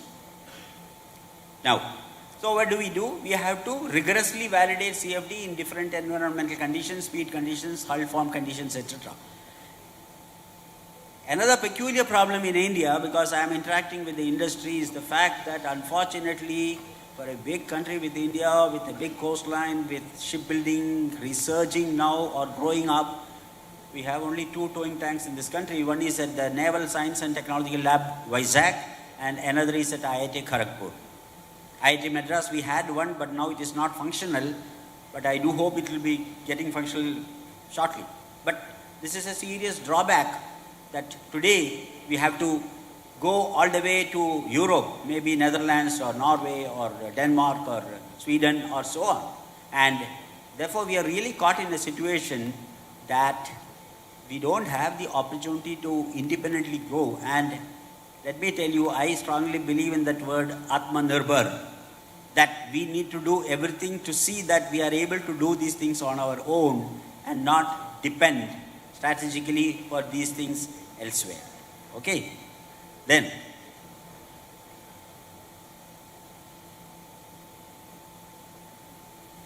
so the RAM solver I talked of, it has a component that while it takes care of steady velocity, and as I told you, you can see the turbulence and everything, you have to model these things. So, what is done is, the average part and the fluctuating part are taken care of in a mathematical strategy there, and a solution is found. This is what we call the RAN solver, because it can be for steady flow conditions, it can also be for unsteady flow conditions, which they variously call it as URANS, U-R-A-N-S-E, okay, unsteady. Now, the tools have been developing continuously, and today you seek modeling the the complex flows that are taking place, the formation of braking waves, the formation of bubbles and braking and so on. So this has led to more tools like what is called the large eddy simulation, direct numerical simulation. But all this means the scales are vast. There will be huge magnitude of grid sizes going to tens of billions of cells, and if you want to really simulate the formation of bubbles and braking, etc., it is possible, but these have not reached a stage that for practical ship resistance powering they can be used. This is what I want to tell you here. Okay, so we are now talking of CFD simulation only using the RANS or URANS solver, and what it does, just to put it in a nutshell, is that once you form the equations and solve it, you get the components of local velocities and pressures, the equivalent of putting, sensors and getting it, but much more accurately there, I would say. And once you integrate them, you are able to get the drag. So in CFD, it is not only the drag. What you can get is pressure distribution, streamlines, wave patterns. So it is much beyond the drag. And therefore, you have a potential reliable tool in hand. So I am sticking to ship resistance only. I don't want to go into those bullets which describe what simple does, etc. I want to bring in another factor that the CFD codes are standardized in the form of commercial softwares. You have Star CCM, you have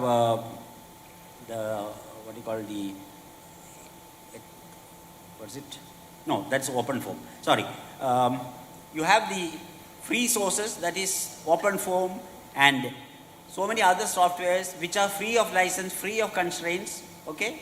So we can opt for one or the other, but there is a steep learning curve involved with those things. Now what we have done here is the analysis is in OpenFOAM, and what I am going to show you here is what we did. Here I described DTC is the medium speed vessel, a container vessel. DTC stands for Duisburg Test Container Vessel, okay, which was done in Germany. The other one is the Delft catamaran in Netherlands. As I said, the fluid number is 0.7.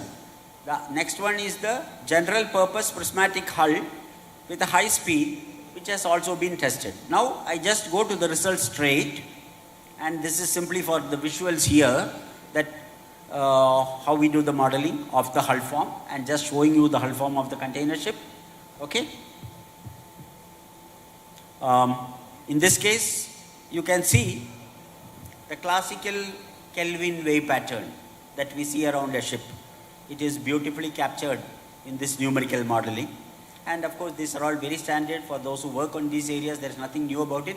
But I just want to present it to you that these simulations verify that the kinematics, that is the movement of the water, the waves, etc., can be captured beautifully.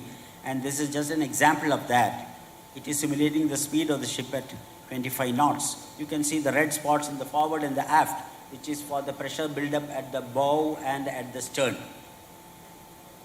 I don't think I have to dwell on this, on the size of the model, etc., just for the record here.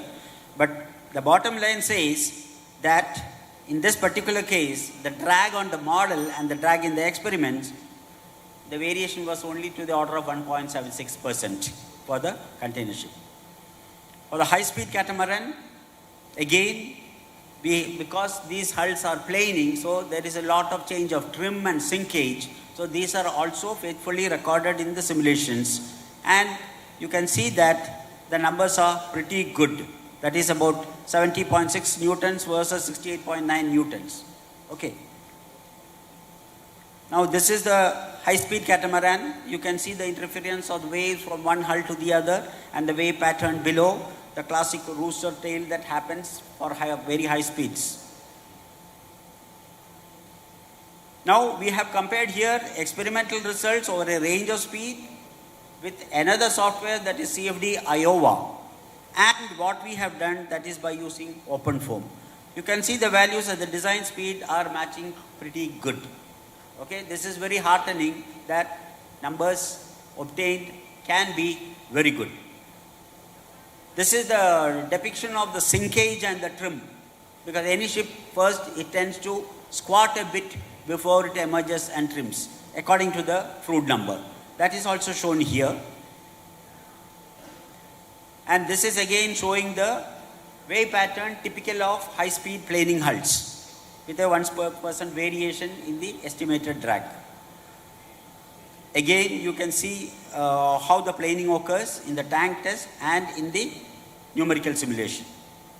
The underwater picture of how much of contact area of the hull happens for planing. Yeah. So, with this, I would like to conclude that the test cases show evidence that CFD simulation can match, and I can tell you it is not easy, because in the wrong hands it can also give you wrong results. So there are several factors about it. It's over? Time is over? Yeah. And the results presented here for the 3 categories of vessels, we are showing the results that which suggests that the RAN solver is a proven workhorse in marine hydrodynamics applications for the industry. Okay? Thank you.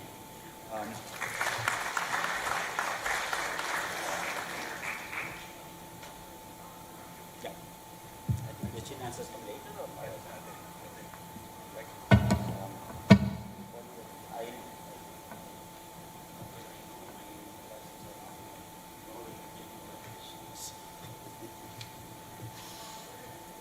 Thank you, Professor Anand Subramaniam, for an excellent presentation. He's given the whole gamut of food numbers for CFD testing. And I think it should be very educative to the younger audience who will be now tasked with this job in the near future by the industry. So thanks once again. And Dr. Anand Subramaniam, I would like all of you to give him a big hand for excellence. We'll take the question answers at the end, and I know there are a lot of questions on this. Finally, the second paper is an overview on conversion of self-elevating units to offshore installation.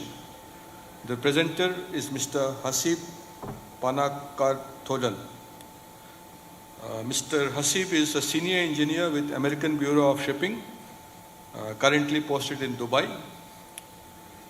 He has worked nearly 14 years as a professional in the offshore marine oil and gas industry. Mr. Hasib is currently in Dubai, as I mentioned. He graduated from QSAT as a naval architect, and he specializes in engineering plan review of structure, stability, and statutory aspects of offshore units and marine vessels. So I request Mr. Hasib to come up and give his presentation.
Good afternoon all.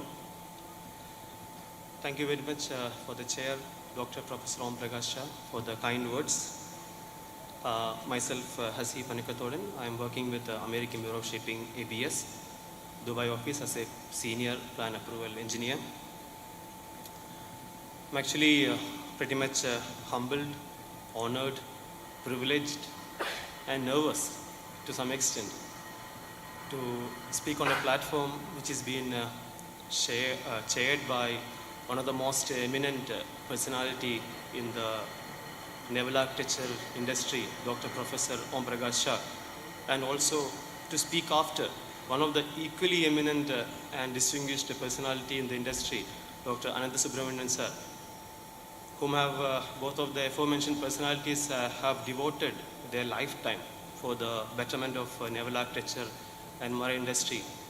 In front of them, my 15 years odd professional work, I feel like a child wondering by watching some superheroes doing something. With this humble note, I would like to, I couldn't utter a single word, or rather I couldn't start my presentation without thanking my beloved professors whom have made me as a naval architect. Some of them are present here, most of them are not present here. I would like to say them a big thank you from bottom of my heart for all the hard work they have put in for training myself and my batch and my juniors and seniors, of course. This is an opportunity maybe a rare opportunity getting for me to speak in front of my professors. I would like to snatch that opportunity and to thank them from bottom of my heart. I feel a bit emotional when remembering Dr. Nambudiri sir, whom have passed away recently. That particular gentleman have taught us engineering, graphics and mechanics, so it's a big loss for our industry. I would like to dedicate this small attempt to Nambudiri sir. If it helps him or if it makes him happy in one way or the other, maybe he is watching from the heaven, I don't know. Without getting too much emotional, I also would like to thank all the seniors, my classmates, my juniors, from which I've learned many things in and out of the field. They've been providing guidance to me when at times when the time was hard at me. They've been helping me, so I would like to thank my seniors and juniors as well. Without eating up too much time, let's straight away get into the matter. What I'm trying to present here is an overview on conversion of self-elevating units to offshore installation from an American Bureau of Shipping ABS class review perspective. We do have a dedicated guide for the conversion of self-elevating units to offshore installation. So in short, for the next few minutes, what I'm trying to give in 40-odd slides is that without reading the complete rule, just to give an overview of an owner, potential owner, or a designer, or budding naval architects, the concept of conversion of self-elevating drilling or non-drilling units to offshore installation.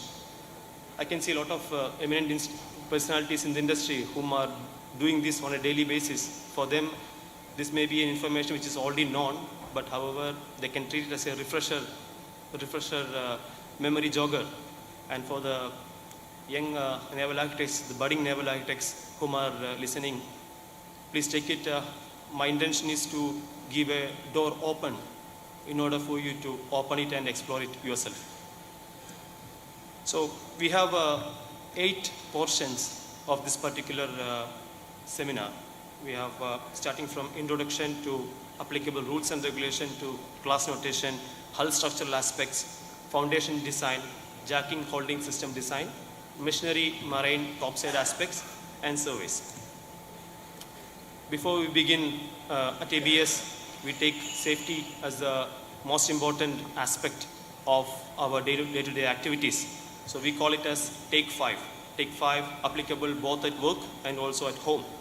We used to call it as also a boring slide for us in each and every presentation. We have no way without this slide. So it is look, think, recognize, control, and begin. Look for any particular safety hazards. Think about how is it a real safety hazard. Recognize them if it is a safety hazard. Think of the remedial measures, how to control them, then begin the action. That's what we call look, think, recognize, control, and begin. These are a few pictorial representation of what we are going to discuss in the next 25 slides or so. Offshore installations installed on particular region. I'm not naming any of them.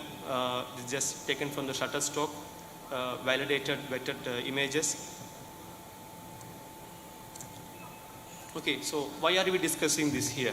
This mainly discussed here, it's identified as a cost-effective option when developing an offshore field. Cost-effective in the sense it's making the best use of mobile offshore drilling units whom have already operated for 20 years or so. It's a very good opportunity for the owners to have next 15 years how to capitalize their asset in a much more economical way. The classification of the existing self-elevating unit as a mobile offshore unit changes to a site-specific offshore installation during this activity. There is apparently a growing interest within the industry to build self-elevating units for operating as offshore installation.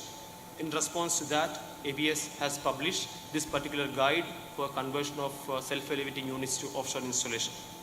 This guide is applicable for converting existing self-elevating units or for newly built self-elevating units to operate as offshore installation for hydrocarbon production and for processing services. Machinery and safety systems may be included within ABS scope of classification for the intended service life if they are requested by the owner. The latest edition of the aforementioned guide comes in July 2021. It expands the guide's application to cover newly built self-elevating units intended to operate as an offshore installation. The new designation, offshore installing unit, will be added to the primary class notation of offshore installation if machinery and safety system related are also included within the scope of classification. Also, a new notation when an LNG processing facility is installed on the unit are also introduced.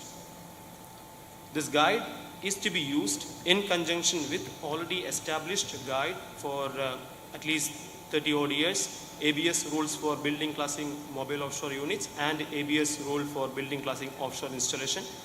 Upon satisfactory review and survey, ABS will issue documentation to the unit for a single voyage from the conversion or fabrication yard to the installation site. After the installation is completed and the surveyor is satisfied, a report will be submitted to the class committee for requesting the issuance of a full-term classification certificate.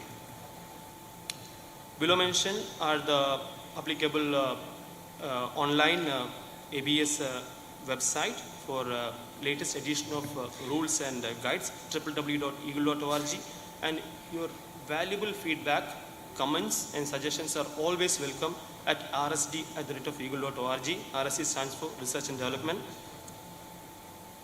Let's move on to the next segment. Let's see what are the applicable rules and regulation. The major rules which are defining the design or conversion of mobile offshore drilling units to offshore installation are ABS rule for building classing mobile offshore unit. We call it as MOU rule. ABS rule for building classing offshore installation. We call it as OI rule. And ABS rule for building classing facilities on offshore installation. We call it as facility rule. ABS guide for building classing gravity-based offshore LNG terminals. We call it as GBLNGT guide. We also have offshore fatigue guide and we also have offshore buckling guide for the detailed assessments. We have riser guide when the riser system is involved. We also have applicable material requirements. We also have applicable ABS guidance note on structure analysis of self-elevating unit and dynamic analysis procedure for self-elevating unit. We also have for site-specific assessment of mobile offshore units, ISO 19905 Part 1 jackups.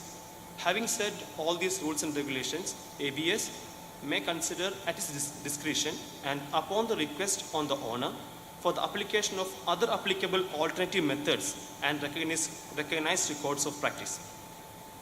Let's see what are the applicable statutory regulations. On the statutory side, offshore installation may or may not be under the requirements of flag state. The degree of offshore installation compliance with the statutory regulations for the applicable flag state or coastal state may differ from project to project depending upon the flag administration. Although the offshore installation may not be certified by ABS in compliance with the statutory regulation applicable for on-site operation, it could still require a temporary certification for its journey to the installation site. For example, the load lane certificate for the tow from shipyard to the installation site as required by the Coastal State Administration. Coastal State Administration may require to provide compliance with the MARPOL Annex 1 for offshore pollution, Annex 4 for sewage, and Annex 6 for air pollution. So this requirement depending upon coastal state to coastal state for which this particular offshore installation will be installed. Classification notation. This slides gives a very good, these slides give a pretty much summarized reflection of applicable class notation. For example, in an offshore installation, if you are classing only structure and stability assessment, stability for the single voyage from the construction yard or the modification yard to the intended location, if you are classing only structure and stability, the applicable class notation will be offshore installation. If you are classing structure, stability, essential safety system and machinery, then we will have offshore installation in bracket self-installing unit. Likewise, if you are classing structure, stability, essential safety system, machinery, hydrocarbon production processing, it will be offshore installation, self-elevating unit, hydrocarbon production or processing. If the import and export risers are involved in the discussion or on the classification side, it will be offshore installation, offshore risers. This is another interesting aspect. When the self-elevating unit is fitted with the process facilities, but the classification of the entire process facility is not decided, certain essential safety system and equipment for the process facility as indicated in 2/1.1 of the guide, which I will show in the coming slides, are to be in compliance for the requirements of the ABS facility rules. Offshore fixed platform, design, build. I think this is something related to the upcoming presentation of Mr. Abdul Ghaffur. Maybe you can relate this better than me. Offshore fixed platform, design and built to the requirement of pre-service condition and strength criteria for the in-service site-specific condition in accordance with ABS rules for building and classing mobile offshore insertion rule, and maintained in accordance with the applicable ABS requirement for site-specific environmental data for in-service condition, will be indicated by the S qualifier following the basic notation. For example, the S qualifier followed by the definition of the site is mandatory to be assigned and published in the ABS record. For example, multi-scross A1, offshore installation, self-installing unit, hydrocarbon protection, S qualifier in the Gulf of Mexico, which means this is actually verified, classed for installing in the Gulf of Mexico. Likewise, for newly built OI, the class notation FL stands for fatigue life, number of years. Year will be assigned to identify the design fatigue life in years and the year of maturation of fatigue life in the defined site. For an existing SEU converted to an OI, the class notation remaining fatigue life, RFL, will be assigned to identify the expected minimum remaining fatigue life in years and the year of maturation of fatigue life in the defined site. For life extension criteria and relocation of the unit, the reference is made to offshore installation rule. As mentioned earlier in the slide, this is the table which I was referring to 2/1.1, systems and equipment included in the self-elevating unit class notation as the essential safety system. We can just have a read like a facility layout, area classification, electrical system protection likewise, and then the applicable life-saving things and everything. So this it's readily available in the rule, so I'm not spending time on this table. Okay, moving on to the hull structural aspect. So the most important analysis for conversion of self-elevating unit to offshore installation is the in-place analysis, as most of us know. Applicable rule will be offshore installation rule, mobile offshore rules, and a guidance note on structural analysis of self-elevating units, guidance note on dynamic analysis procedure of self-elevating unit, guidance note on geotechnical performance of Sputcan foundation. This slide gives pretty much summarized idea on various aspects that should be considered in the conversion process. Talking about hull structure, we are looking at it: hull, legs, jack case, mat/Sputcan, living quarters, helideck, crane pedestal, and equipment foundation. On the stability side is a wind heeling moment, because although one could argue that I am removing my derrick and drill floor and cantilever and I am putting a process module, so one could argue that my effective wind area is actually less, but it has to be quantitatively proven. There are cases in which although the derrick and drill floor has been removed, but the process facilities which are being added maybe having higher vertical center of gravity and higher wind area and higher center of pressure, which will result in higher wind heeling moments. So we'll have a quantitative study and see where we stand on the net applicable wind heeling moment applied on the vessel. Correspondingly, a stability booklet should be prepared. A water integrity plan should be prepared if there is any subdivision changes below hull. On the statutory side, as applicable in corresponding to the flag state and coastal state, structural fire protection plan, HVAC ventilation plan, escape and egress route plan, life-saving appliances plan, fire control plan, and review of additional coastal state requirement, if any. On the supporting analysis, as I mentioned in the previous slide, this most important is the in-place analysis, geotechnical investigation report, metocean report, global hull strength, fatigue analysis, foundation analysis, leg toe analysis, corrosion control system, and inclination test, earthquake analysis if applicable. I will quickly go through this in-place analysis in the coming slide. So what are the major inputs when we are thinking about in-place analysis? The major input when you think about in-place analysis is the weight control report, center of gravity, thickness measurement and condition of primary members, wind profile, marine growth, corrosion elements. And the results what we are getting is required preload capacity, required jacking system capacity, footing system restraints, spud can design limitation. Environmental condition. So typically we use 100 period return environmental period, but if the platforms are unmanned or if they can be easily evacuated, a shorter design life than typical design life, we can use a recurrence interval less than 100 years, but however it should be not less than 50 years.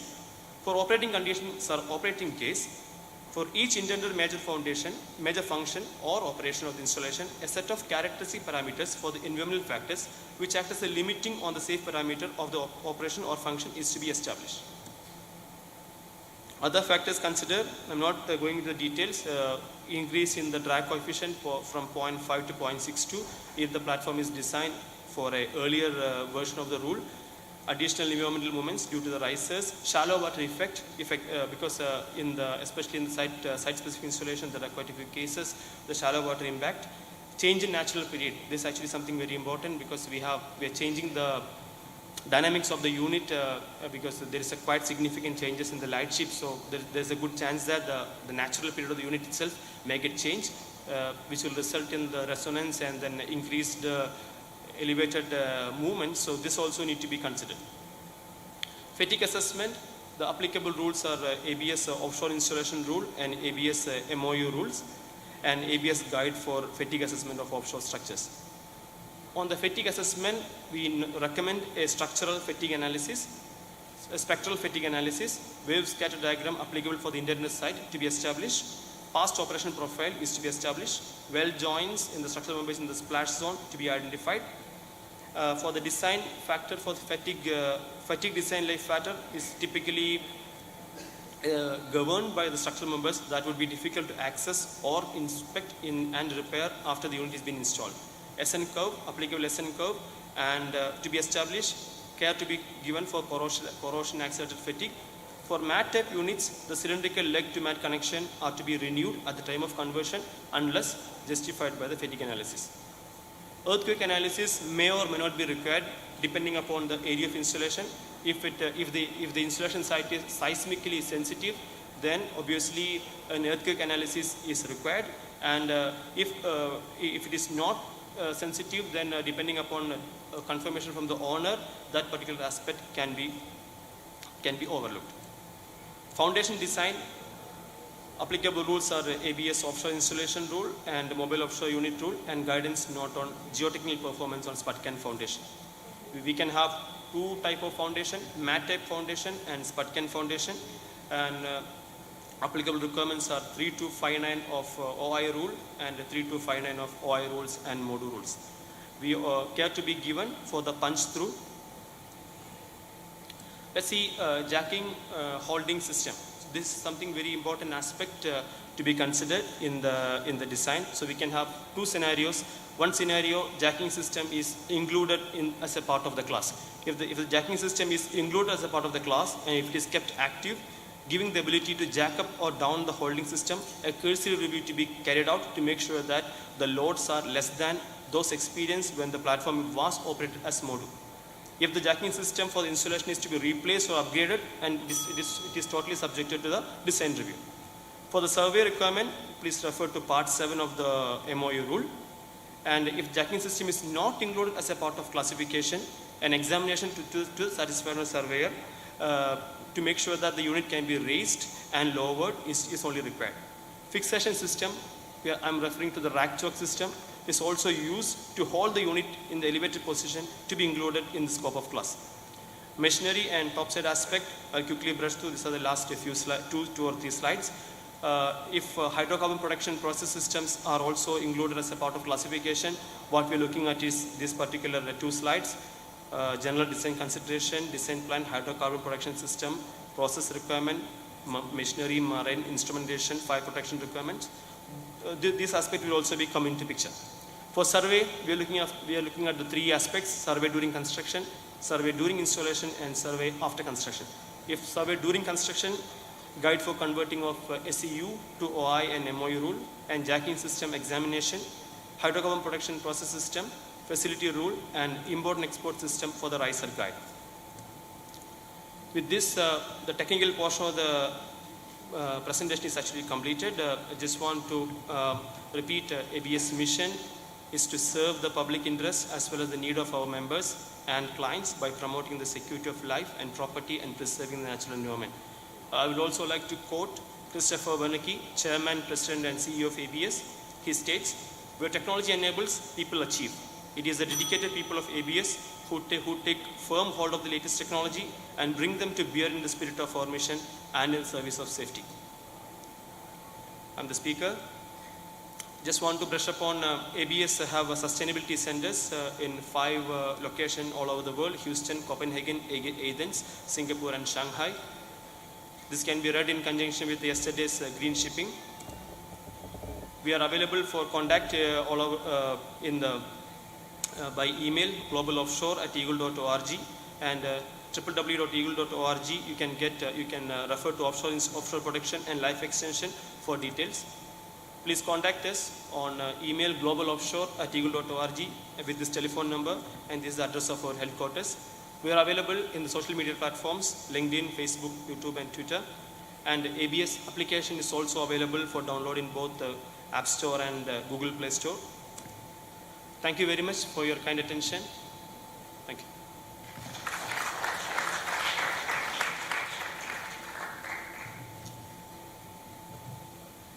Thank you very much, Mr. Hasib, for giving a nice overview on the complexities of converting a self-elevating unit to an offshore installation. The next topic, or the next paper, is on naval survivability, impact on design and construction. There are 2 speakers, Mr. Vivek Ramanath and Mr. Jose Paul. Mr. Vivek Ramanath is a graduate from QSAT. He's also done his master's from University of Newcastle upon Tyne as a part of his Commonwealth Fellowship program. He specializes, or he manages a team of finite element analysis, CFD and acoustics, including electromagnetics for naval platforms. Mr. Jose Paul is a naval architect in Cochin Shipyard. So there is a paper where the design team and the shipyard have combined together to produce a paper. He has a dual degree in naval architecture from IIT Madras, that is what we call BTech and MTech, and he has been working in CSL in the basic design section. He has also worked for the passenger vessel, 1200 passenger vessel for the Andaman and Nicobar Islands, including the anti-submarine warfare, or what as we call it, ASW corvettes for the Indian Navy, the next generation corvettes. So I request both the speakers, I think both of you are presenting? Yeah. Request both of the speakers to come to the dais and request to keep the presentation within 20 minutes.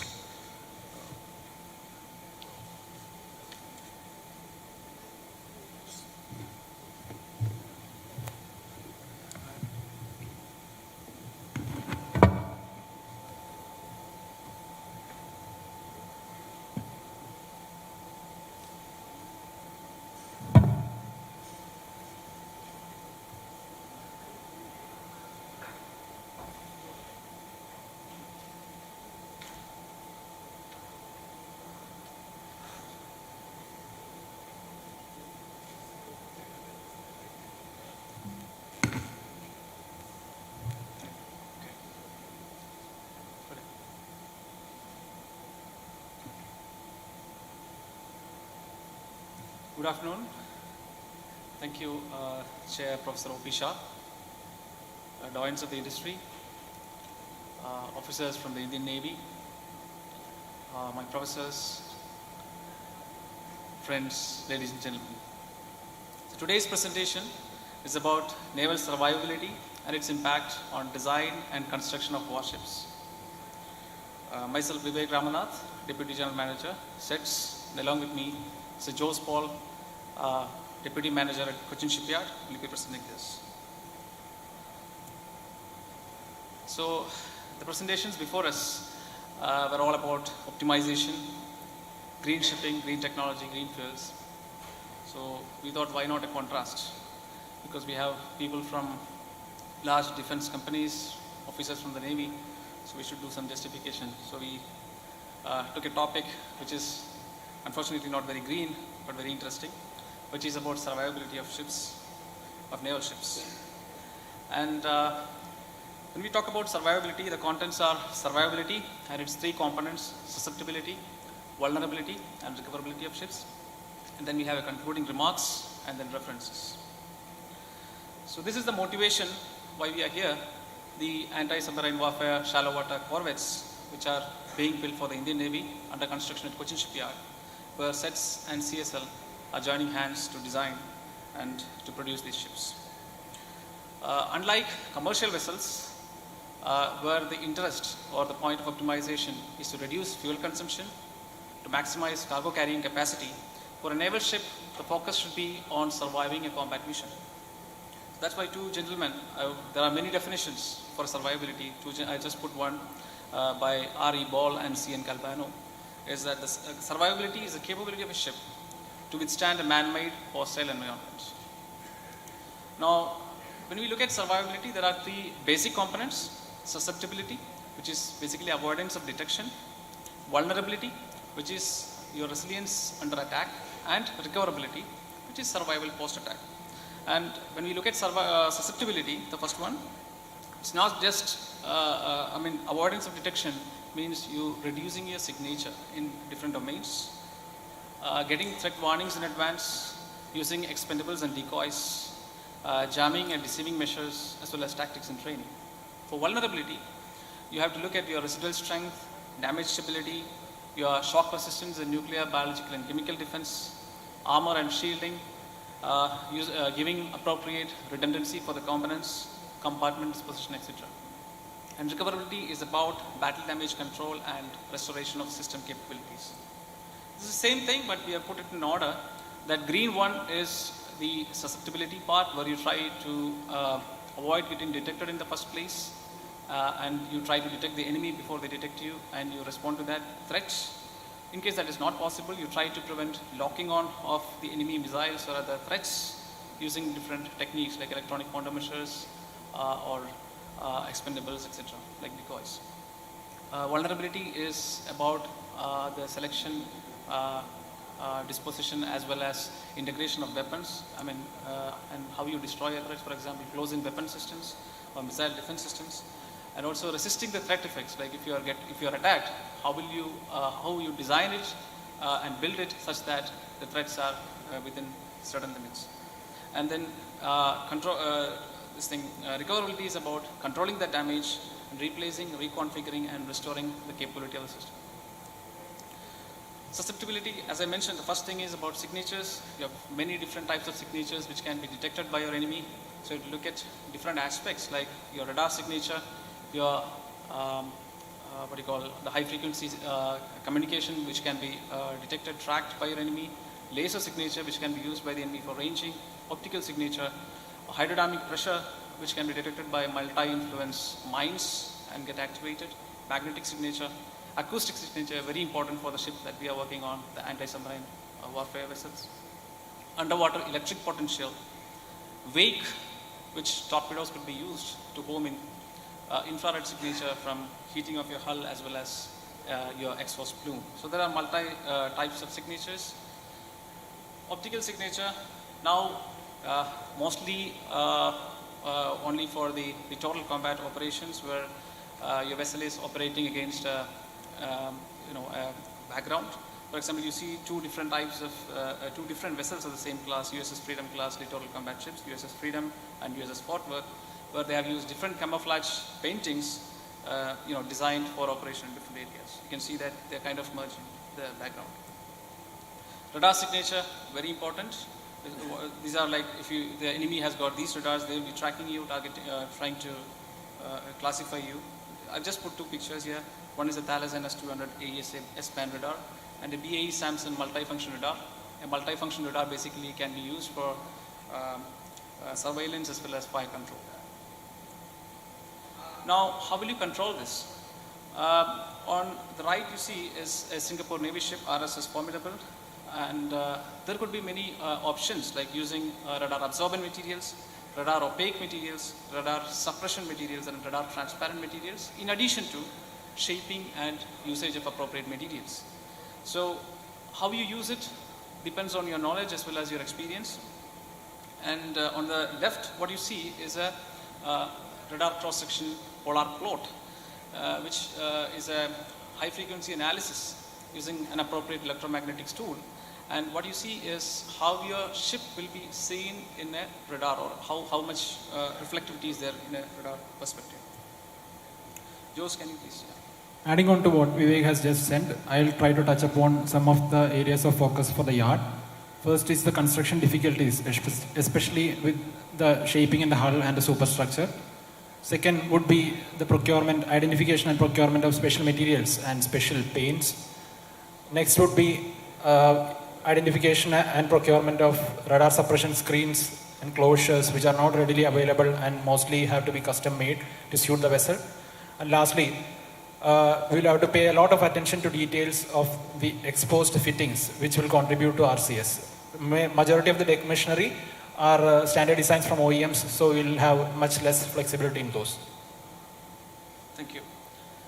Next, very important one for the anti-submarine operations is your acoustic signature. And there are multiple types of sonars available. I have just put two of them, which are commonly seen on ships. Especially the hull-mounted sonars are there on many ships, which will be using acoustic sensing. And the one on the left is a towed array sonar, or a towed active/passive variable depth sonar. There are different types of it. A submarine might be using a bow array and a flanking array, which will be trying to track you. And how will you reduce your acoustic signature, or the signature which you transmit or radiate into the water? On the right bottom you see here is an approximate diagram, free body diagram of an equipment mounted resiliently to the hull structure through a seating. So the best option would be to silence the equipment, the noise source itself. So you'll have to give appropriate limits to the manufacturer, which are both practical as well as not very complacent. Then next you have to look at the resilient mounting system. You have to design it such that the dynamic stiffness, the dynamic ratios are not adding to the roll resonance of the equipment and its excitation frequencies. Like if you're going in an SUV and taking a curve, you will have that roll, body roll. Something similar to it should not happen, which will add to the attenuation. That's on the left bottom. What you see is that. And on top is an impedance analysis of the structural foundation, where impedance is the quality of the structure to attenuate the noise which is getting transmitted or which is passing through it. And on the right, what you see is an acoustic radiation analysis, which finally how the noise is radiated into the water. It's a fluid structure interaction one, and you can you can integrate the sound pressure levels and power levels and understand how much noise is getting radiated, and finally, is it within your limits. Next is yard slide.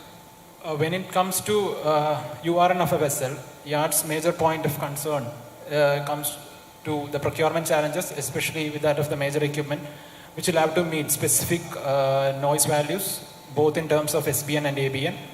And also, you will have shelf life and storage requirements for the mounts and the rubber elements used to meet these targets. So you will have to be paying attention to those too. Also, additional quality control checkpoints has to be established when you compare it with the commercial vessels, to make sure that the design aspects are accurately captured in the construction phase also. Thank you. Next is infrared signature suppression. This is the data from W.R. Davis. This is not my data. But I'm just presenting it to show you how important it is to attenuate or suppress the infrared signature. On the bottom you see are the images through an infrared camera of the same ship using 4 different infrared suppression mechanisms. The first one has no suppression. The second one is an NBC manual wash, which means the hull is cooled with certain water through something called a pre-wetting system. And the third one is a full hull structure cooling using nozzles through water. And the last one is, the third one also has an exhaust cooling mechanism, a passive cooling mechanism called an ejector diffuser. And the last one is a full cooling. And what you see is the difference in time that a missile an anti-ship missile takes to lock onto your ship after your ship detects it. So you can see that after suppressing, as you increase the suppression, you will have better or larger reaction times for you to take a counter action on. You have different sensors here. This is a multi-sensor, electro-optical multi-sensor where you have infrared cameras, mono and stereo cameras, as well as laser ranging finders. And you have 3 different makes here: Ultra, Chess Dynamics, and Thales makes here, just to show you. Then another one, very important one, is electromagnetic signatures. You have high frequency electromagnetic issues above your hull and low frequency below your hull. And the magnetic signatures, there could be multiple reasons. When your ship moves, being a ferromagnetic material, while cutting the Earth's magnetic field, you will be causing disturbances which can be tracked using magnetic anomaly detectors. If your shaft is not properly grounded, the static current buildup can leak into the underwater radiant noise. It can have extremely low frequency issues there, etc. So there are multiple ways by which you can reduce it. You can have a proper cable and wiring design. You can use a proper antenna and equipment sighting methods. Active cathodic protection and filtering.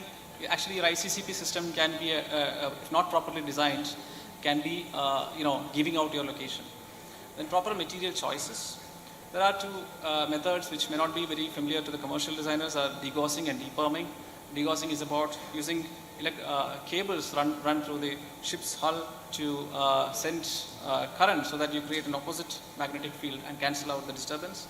Deperming is something you try to cancel out permanent or induced magnetic fields by some special mechanisms or special ranges. Antenna, the high frequency part, we'll have to see how the antennas are located such that they do not interfere with each other, they are compatible with each other, and you have to look at the surface current, they are not damaging each other's range and other properties. You can see the current distribution as well as the far field gain here.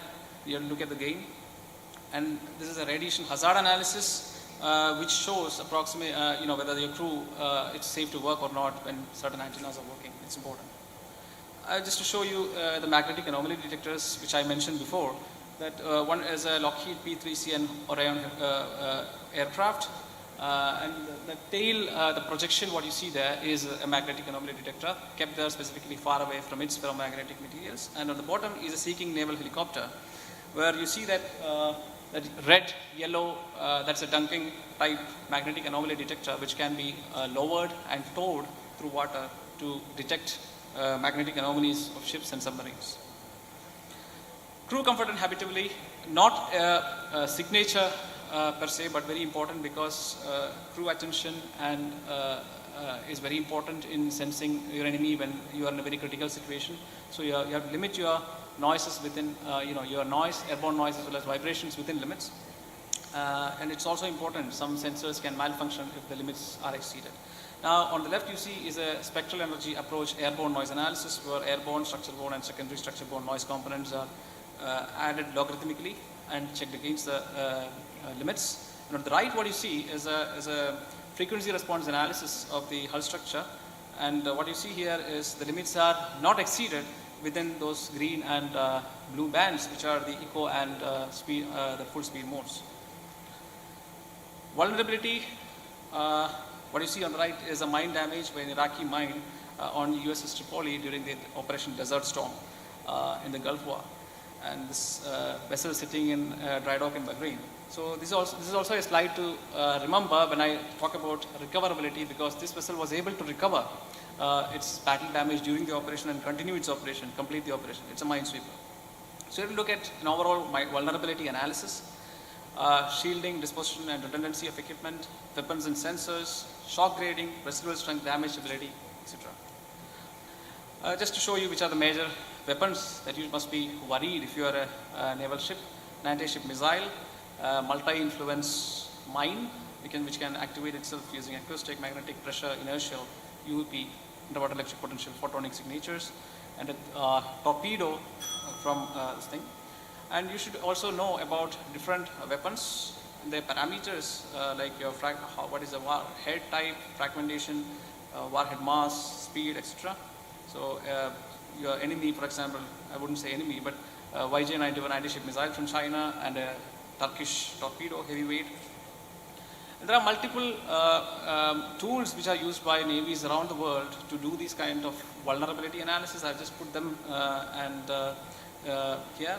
And on the right, what you see is the situation in a survivability or a vulnerability analysis, where you have a weapon strike, you have a primary damage because of the weapon, there's a secondary damage with the progressive flooding or progressive fire, and then you start the recoverability phase where you start the damage control, system recovery, and then system operation at a degraded phase. Vulnerability analysis for our vessel was done using a tool called Surma, and this takes care of loss of equipment, loss of personnel, loss of stability, and also analyzes the overall mission capability in an operational readiness level from 1 to 4. And you can also look at customize your weapons and ASMs, mines, shells, and your different warheads and different kinds of explosives like TNT, Combi, etc. It's a very important one which gives a lot of advanced knowledge to the operators, to the designers, etc.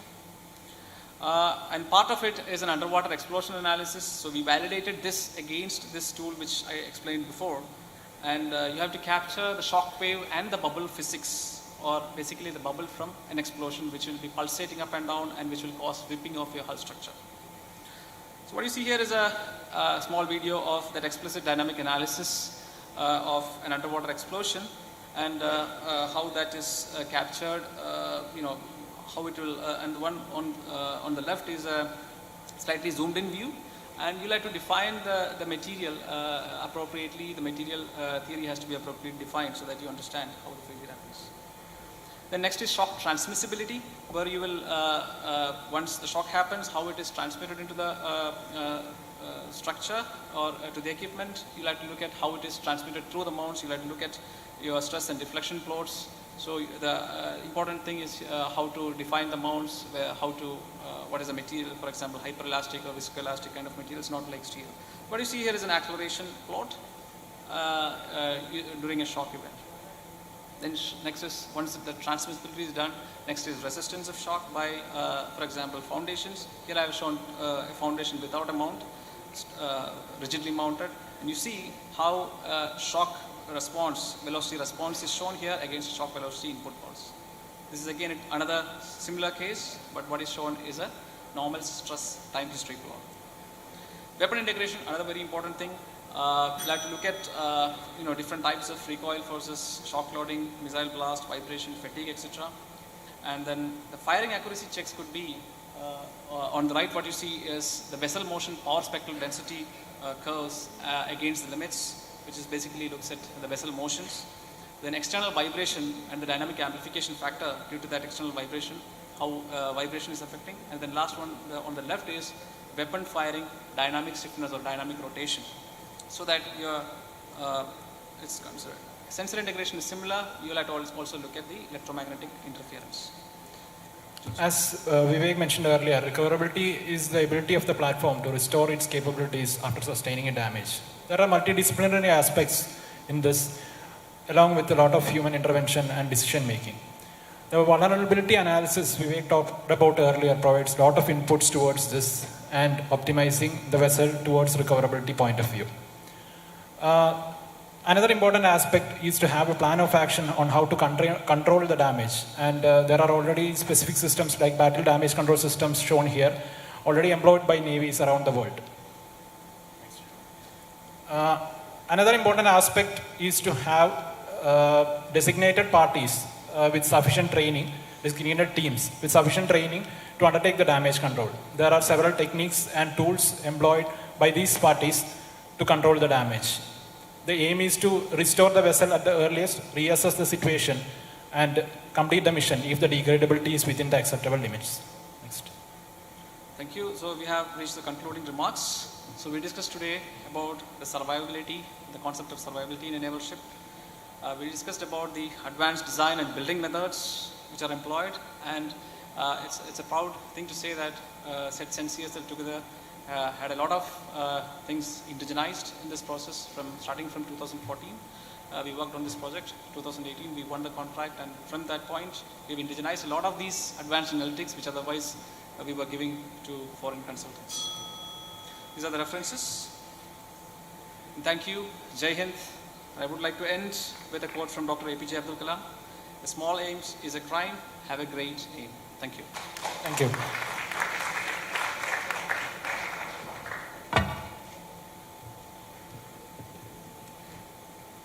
Thank you very much, Mr. Vivek Ramanan and Mr. Joseph Paul, for a very interesting presentation on important aspects of naval ship design. Something which I am not very comfortable with, but what they have brought out very clearly is that the stealth features that are essential for naval ship design, and these must be considered now at the concept or the basic design stage. If you make a mistake at the basic or the concept design stage, then I'm sure the problem will magnify at the later stages. So once again, I would request the audience to give a big round of applause to a paper which has been jointly produced by a design house and the shipyard. So once again, a good collaborative work. I understand we take a small tea break now. Am I right? For a few minutes or 10 minutes? 10 minutes. We'll assemble it back here again. We have 3 more papers, and we should come back on time if you like to finish on time. Right? Thank you.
We start?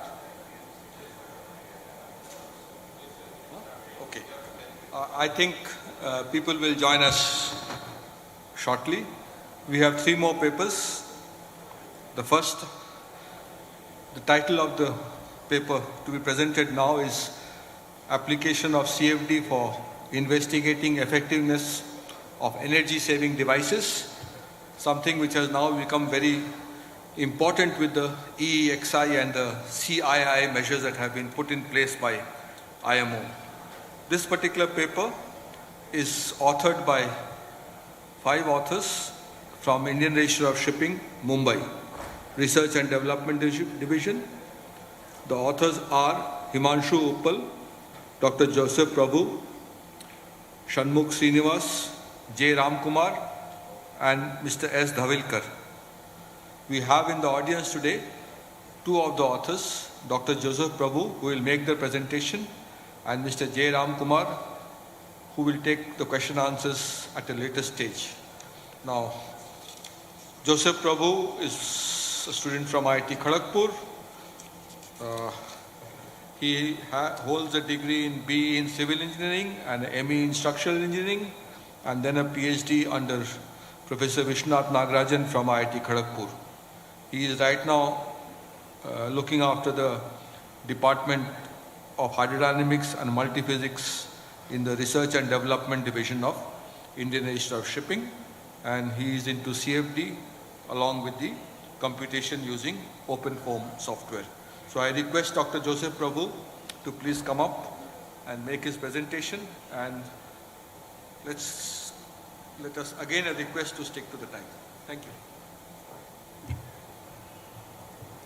Thank you, sir. Yes, good evening to all. It's a great privilege to deliver a talk under my Professor Shah. So I thank Dostas for giving such an opportunity. So actually yesterday few speakers have given few glimpses about the EXA and EDA. That almost around 30,000 vessels need to be undergo this EXA criteria need to be implemented. So in order to that MBPC have given set of guidelines how we need to calculate this EXA compliance guidelines. So we need to either we need to have a sea trials supported with the model test of the parent hull.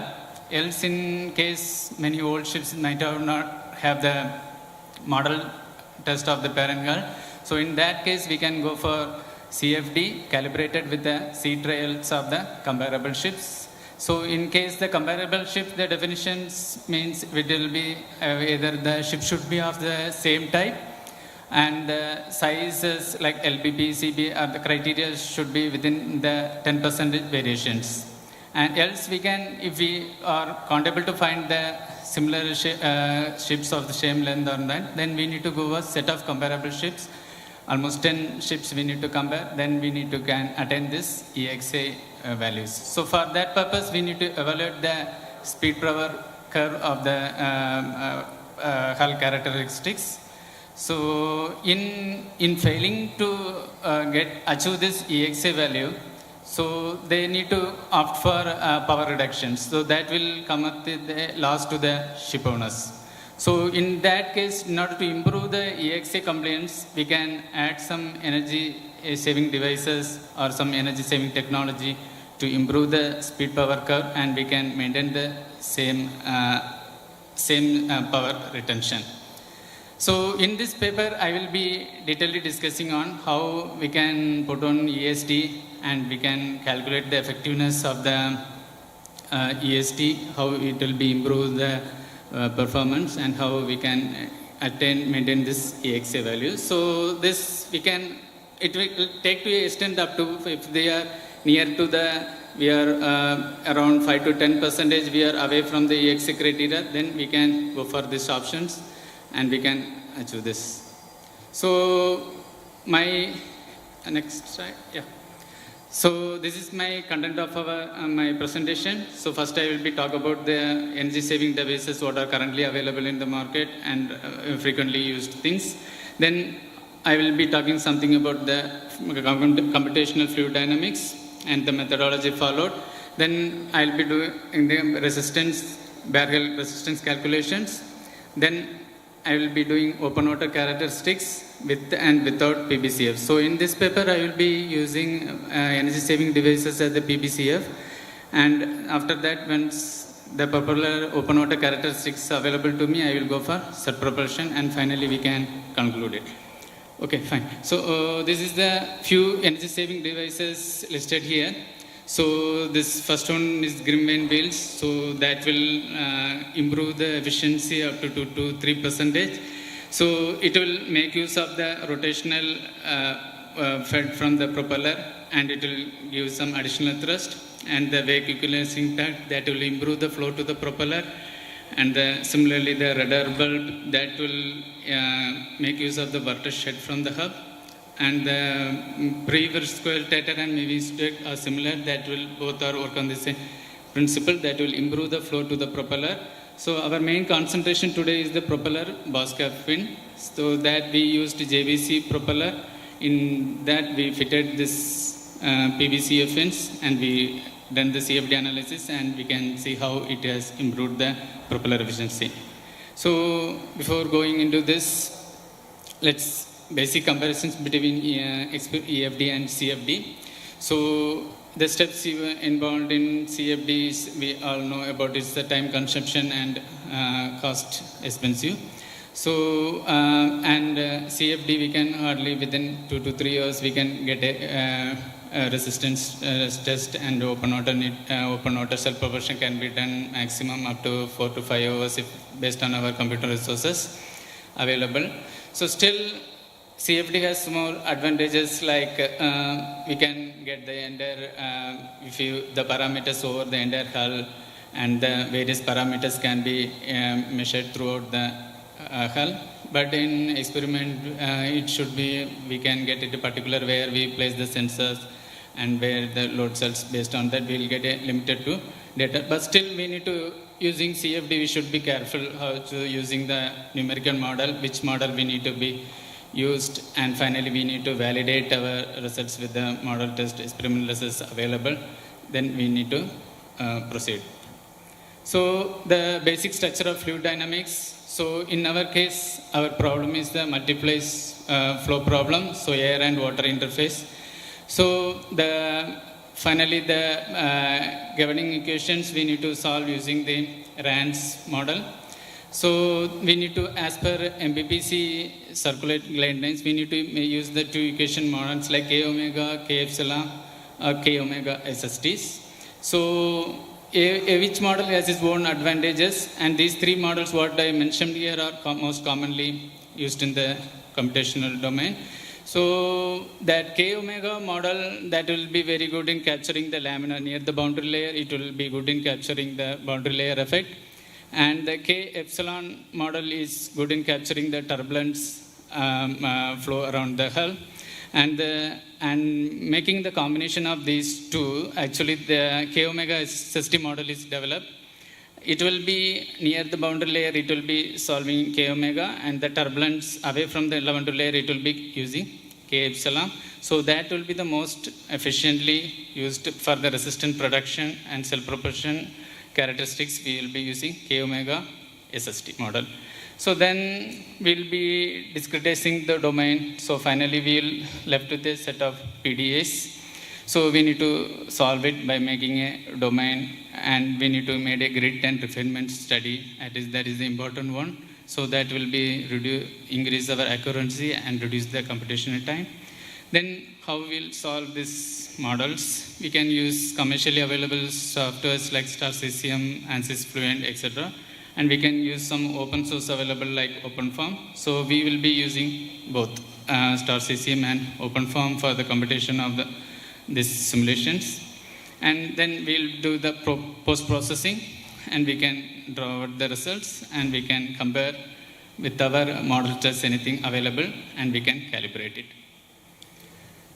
Now, in this study, we have taken JBC hull as our benchmark vessel. So we made the computational domain as per ITTC guidelines followed for the CFD. So forward we have taken 2.5L, and aft we have taken 2.5L, and depth we get is 2L. And above the draft line we have taken as 1L, and along the sides it will be 2L. And we are given the inlet boundary condition as velocity and pressure outlet. Then side, bottom and top are the velocity inlet. The hull particulars and details are given here. So the reason for the lesson, this is the data as model test is available, so we can compare easily with our CFD results. So refinement zones is an important thing to get the convergence and the quicker solutions. So if you, wherever fine grid is required, we can go with fine, and it is not required throughout the domain. So we can reduce the cell count, and our computational expense will be reduced. So some refinement zones like bow refinement is required in order to capture the wave part, and the prism layer need to be made around the hull in order to capture the boundary layer. So that you can see from the bow refinement, and the stern pattern also refined very fine in order to capture the wake part. Then in the plan view, we can see these things should be in the Kelvin wake pattern, as in order to catch the wave forces created by the waves. And this refinement should be made according to the ITTC guidelines and according to our hull shapes. Then after doing this, we need to go for a grid convergence study and time independent study. This is the most crucial part. We need to, if you go for more finer also, sometime our solution will not converge. So based on our boundary Y plus value, and that criteria comes into play. So if you see, we done by L by 38, L by 50. L by 38 is quite coarse, and L by 50, and again we are moving towards finer. So we find L by 50 is the optimized size, we can go for it. And we similarly for time step, we are while integrating the PDEs, we need to march the time step. So L by 100, we are optimized as the time step. So these two time steps and the grid dimensions we are used for the upcoming simulations. So you can see the resistance what we obtained here. So the final solution is shown in the right hand part. Left hand side we can see how the solution starts and how finally we'll get a converged solution. So we run the simulation at 1.17 meter per second, and with a course of with the grid dimensions of 1.7 million. So the resistance value, we are little away from the experiments. It's 4.5% error. That is quite tolerable as per the ITTC norms. So in order to do the simulations, it took around 2 hours. Based on our computer research, we used 100 core simulations. Then once we are done with the resistance, we'll move to the propeller, open water, in order to learn the propeller characteristics. So we made a circular domain as propeller is rotating radially.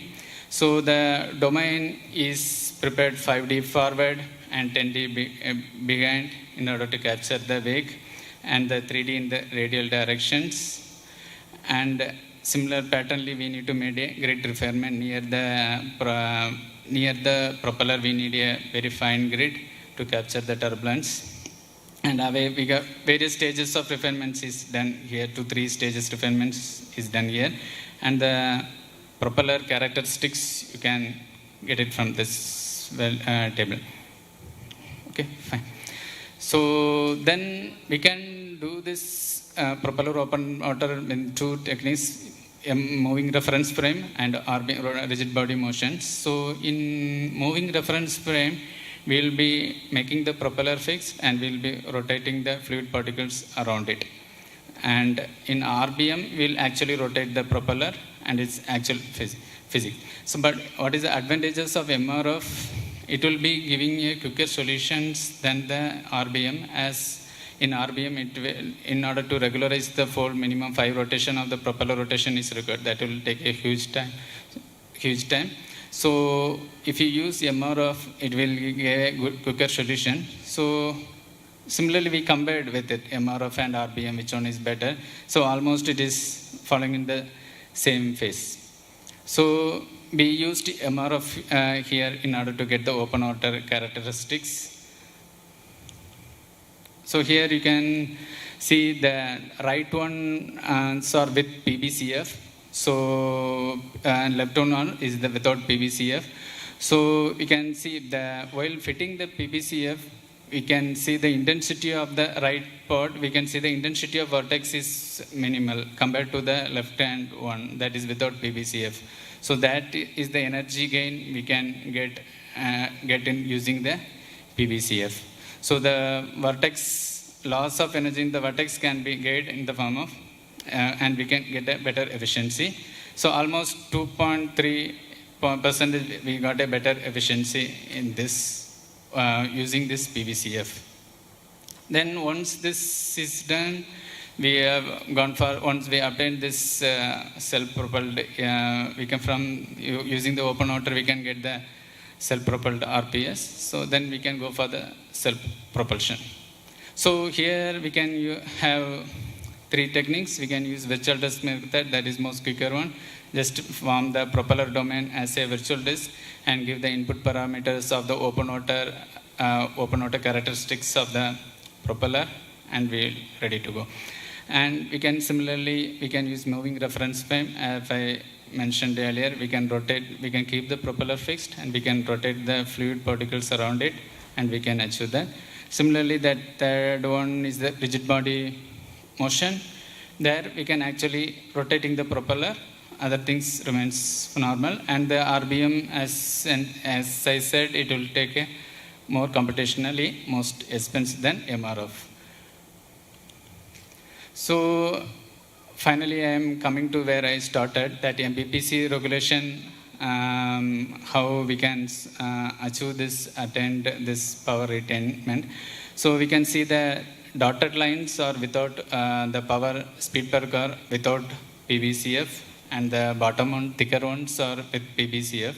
So in the left graph, you can see the power gain. In the green portion is the power gain we have obtained using the PVCF. And in case in terms of VREF, we will see the velocity gain. If you are moving, we are maintaining it in the same power, but if we can move at higher speeds. So these are my key conclusions. So we can use MRF for open water, that is computationally less cost expensive and fast. And rigid body motion, we need to be useful for fine high speed where turbulence is heavy. The high speed vessels, we can go with rigid body motion. Then self-propulsions based on virtual disk always gives, it's a quicker solution, but it will be estimate higher, that we have learned from our previous studies. But we can rely a little bit as per the guidelines given by the ITTC. Then for ESD such as PVCF, open water simulations, we no need to do the self-propulsion with PVC. We can, once we done the comparison with in open water with and without PVCF, we can get the efficiency improvement, and from there we can get the overall efficiency improved.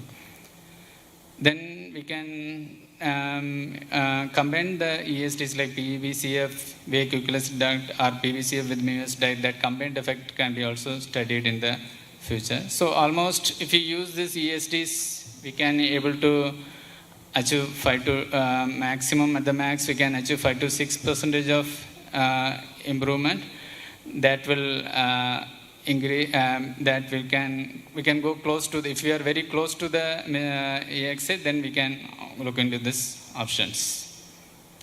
Okay, these are the few references. Thank you.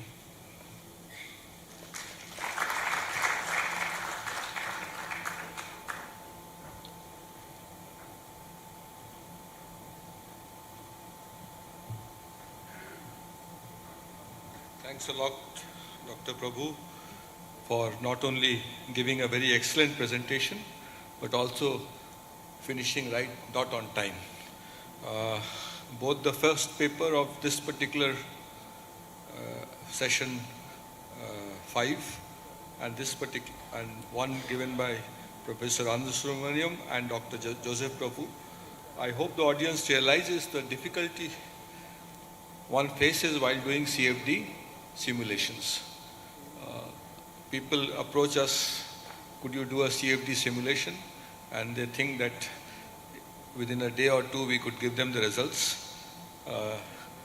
Getting the model ready itself is a very difficult task, and some of them were highlighted by both the authors in this regard. So thank you once again, Dr. Prabhu, for an excellent presentation, and I wish the audience give him a big round of applause.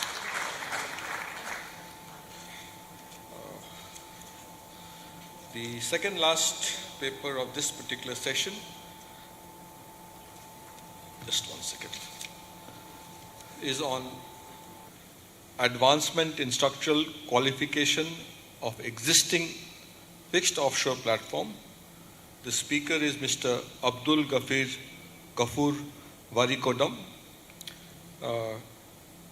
He has 25 years of experience, postgraduate experience in the area of offshore petrochemical and oil and gas industry. He's been working as a project manager. Currently, he's working as a company technical authority in structural engineering. His areas of expertise and positions of responsibility include company technical authority for structural engineering, project manager. He is also the lead structural engineer, team leader, and senior structural engineer. So I request Mr. Abdul Ghafoor Varikodam to please come up and give his talk.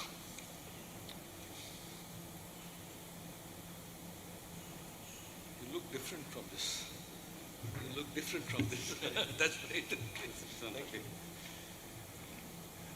Thank you, Professor Shah, giving such a nice introduction.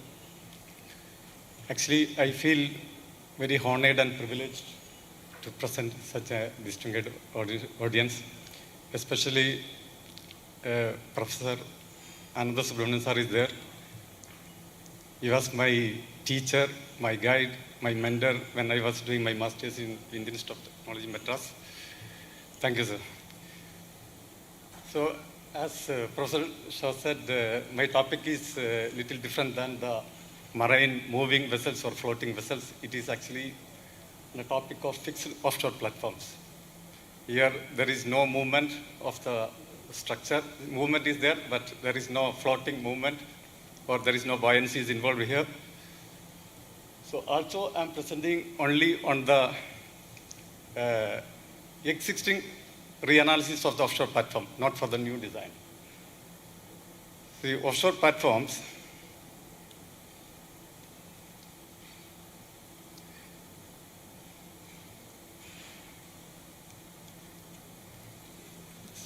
not moving.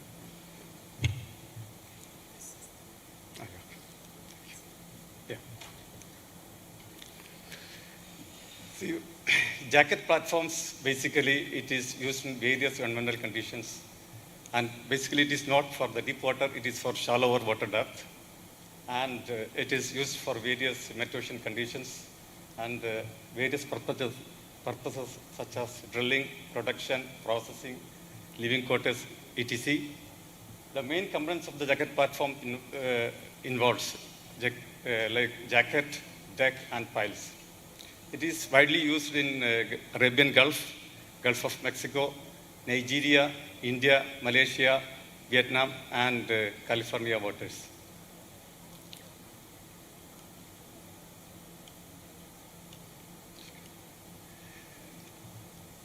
See, generally when we design a platform, we design for a service life of 20 to 30 years.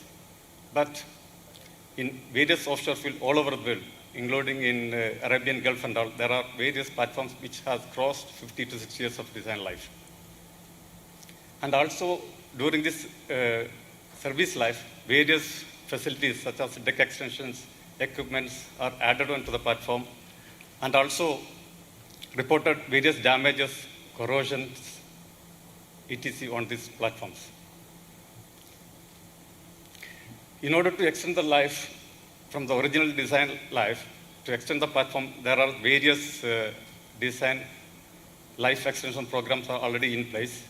But here we discuss basically what will happen when we do a reanalysis, the platform fails to qualify or fails to pass the code requirements, what will happen?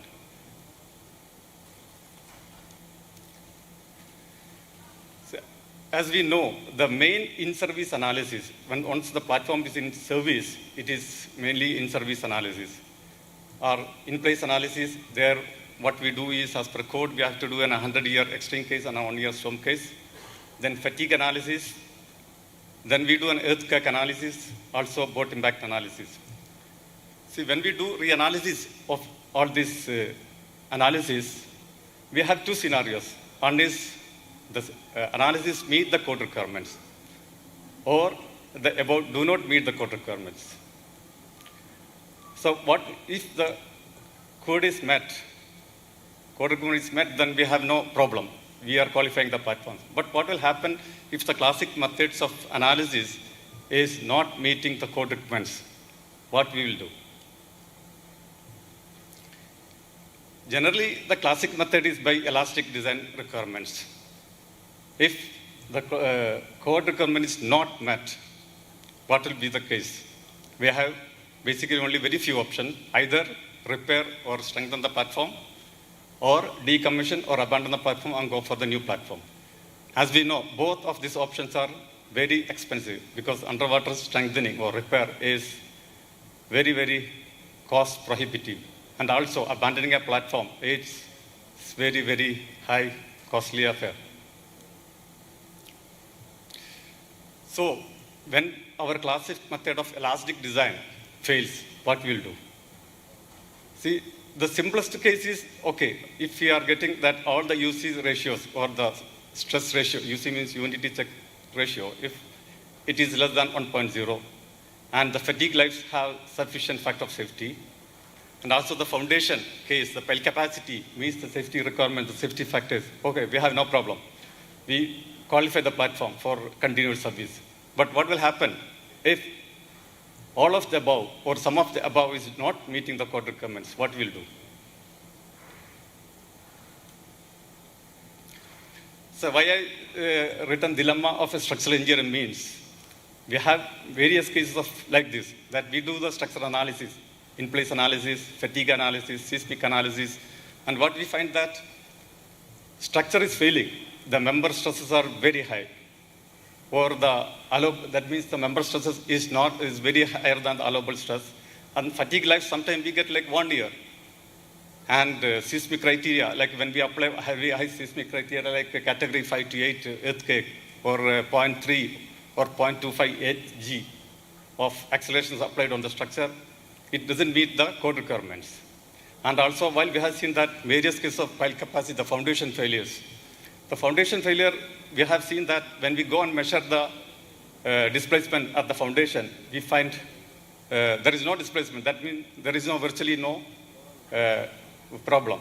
But the calculation shows that there is no capacity. It is not meeting the code requirements.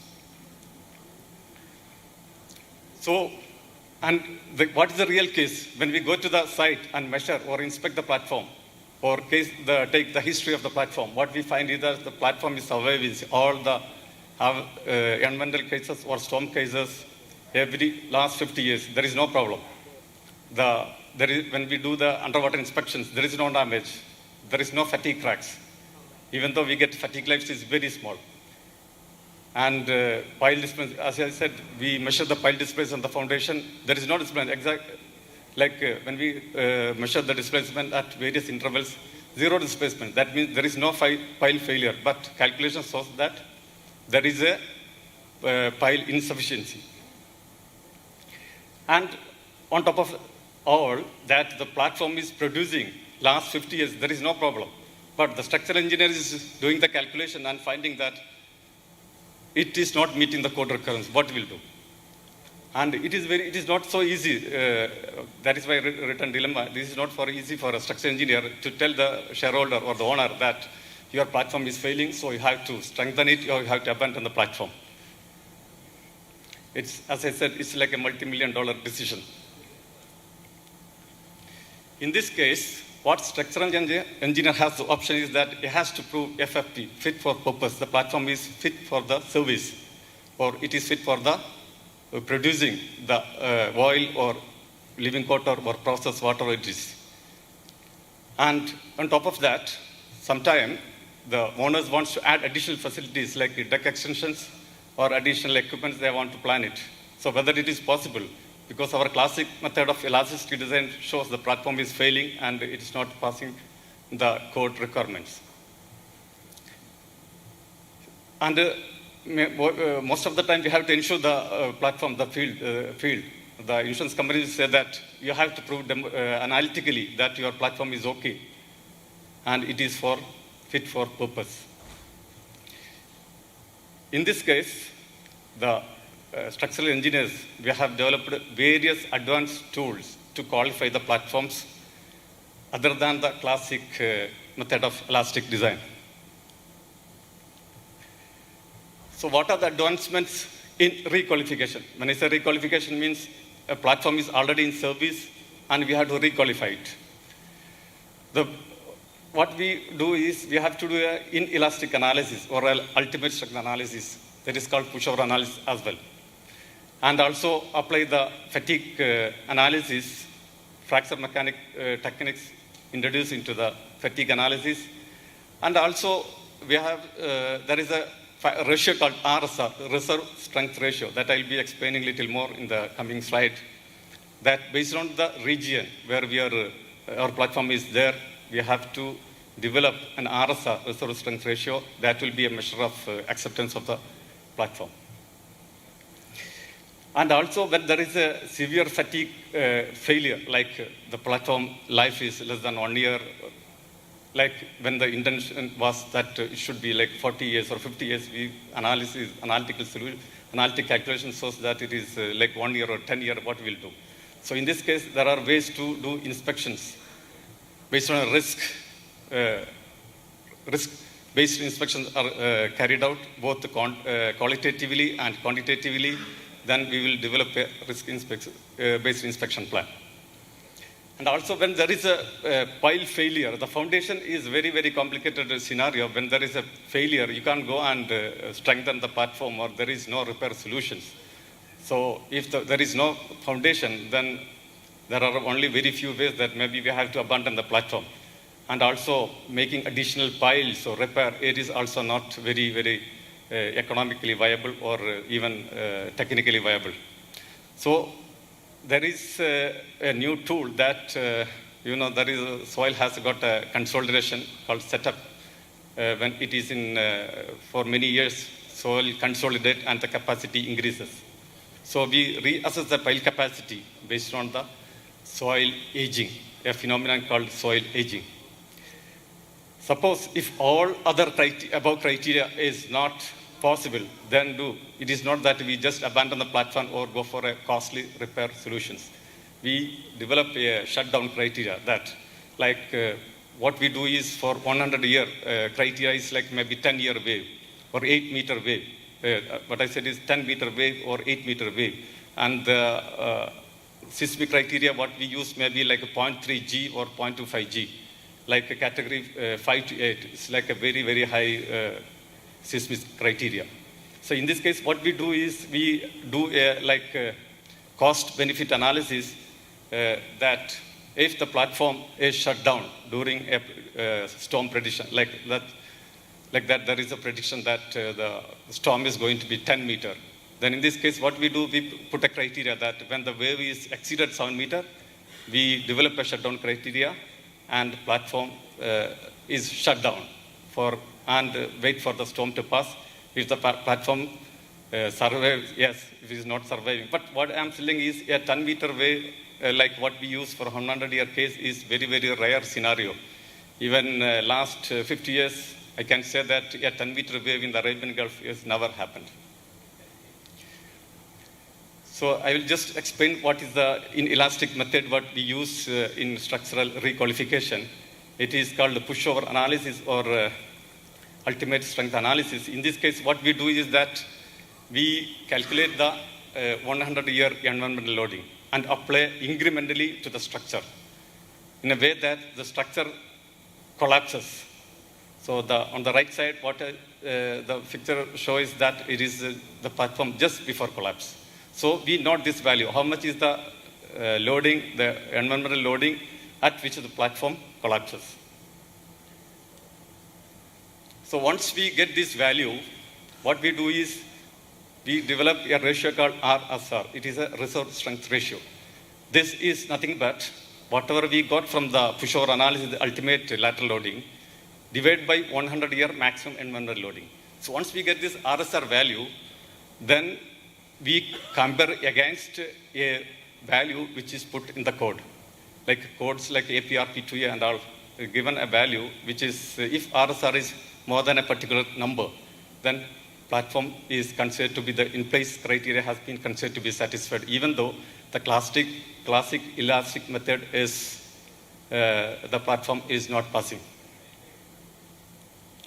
Similar way, the pushover analysis for earthquake also. So what we do is strength level earthquake analysis loads are calculated and incrementally applied to the structure till the structure collapses inelastically. This word inelastically, so that the ultimate loading, what is the ultimate load at which the platform collapses can be determined.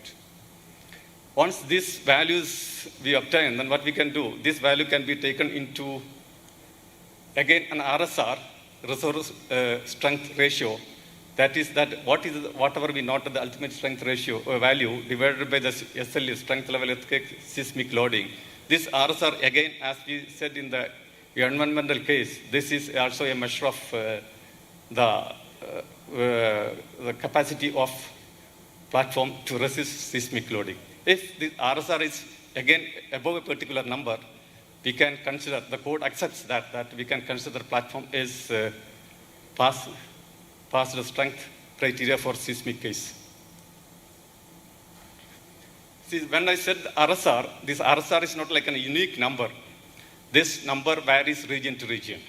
Like Gulf of Mexico or Arabian Gulf or in India, this number has to be varied because, see, we can't simply take a number from air and say that the RSR is this number and we qualify the platform. No, this is not acceptable. So there should be some basis. We are engineers. We should have some basis for this number. So this number is based on reliability analysis method and based on the regional probability of failure and consequence of failure. For developing this RSR, regional meteorological data is also considered. So this RSR is used to qualification of 1 year and 100-year environmental in place analysis, as I discussed earlier, including earthquake. So risk-based inspection plan is nothing but when we have very low fatigue life, what do we do? We just, nobody will go and strengthen the platform for a fatigue life. What we do, we go do a periodical inspection at which we look for a fatigue cracks. If there's a fatigue crack, yes, there is a problem for the fatigue. If we don't find any fatigue crack, that is what we experienced last 50 years, there is no crack, even though fatigue analytical research shows that fatigue life is like 1 year, 10 years. Even after 50 years, we cannot see any cracks. So what we do, we make an interval at which we measure the fatigue lives, inspect the joints for fatigue cracks, and if there is no cracks, we qualify the platform for next inspection interval. So as I said, the inspection plan can be developed for qualitative and quantitative. In the quantitative is a little more advanced. There, what we do, we take we calculate the reliability index. This reliability index is calculated in a sophisticated way using probability method. Once we get this reliability index, then which is a measure of confidence of the platform, whether it can survive its life. So the last one is what will happen when the pile is failing. Pile failing is as I said, is a very complicated phenomena. We can simply cannot go and test a pile, which is a live platform. There nobody can go and do the testing and pile what is the present capacity. As I said, we don't see any failure, but what is the capacity now? But the analytical solution using the geotechnical report shows failure. In this case, what we do is that we do a test pile near the platform. Restrike the platform after 3 days and calculate the SRD, soil resistance to driving. And after some intervals, calculate this pile, then extrapolate for 50 years. So this is a classic example. Like at the end of driving, you calculate the SRD, then after some intervals, like 3 days, 1 year, 2 years, then extrapolate to the 50 years. So from this test pile, we can get what is the capacity of a live structure which is 50 years old. So we have carried out a lot of case studies, and we had a lot of platforms which was not meeting the requirement, and these are the platforms which passed the criteria, like in-place analysis was very high and we could pass, and all these platforms qualified. So what I said is like 20 to 30 years of service life, and 50 to 60 years is in service, and many damages are reported, but there is no issue. Then the elastic method is not qualifying the platform. Then we went for advanced instruments or calculation techniques by which we qualify the platforms. Thank you very much for listening.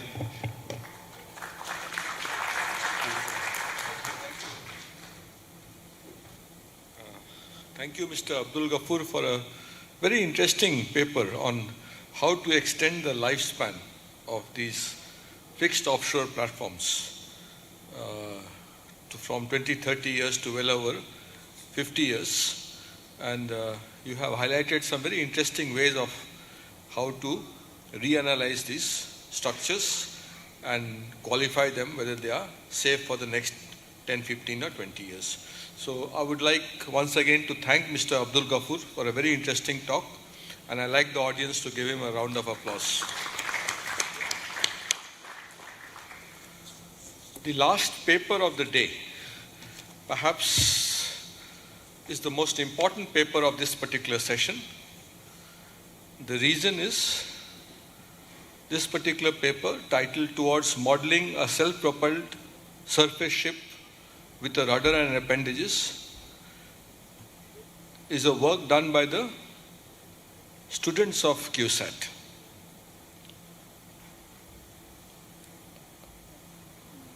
The future technology leaders. So I would like to first name the authors of this paper. There are a number of students who have worked together. M.S. Rakesh, Shruti S. Pillai, Josna John, Anjali Krishna, Shija, Hari, Shruti Raj, Rahul Krishna, Manoj, and I think Professor Ebenezer has been guiding them for all this work that they have been doing. So thank you, Professor Ebenezer, for helping the students out. I request M.S. Rakesh, Josna John, and Rahul Krishna, three of them, to come up to the dais and make your presentation. And we all look forward to hearing this particular work that you have done. So please come.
Good evening all.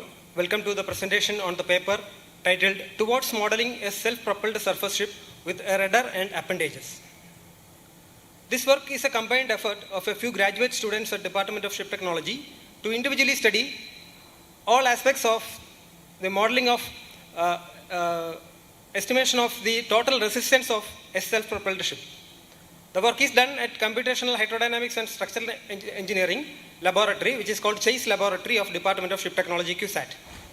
We have carried out CFD studies on the main components of a ship, such as hull, propeller, and rudder, and also did CFD studies on free surface flows. We know that drag of a self-propelled ship depends on the drag of its components and their interaction. So this work leads to the modeling of an entire self-propelled ship. Our work contains the drag estimation of KVL CC2 ship hull without free surface, open water characteristics of DTMB 4119 propeller, drag estimation of NACA 0020 spade rudder, and drag estimation of SPR at a free surface. CFD packages such as Star CCM Plus and ANSYS Fluent are used in this study. RANS equations are solved with K omega SST turbulence model. Low wall bypass treatment is ensured in all the simulations, and verification and validation of the results are done to ensure the CFD results. It is important to note here that the level of rigor in the studies reported here is rarely seen in the recent literatures. These photographs are from the Chase Laboratory of Department of Ship Technology. We have 9 workstations and the specification is shown here. The softwares available with Chase Laboratory is also listed here. So I will start with the CFD studies on the hull. The hull which has been taken for study is that of Crusoe Very Large Crude Carrier 2, abbreviated as KVLCC2, which is a representative ship from Korea Research Institute of Ships and Ocean Engineering. The geometry which is studied is 1:100 scale down model with the length between perpendiculars of 3.2 meters and draft of 0.208 meters. CFD studies on this hull is carried out at Reynolds number of 4.6 E6. The hull is cut from baseline to draft line and is placed in a three-dimensional domain. Upstream, downstream, width and height of the domain are taken in terms of the length between perpendiculars of the ship. Only half of the hull of the ship is model, making use of the port-starboard symmetry. Hence, the symmetry boundary condition that is applied in that plane. On the top boundary, still water plane is replaced with a symmetry boundary condition, hence there is no wave-making resistance. The ship hull is considered as a no-slip wall. Commercial package ANSYS Fluent is used. RAND's governing equations are solved considering steady flow conditions with the K omega SST turbulence model. Coming to the meshing details, Fluent meshing is used to mesh the CFD domain. Meshing starts with the surface meshing where the local sizing and global sizing are applied. Local sizing is applied on the ship hull surface and global sizing is applied to the rest of the domain. Prism layers are grown on the ship's hull surface using the boundary layer settings, and poly hex core cells are used for volume mesh. This table shows the mesh details and wall Y plus of different simulations on this hull. Three meshes are used, such as coarse, medium, and fine. Mesh qualities of these three meshes are found, mesh qualities such as maximum skewness and minimum orthogonal quality are found well within the limit. It is also found that the maximum wall Y plus for these three meshes are less than 1. Hence, the use of K omega SST is justified. Figure on the left bottom shows the contours of wall Y plus on the ship hull surface, and the plot on the right bottom shows the wall Y plus along the length of the ship. These are the simulations of the CFD simulations, results of the CFD simulations. The resistance coefficients such as viscous pressure resistance coefficient, frictional resistance coefficient, and there some viscous resistance coefficient is listed for the three different measures. We can see that the frictional resistance is approximately 80.4% of the total viscous resistance. As part of the verification, discretization error is estimated using Richardson extrapolation method. Here, the thickness of the wall adjacent layer is taken as the representative cell length. Grid refinement factor of 1.4 is applied for these three measures, and the CV is considered as the variable for Richardson extrapolation. Order of convergence is obtained as 1.62 and grid convergence index is found as 0.29%. As part of the validation, CFD results are compared with the experimental results of Kim et al., and it is found that CFD results are only 0.9% higher than the experimental result. In summary, viscous resistance coefficient of KVLCC2 hull at Reynolds number 4.6 E6 is estimated and validated. As part of the future scope, the ship hull with the free surface flow is to be studied.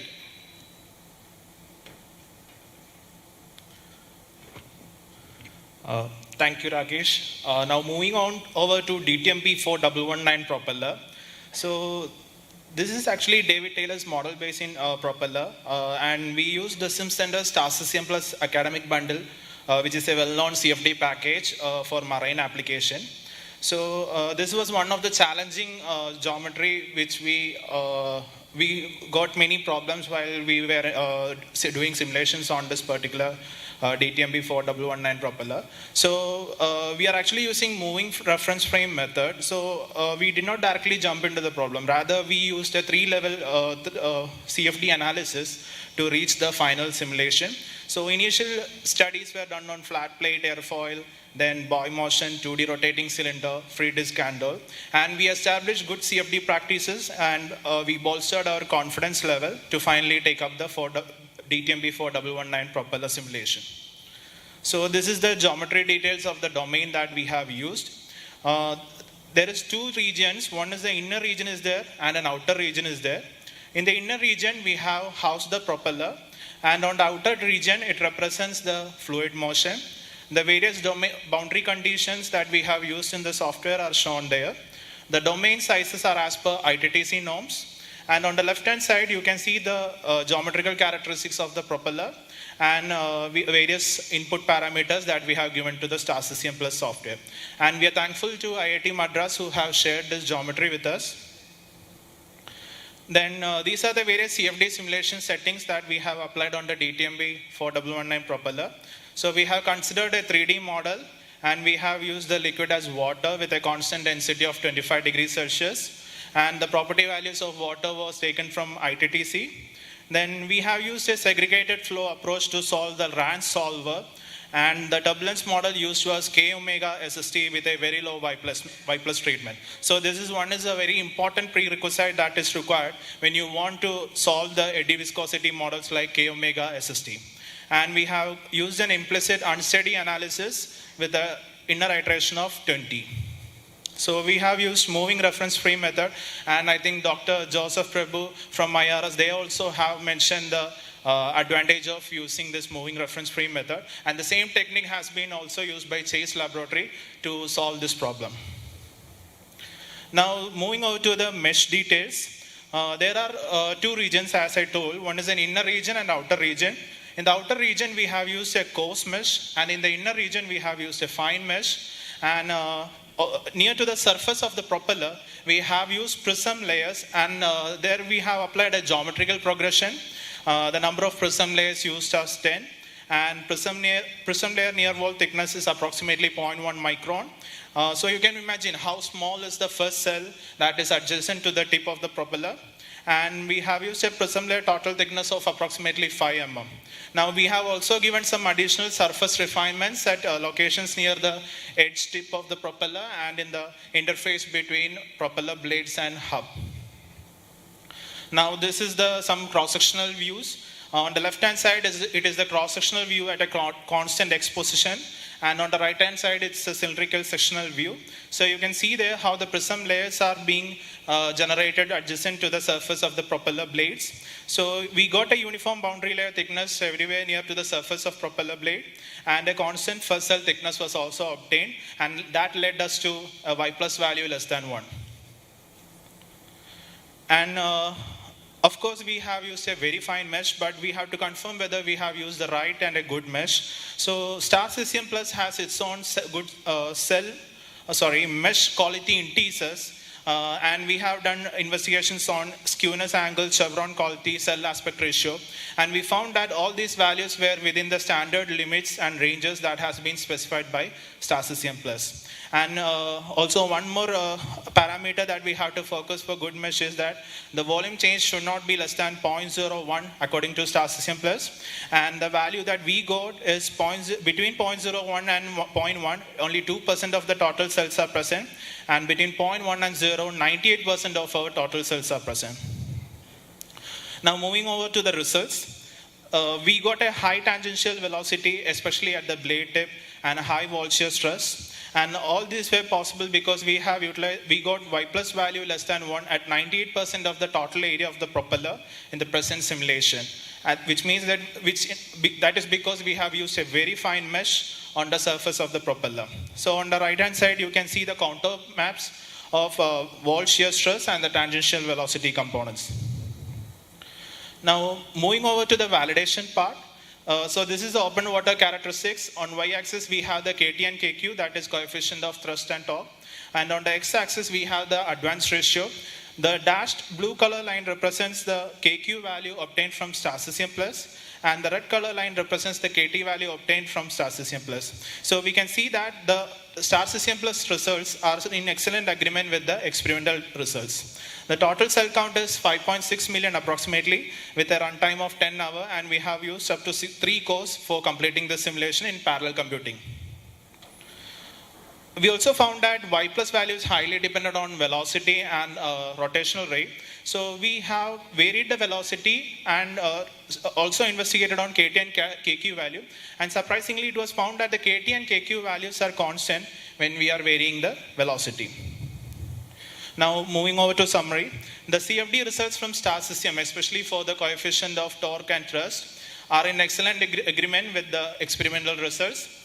We used a fine mesh with low Y plus treatment, and that led us to capture the high wall shear stress and the tangential velocity components accurately. The good CFD practices that we have established here will be used to bolster the confidence level and ability to model a propeller for the fully assembled ship. Now from here onwards, Josta will take the presentation. So the next part of analysis is the rudder. The spade rudders with a symmetric modified NACA profiles of thickness to chord ratio of 0.2 or 0.25 are often used in large merchant ships and even warships. Thus, to numerically model a 3D flow over a rudder, we have an experimental result that is being available for a NACA 0020 spade rudder at a Reynolds number of 45. It is a rectangular in plan form and the tail is having a square end. Further details are provided in the slide. So the boundary conditions considered are of two types. One is where the rudder is freely submerged and no near walls are being considered. And type 2 is where the root of the rudder is attached to the wall. The generation of a high quality mesh is a difficult task because of the edges. Prism meshing with many controls have been used to ensure that a very good cells has been formed. The mesh with the high density E, where the flow, especially where the flow gradients are high, and near the boundaries are having a very good quality mesh. High density is maintained, and so that the error should be low to reduce the reflections. The mesh quality analysis has also been analyzed where all are within the limits of recommended star CCM plus results. So moving to the validation part where we have analyzed the drag coefficient and we have seen the drag coefficient and the iteration is monitored where we have three iteration is monitored until the three significant figures is converged for 1000 iteration, and it is seen that the drag coefficient comes around, the mean drag comes around 0.2 with a plus 0.019, in fact with a plus or minus 0.2% of tolerance. Here the velocity contour and the pressure-wise distribution across the span has been analyzed. So in practice, the rudder has been subjected to very high speeds, high flow conditions that is corresponding to a 85 and 106 has been analyzed. After which we can see that the pressure coefficient is nearly the same while the shear stress coefficient has a difference. A domain independent study and a mesh independent study is being carried out as part of verification. And I can see that as we have increased the domain size, the number of cells is having a slight number of increase. However, the major contribution is by the prism cells.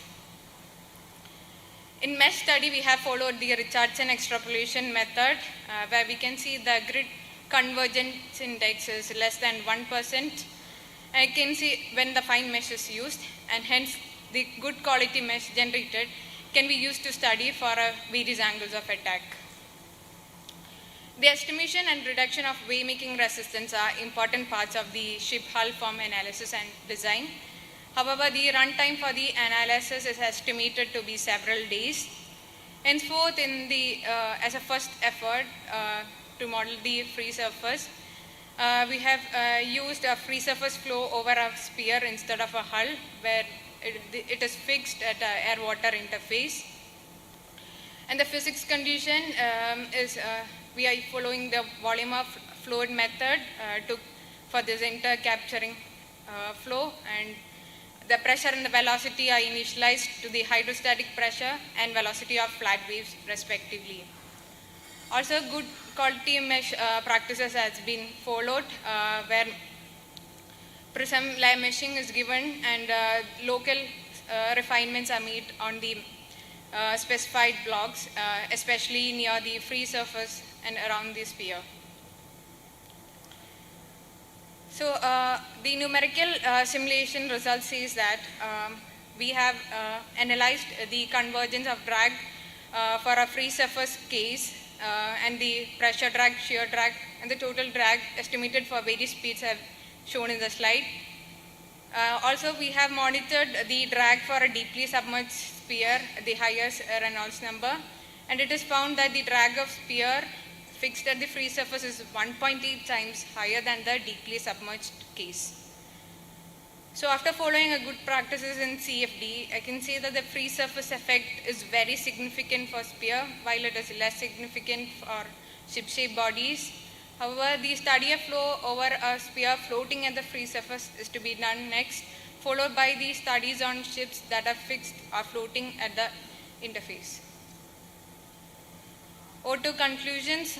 The drag of bare hull rudder and the free surface effect of sphere and the open water characteristics of propeller are individually computed that aid towards the modeling of a self-propelled ship with rudder and other appendages.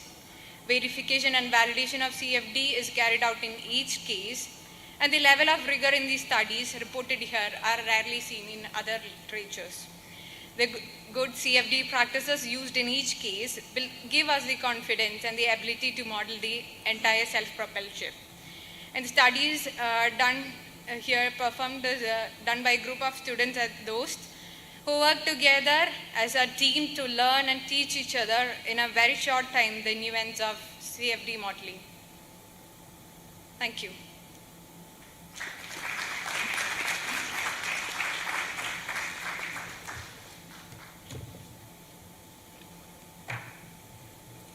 Thank you, sir. Thanks to Mr. Rakesh, Josna, John and Rahul Krishna for a very interesting presentation on CFD modeling of ships, appendages and rudder, including propellers. I thank them for the hard work that they have put in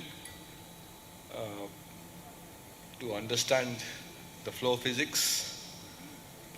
And I can also very happy to know that such good work has been done by these students, and the future of CFD and ship design, I am sure, are in safe hands. So a big round of applause to all the people who have worked. And it also tells me that it is time that I should now retire slowly, because it is these young people who should take over as the future of ship design and CFD analysis. So thanks to all the speakers for their presentation. We now have a short question and answer session. So I request the authors to come up to the dais to take the questions. Professor Anand Subramaniam, of course, please come up, sir. Mr. Hasib, Mr. Ramnath and Mr. Joseph Paul. I request Dr. Joseph Prabhu and also Mr. Ram Kumar, who is there in the audience, to come up. Mr. Abdul Ghafoor and the students who made the presentation. Yeah, please come. We'll find the space. Come.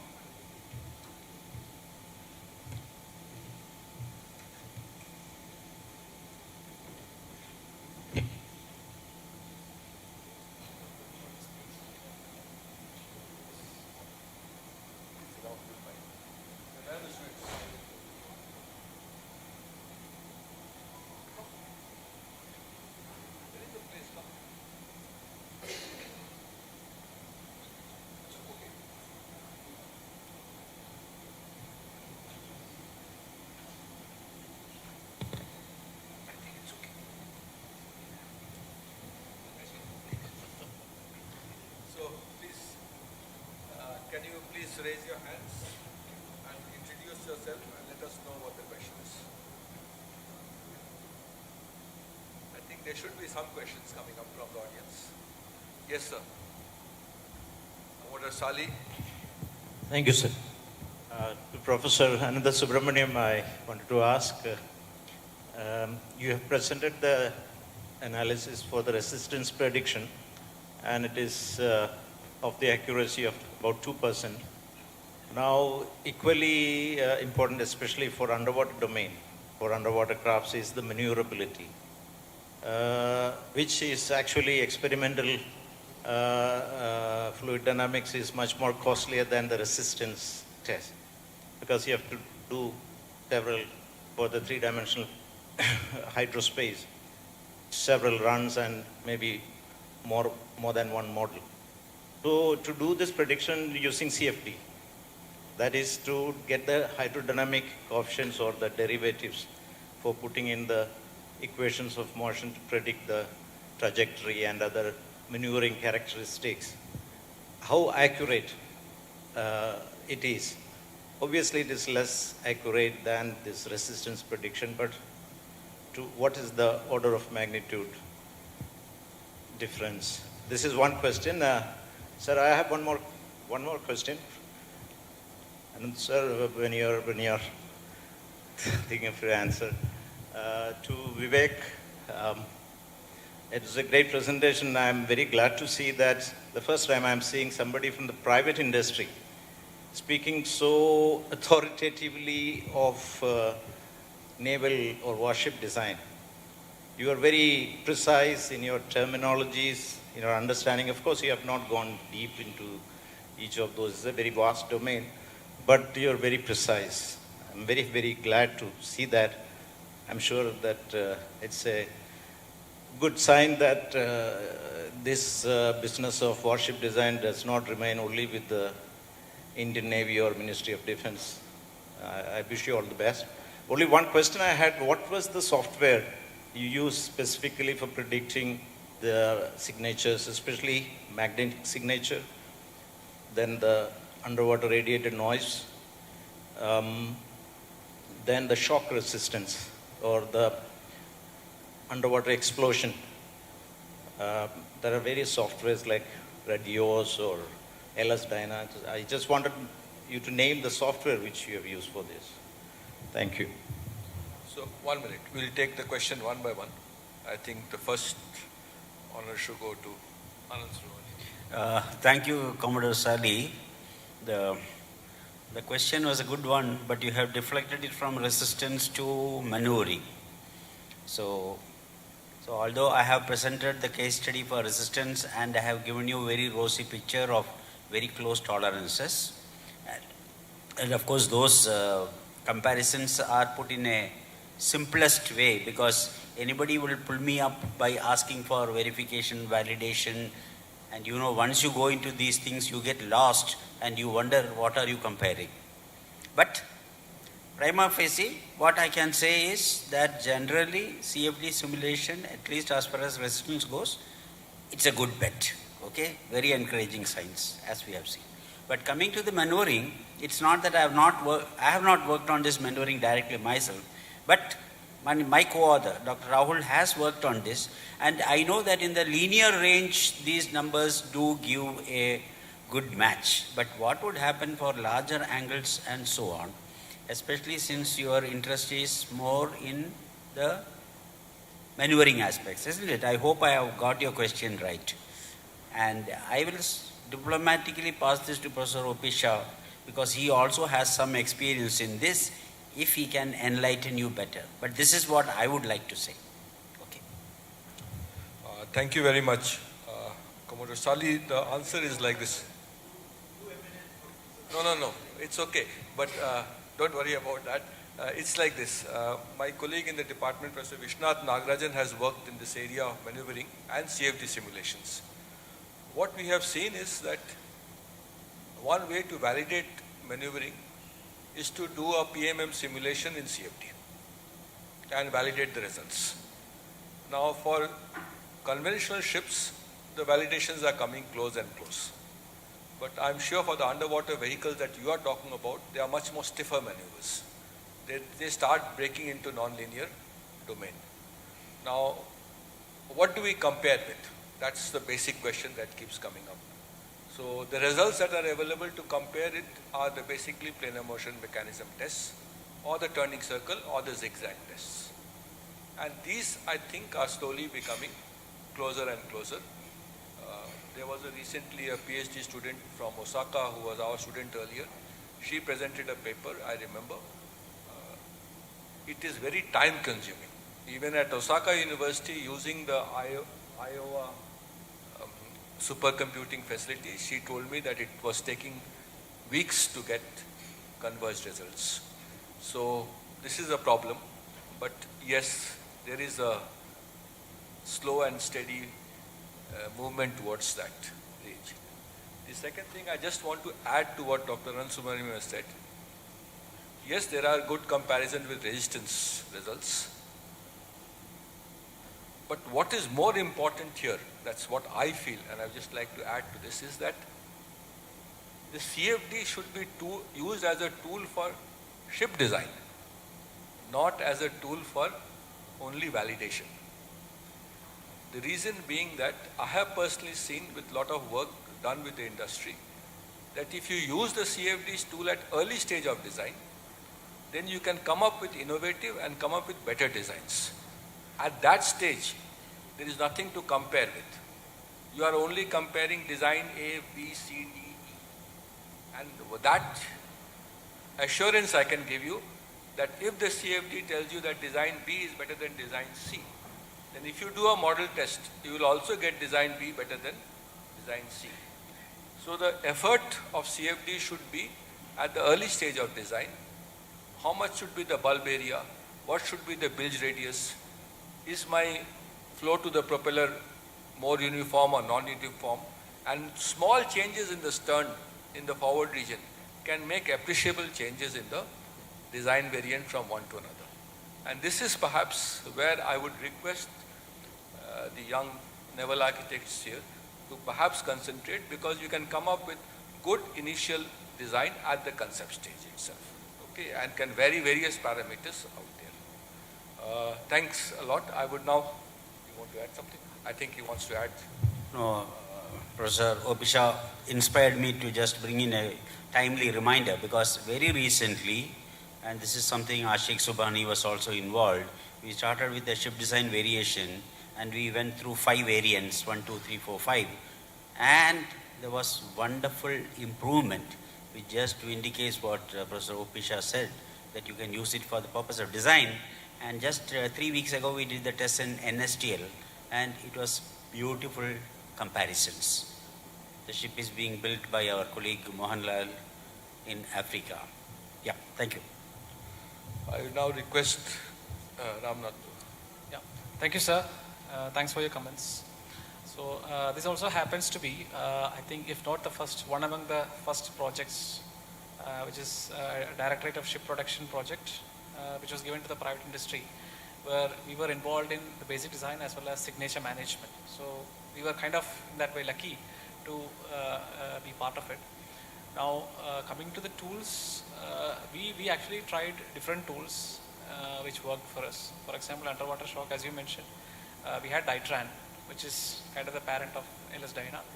And the last simulations which I saw is using radios. The big problem here is to get the data for validation, because unless there is validation, all these nonlinear analysis, this is an explicit dynamics, really makes no sense. So how we did that was to compare. We got one data from the Finnish Navy, and we tried out whether we could get very similar results. So we had some at least strength matching of those values. So that was for the underwater shock. And for the shock grading aspects of, for example, equipment, or for example, rigidly mounted foundations, we used transient analysis in a normal, any FE package can do that. You can do an ANSYS or an Astran or any other Siemens tools, or any of the commercial packages can do transient analysis. The explicit dynamics, as you mentioned, the full fluid structure interaction, there are only like LS Dyna or Dytran or radios. We tried with a couple of tools. Now for example, magnetic signature, we again used Altair packages, because we had taken an entire suite of tools. So we used Flux for the low frequency and FICO for the high frequency. FICO was earlier a South African tool which was acquired by Altair. Now you have similar tools in ANSYS called like Maxwell for the low frequency and high frequency HFSS. So there are different packages which are available, and I think many of these suites have different tools. But the point here, the crux point which we felt was getting data for validation, which obviously navies will be reluctant. In that regard, if my understanding is right, GRSC project is the same, shallow water crafts. It's a shallow water. Was given to IRS, and they were also doing the same analysis underwater explosions, if I'm right. Yeah, from so IRS. He's from the Mr. Ramkumar. Yeah. Yes, sir. I am from IRS, and we are doing for ASW, SWC. So then, can't you compare between yourselves? We had a long chat on that. So actually, these are two different designs, so completely different designs. And we were doing it parallelly. So I was actually discussing with him, why don't we, join forces and do something so that at least, because there's a lot of expense from the. So they are also using radios and all. Yes, yes. Diatribe. They were also using diatribe very early. Professor Shah. I can tell you the background of this. When the contract was awarded, 4 went to Cochin Shipyard and 4 went to GRSC. So since I was working closely with GRSC, they said that most probably they will work jointly, which is the right thing to do, as you have seen in the last paper. But for some reason, GRSC called us and told us that we are going to do our independent design. So the hull form that is there with GRSC, the basic hull form was developed again by the methods I told you, iteration in CFD, given to GRSC and model tested only for the resistance to validate. Other tests were done in marine. The hull form itself is now, at least the underwater and the up to deck is completely different from what Cochin Shipyard is making and what we have given them. Now there lies the problem. He was talking about hydrodynamics is not important. I have developed the hull form underwater based on hydrodynamics, and we have a bulbous bow. They don't have a bulbous bow. So let's see. When the results are put in water, okay, who should be put to the guillotine, okay? We will see that, okay?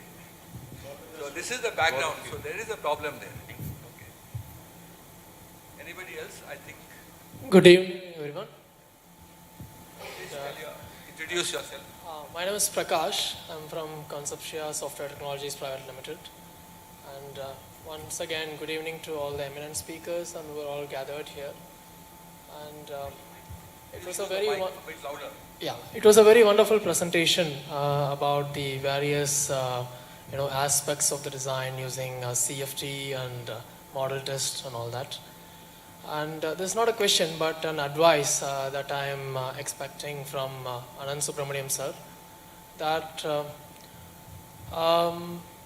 you have beautifully presented the difference of 1.7% and 1% between the experiment and the CFD results. And you have also mentioned that conventionally we demand model test for coming to a conclusion on the powering. And it's there in every designer's mind. Okay, model test is the the superior solution for everything. But you have clearly explained what are all the shortcomings of that, and how does it compare with CFD and the model test.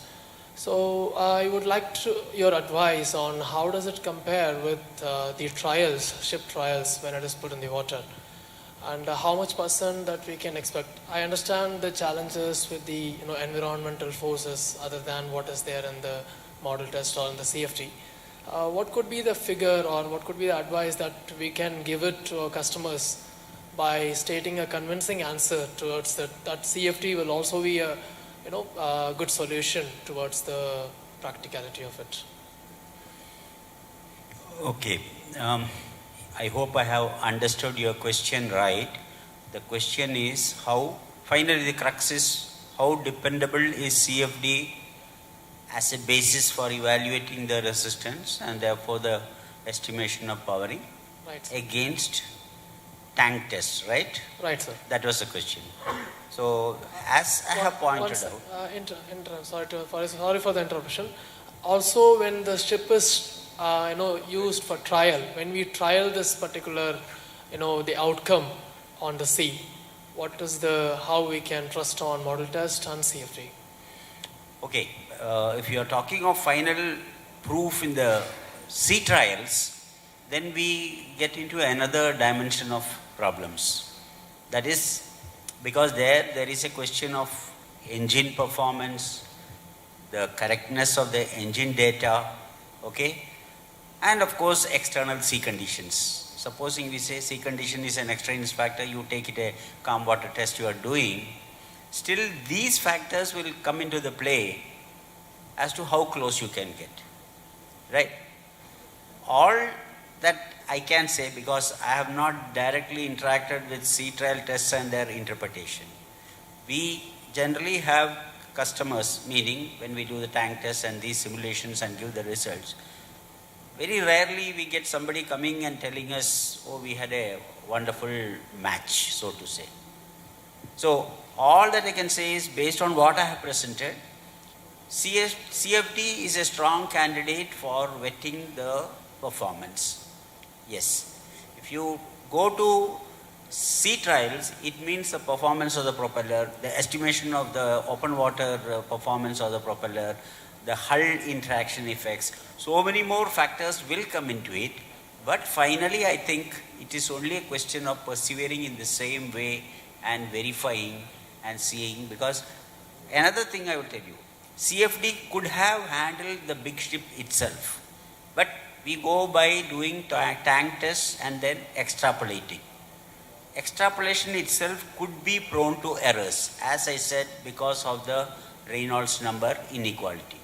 So, supposing we have established CFD in stages, such as the wonderful work done by the undergraduates here, if we are performing or verifying the performance of a propeller accurately, getting the wake fraction, thrust fraction accurately, that means in stages, we can reach a level that CFD could possibly do the entire thing for the prototype. This is my take. I do not know whether Professor O.P. Shah will have another point of view on this. Feel free, because this is not a small question, finally. I'm more conservative than most of you. So whatever CFD is done, I always tell that for the final design, I need a tank test so that I can sleep peacefully. Let me put it this way. The old school thought is whatever iterations, yes, you do your simulations through CFD, iterate all the designs, but the final selection that you have done, please do a tank test on that. That is both resistance and propulsion, self-propulsion test. That's my take up till now, because the implications of going wrong is very, very large. Okay. So, but what Professor Subramaniam is saying is absolutely right. There will perhaps be a time when people will ask, do you really need a tank test for this? I'm quite surprised, because I still see new model towing tanks being built all over the world. Okay, so why are they doing it? Okay, we are building one in our department, a new one. So the question will come. Yes, maybe in the future tank tests will be less and less. But I still think an experiment is necessary at the end of the day to validate. Whatever be the shortcomings of the Reynolds number effect and other things. One tank test puts you at rest, because anyway, that's my opinion, but let's see what the future takes us to. Thank you, sir. See, the sea trials, I'll tell you in a different manner. If you do model test and if you do simulation at the model scale, you are getting similar results, let's say. Then the extrapolation method is the same IATC procedure, okay, to get it to the full scale. And therefore, whether you have done CFD or whether you have done model test at the model scale, okay, at the same model scale, the extrapolation will lead you to the same thing. And what I know is the trial results, some of the tanks like the marine tank and all, they take back the trial results and incorporate in their what we call, if you look at the extrapolation method, there is some term called CA or the correlation allowance. And each of these leading towing tanks have their own correlation allowance based on the actual full-scale test. This is something we had told NSTL to build it up.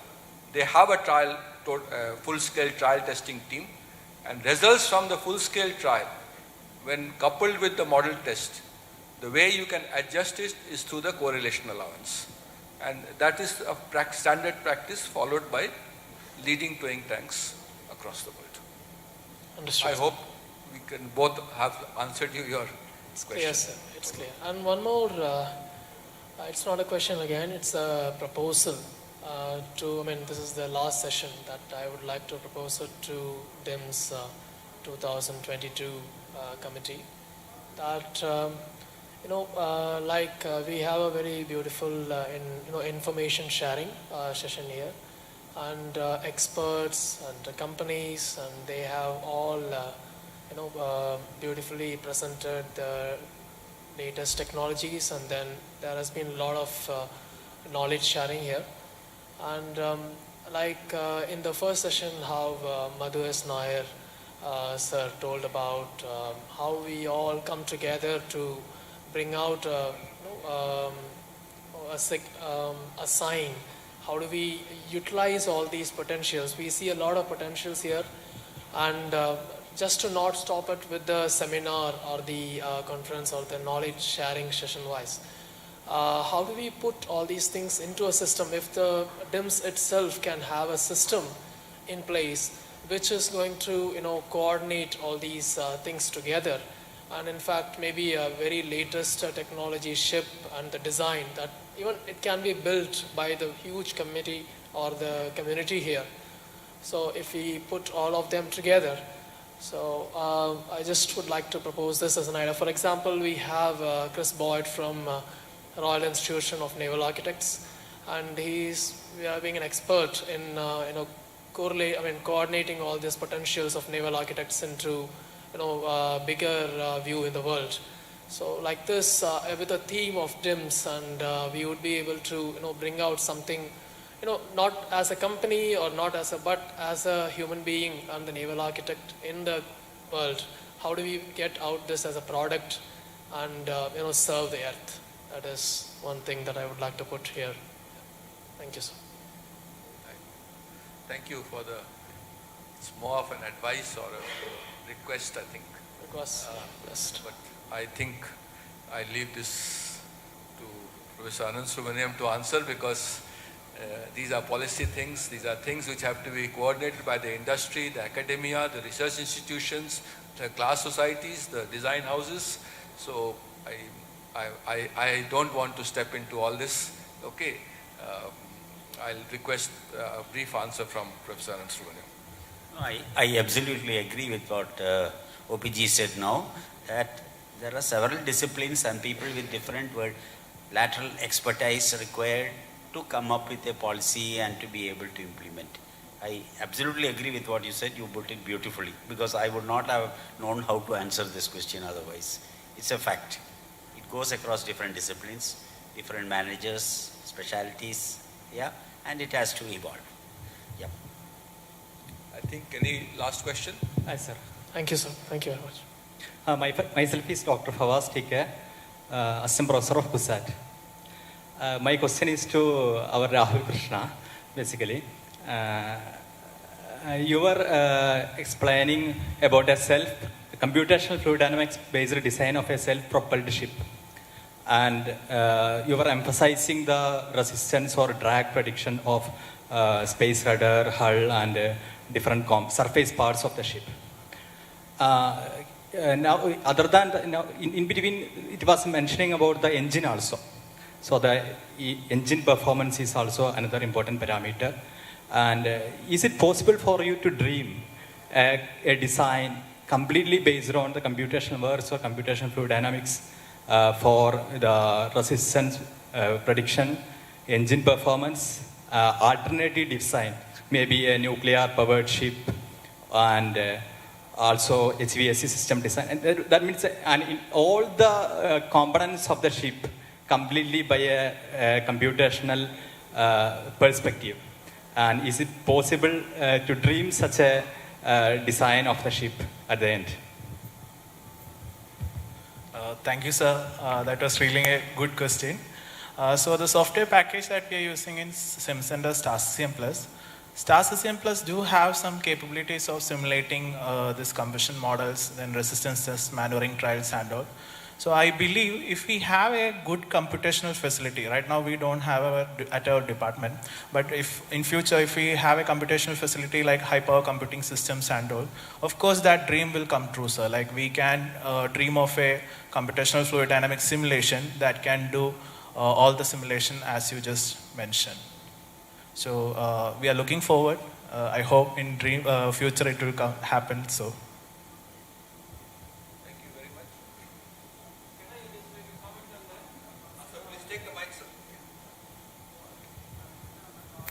Aircraft companies are already on that job, and they say that they will not build any prototypes, that they will do CFD and build the actual aircraft.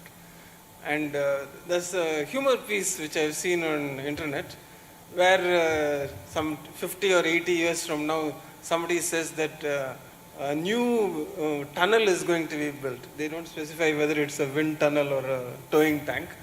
And that tunnel is going to be built because nobody has been using these things for the past many years. And they want to know what one looks like and have a feel for it. Being CFD has replaced TFD, implying that. Can we conclude? Okay. Just 1 second. First of all, I think I would like to thank all the speakers. Okay. Dr. Anand Subramaniam has a question for, the last question for Mr. Abdul Ghafoor. Yep, you gave a beautiful presentation, very impressive. But you are saying that studies suggest a smaller fatigue life, whereas when it goes into actual testing in the field, you find that it has not deteriorated, that the life extends from what was predicted as 10 years to 50 years. Now, okay, it is something is much better than what you thought, it's called good. But how do you interpret in an engineering sense, is there something at flaw in the fatigue study, and therefore, I mean, what is the missing link there? I was very curious because in 1 or 2 cases you raised this issue. It is not supposed to be so good, but it was turning out to be very good. So, you know, what is the mystery of it? See, do the analytical calculation for fatigue analysis basically involve meteorological data, the SN data, and other factors. But all these factors basically have a lot of errors. You can say 100% error can have. See, it is like a statistical data. Like what is the wave is going to come in 20 years or 30 years. Like we calculate the environmental data for 1 year and extrapolate it for the 30 years of life. Like SN data is also based on an experiment. And there could be a lot of errors. Basically, the fatigue, what we give us is like a fatigue critical joints, basically. At the very best, what we can say that, well, let's say we are getting a fatigue like 1 year in, or 2 years in a platform, where all other joints are like more than that value. So what we can say that is at the best, the first fatigue crack, see a crack is a result of a fatigue loads, fatigue damage.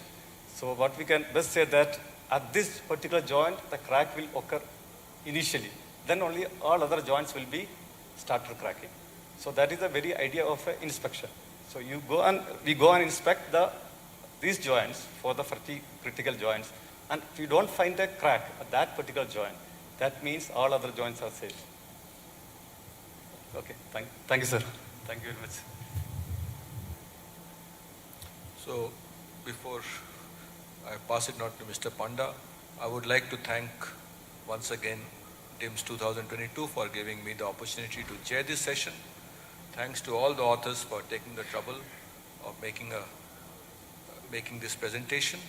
Thanks to the delegates for patiently going through the 6 papers and asking questions. So thanks again, all of you. And I now request Mr. Pondaruru. Thank you, gentlemen, once again for taking the effort to enlighten us with your knowledge.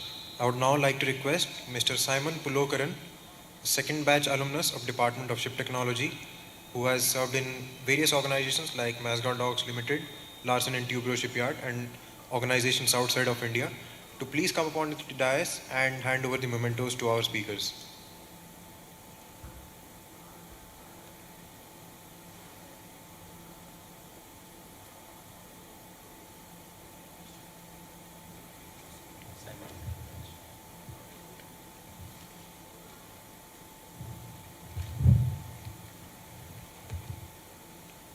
I would like to request, sir, to hand over the mementos to Dr. V. Ananta Subramanian.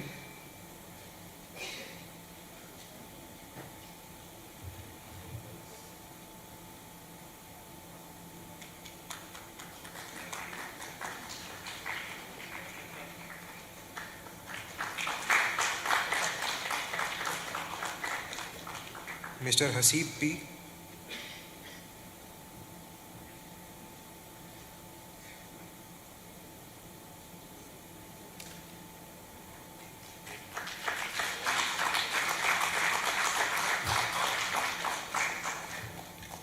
Mr. Vivek Ramnath.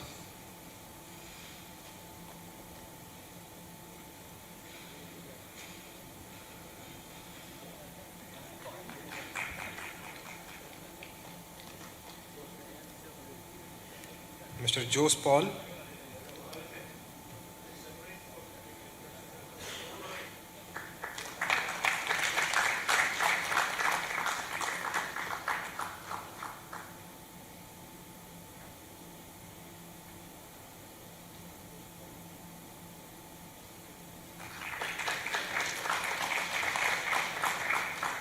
Our speakers from Indian Register of Shipping, Dr. Joseph Prabhu and Mr. J. Ram Kumar.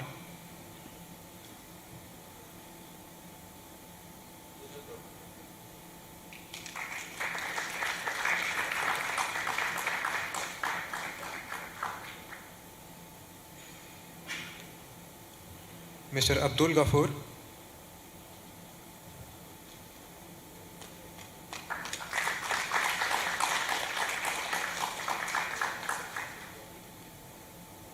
Mr. Rahul Krishna H.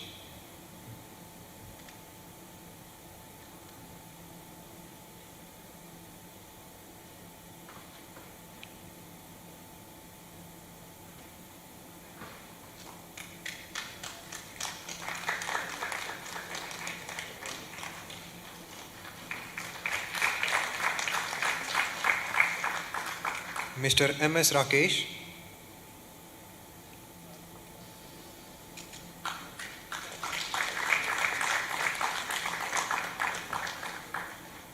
Ms. Joshna John.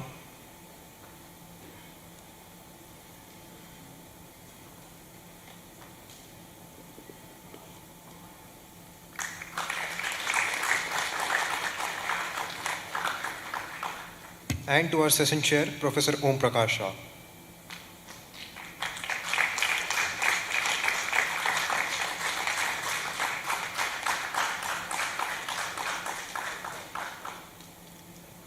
I would now like to request everyone to come together for a group photograph.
So ladies and gentlemen, that brings us to the end of the final session of the Dostas International Maritime Seminar. Over the last 2 days, we got to understand and appreciate some really important topics like green shipping, logistics, automation, and design optimization. As we say, all good things come to end. I refuse to agree to this statement, as the end of this seminar marks a new beginning in each one of our lives, as we carry forward with a new resolve, with new experience that we have gathered and the knowledge that we gathered in this seminar. So I would now like to hand over the mic to the Dostas office bearers, Mr. Ashik Subhani, President, Mr. Girish Menon, Convener, and Mr. Vijay S, Co-Convener, to carry on with the conclusion.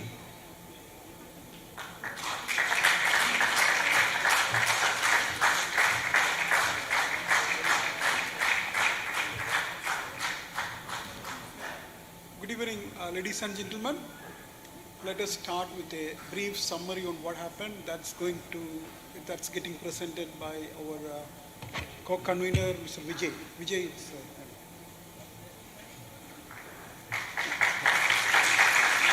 Good evening, ladies and gentlemen. It is a pleasure and my honor to present the concluding remarks of a satisfying event like the one we had over these 2 days, DIMS 2022 second edition International Maritime Seminar. Honestly, I feel the events and programs which were presented here, I feel it has been more than a seminar. We had a panel discussion yesterday in which we saw the different stakeholders from the industry and government come together and explore the future possibilities of how to further the potential and role which Kochi can have as the center of maritime excellence in India. And in today's panel discussion, we saw how the logistics part also plays an important role. It has been a special panel discussion for us because mostly we tend to focus on the technical and operational aspects and forget the logistics part. We saw how improving and optimizing the logistics and supply chain helps in contributing to the nation's GDP growth and security. And I feel ours is a very close-knit and well-networked community. Almost everyone knows everyone or knows someone who knows the other. But still DIMS, I feel, helped to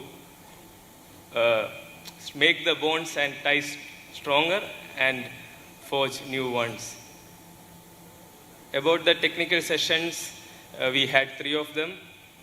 We saw that our industry, we are at the cusp of a ever evolving set of requirements, regulations, and which is driven by the IMO goals and the technology advances required to meet them. As you may have noted in yesterday's one of the paper, it was said that marine design is not rocket science yet, but it requires the highest degree of coordination.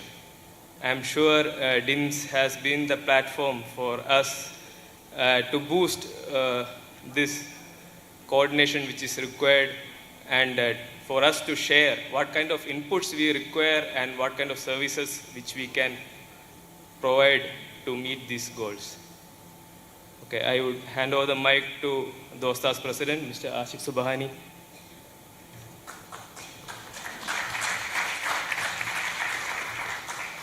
Thank you, Vijay. That's an excellent 2 days and so many sessions. I'm sure all of our knowledge has gone up. In fact, one of the point which we like to take forward, because in fact one of the delegate has raised some points. What's the next plan of DOSTAS? What we are going to do based on the discussions and the sessions we have conducted. DIMS is going to brighten up Kochi. That's the first decision we took. We had an excellent session about the Kochi, how to take up Kochi forward, especially Kochi, the Maritime Center of Excellence of India. So that topic and all the support required for that, we are going to take it forward. We had a discussion with the minister after the session yesterday.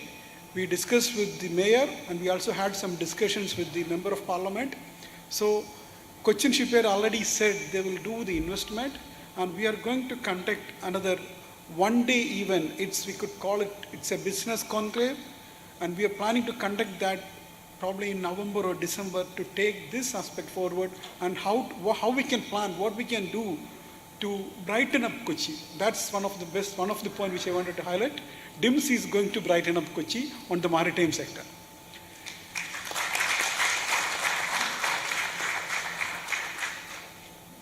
And there are so many discussions happen on the technical side which we are going to share, and whatever support is required on the maritime side as a alumni organization. And we are also, as we said, as an alumni, our aim is to share knowledge and incorporate that. A lot of technical innovations are getting presented. We wanted to utilize, we have to make sure these technical advancements are getting utilized in the maritime field, and our alumni, we will stand for that, and we will try whatever we can do to support the maritime industry in an environmental friendly way. That's what I wanted to highlight, that in an environmental friendly way, whatever is possible, that we will do that, we will support that. Again, back to the sponsors and a thanking note.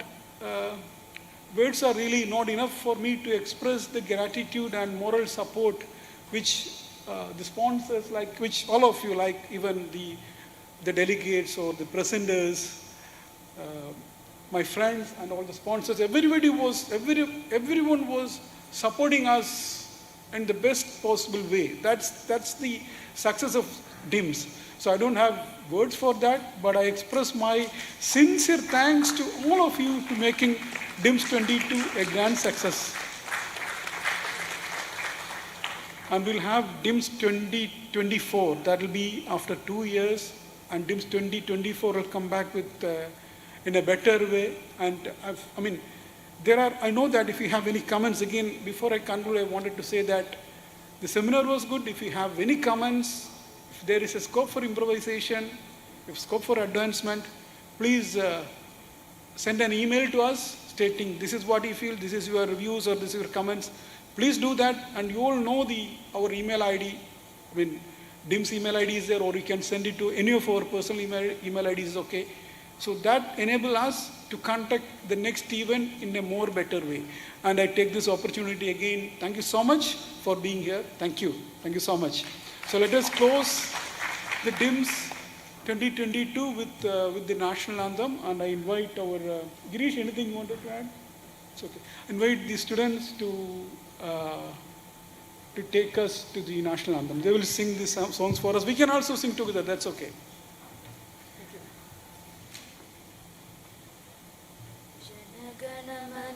अधिनायक जय हे भारत भाग्य विधाता पंजाब सिंध गुजरात मराठा द्राविड उत्कल बंगा विंध्य हिमाचल यमुना गंगा उच्चल जलधि तरंगा तव शुभ नामे जाहे तव शुभ आशीष मागे गाहे तव जय गाथा जनगण मंगलदायक जय हे भारत भाग्य विधाता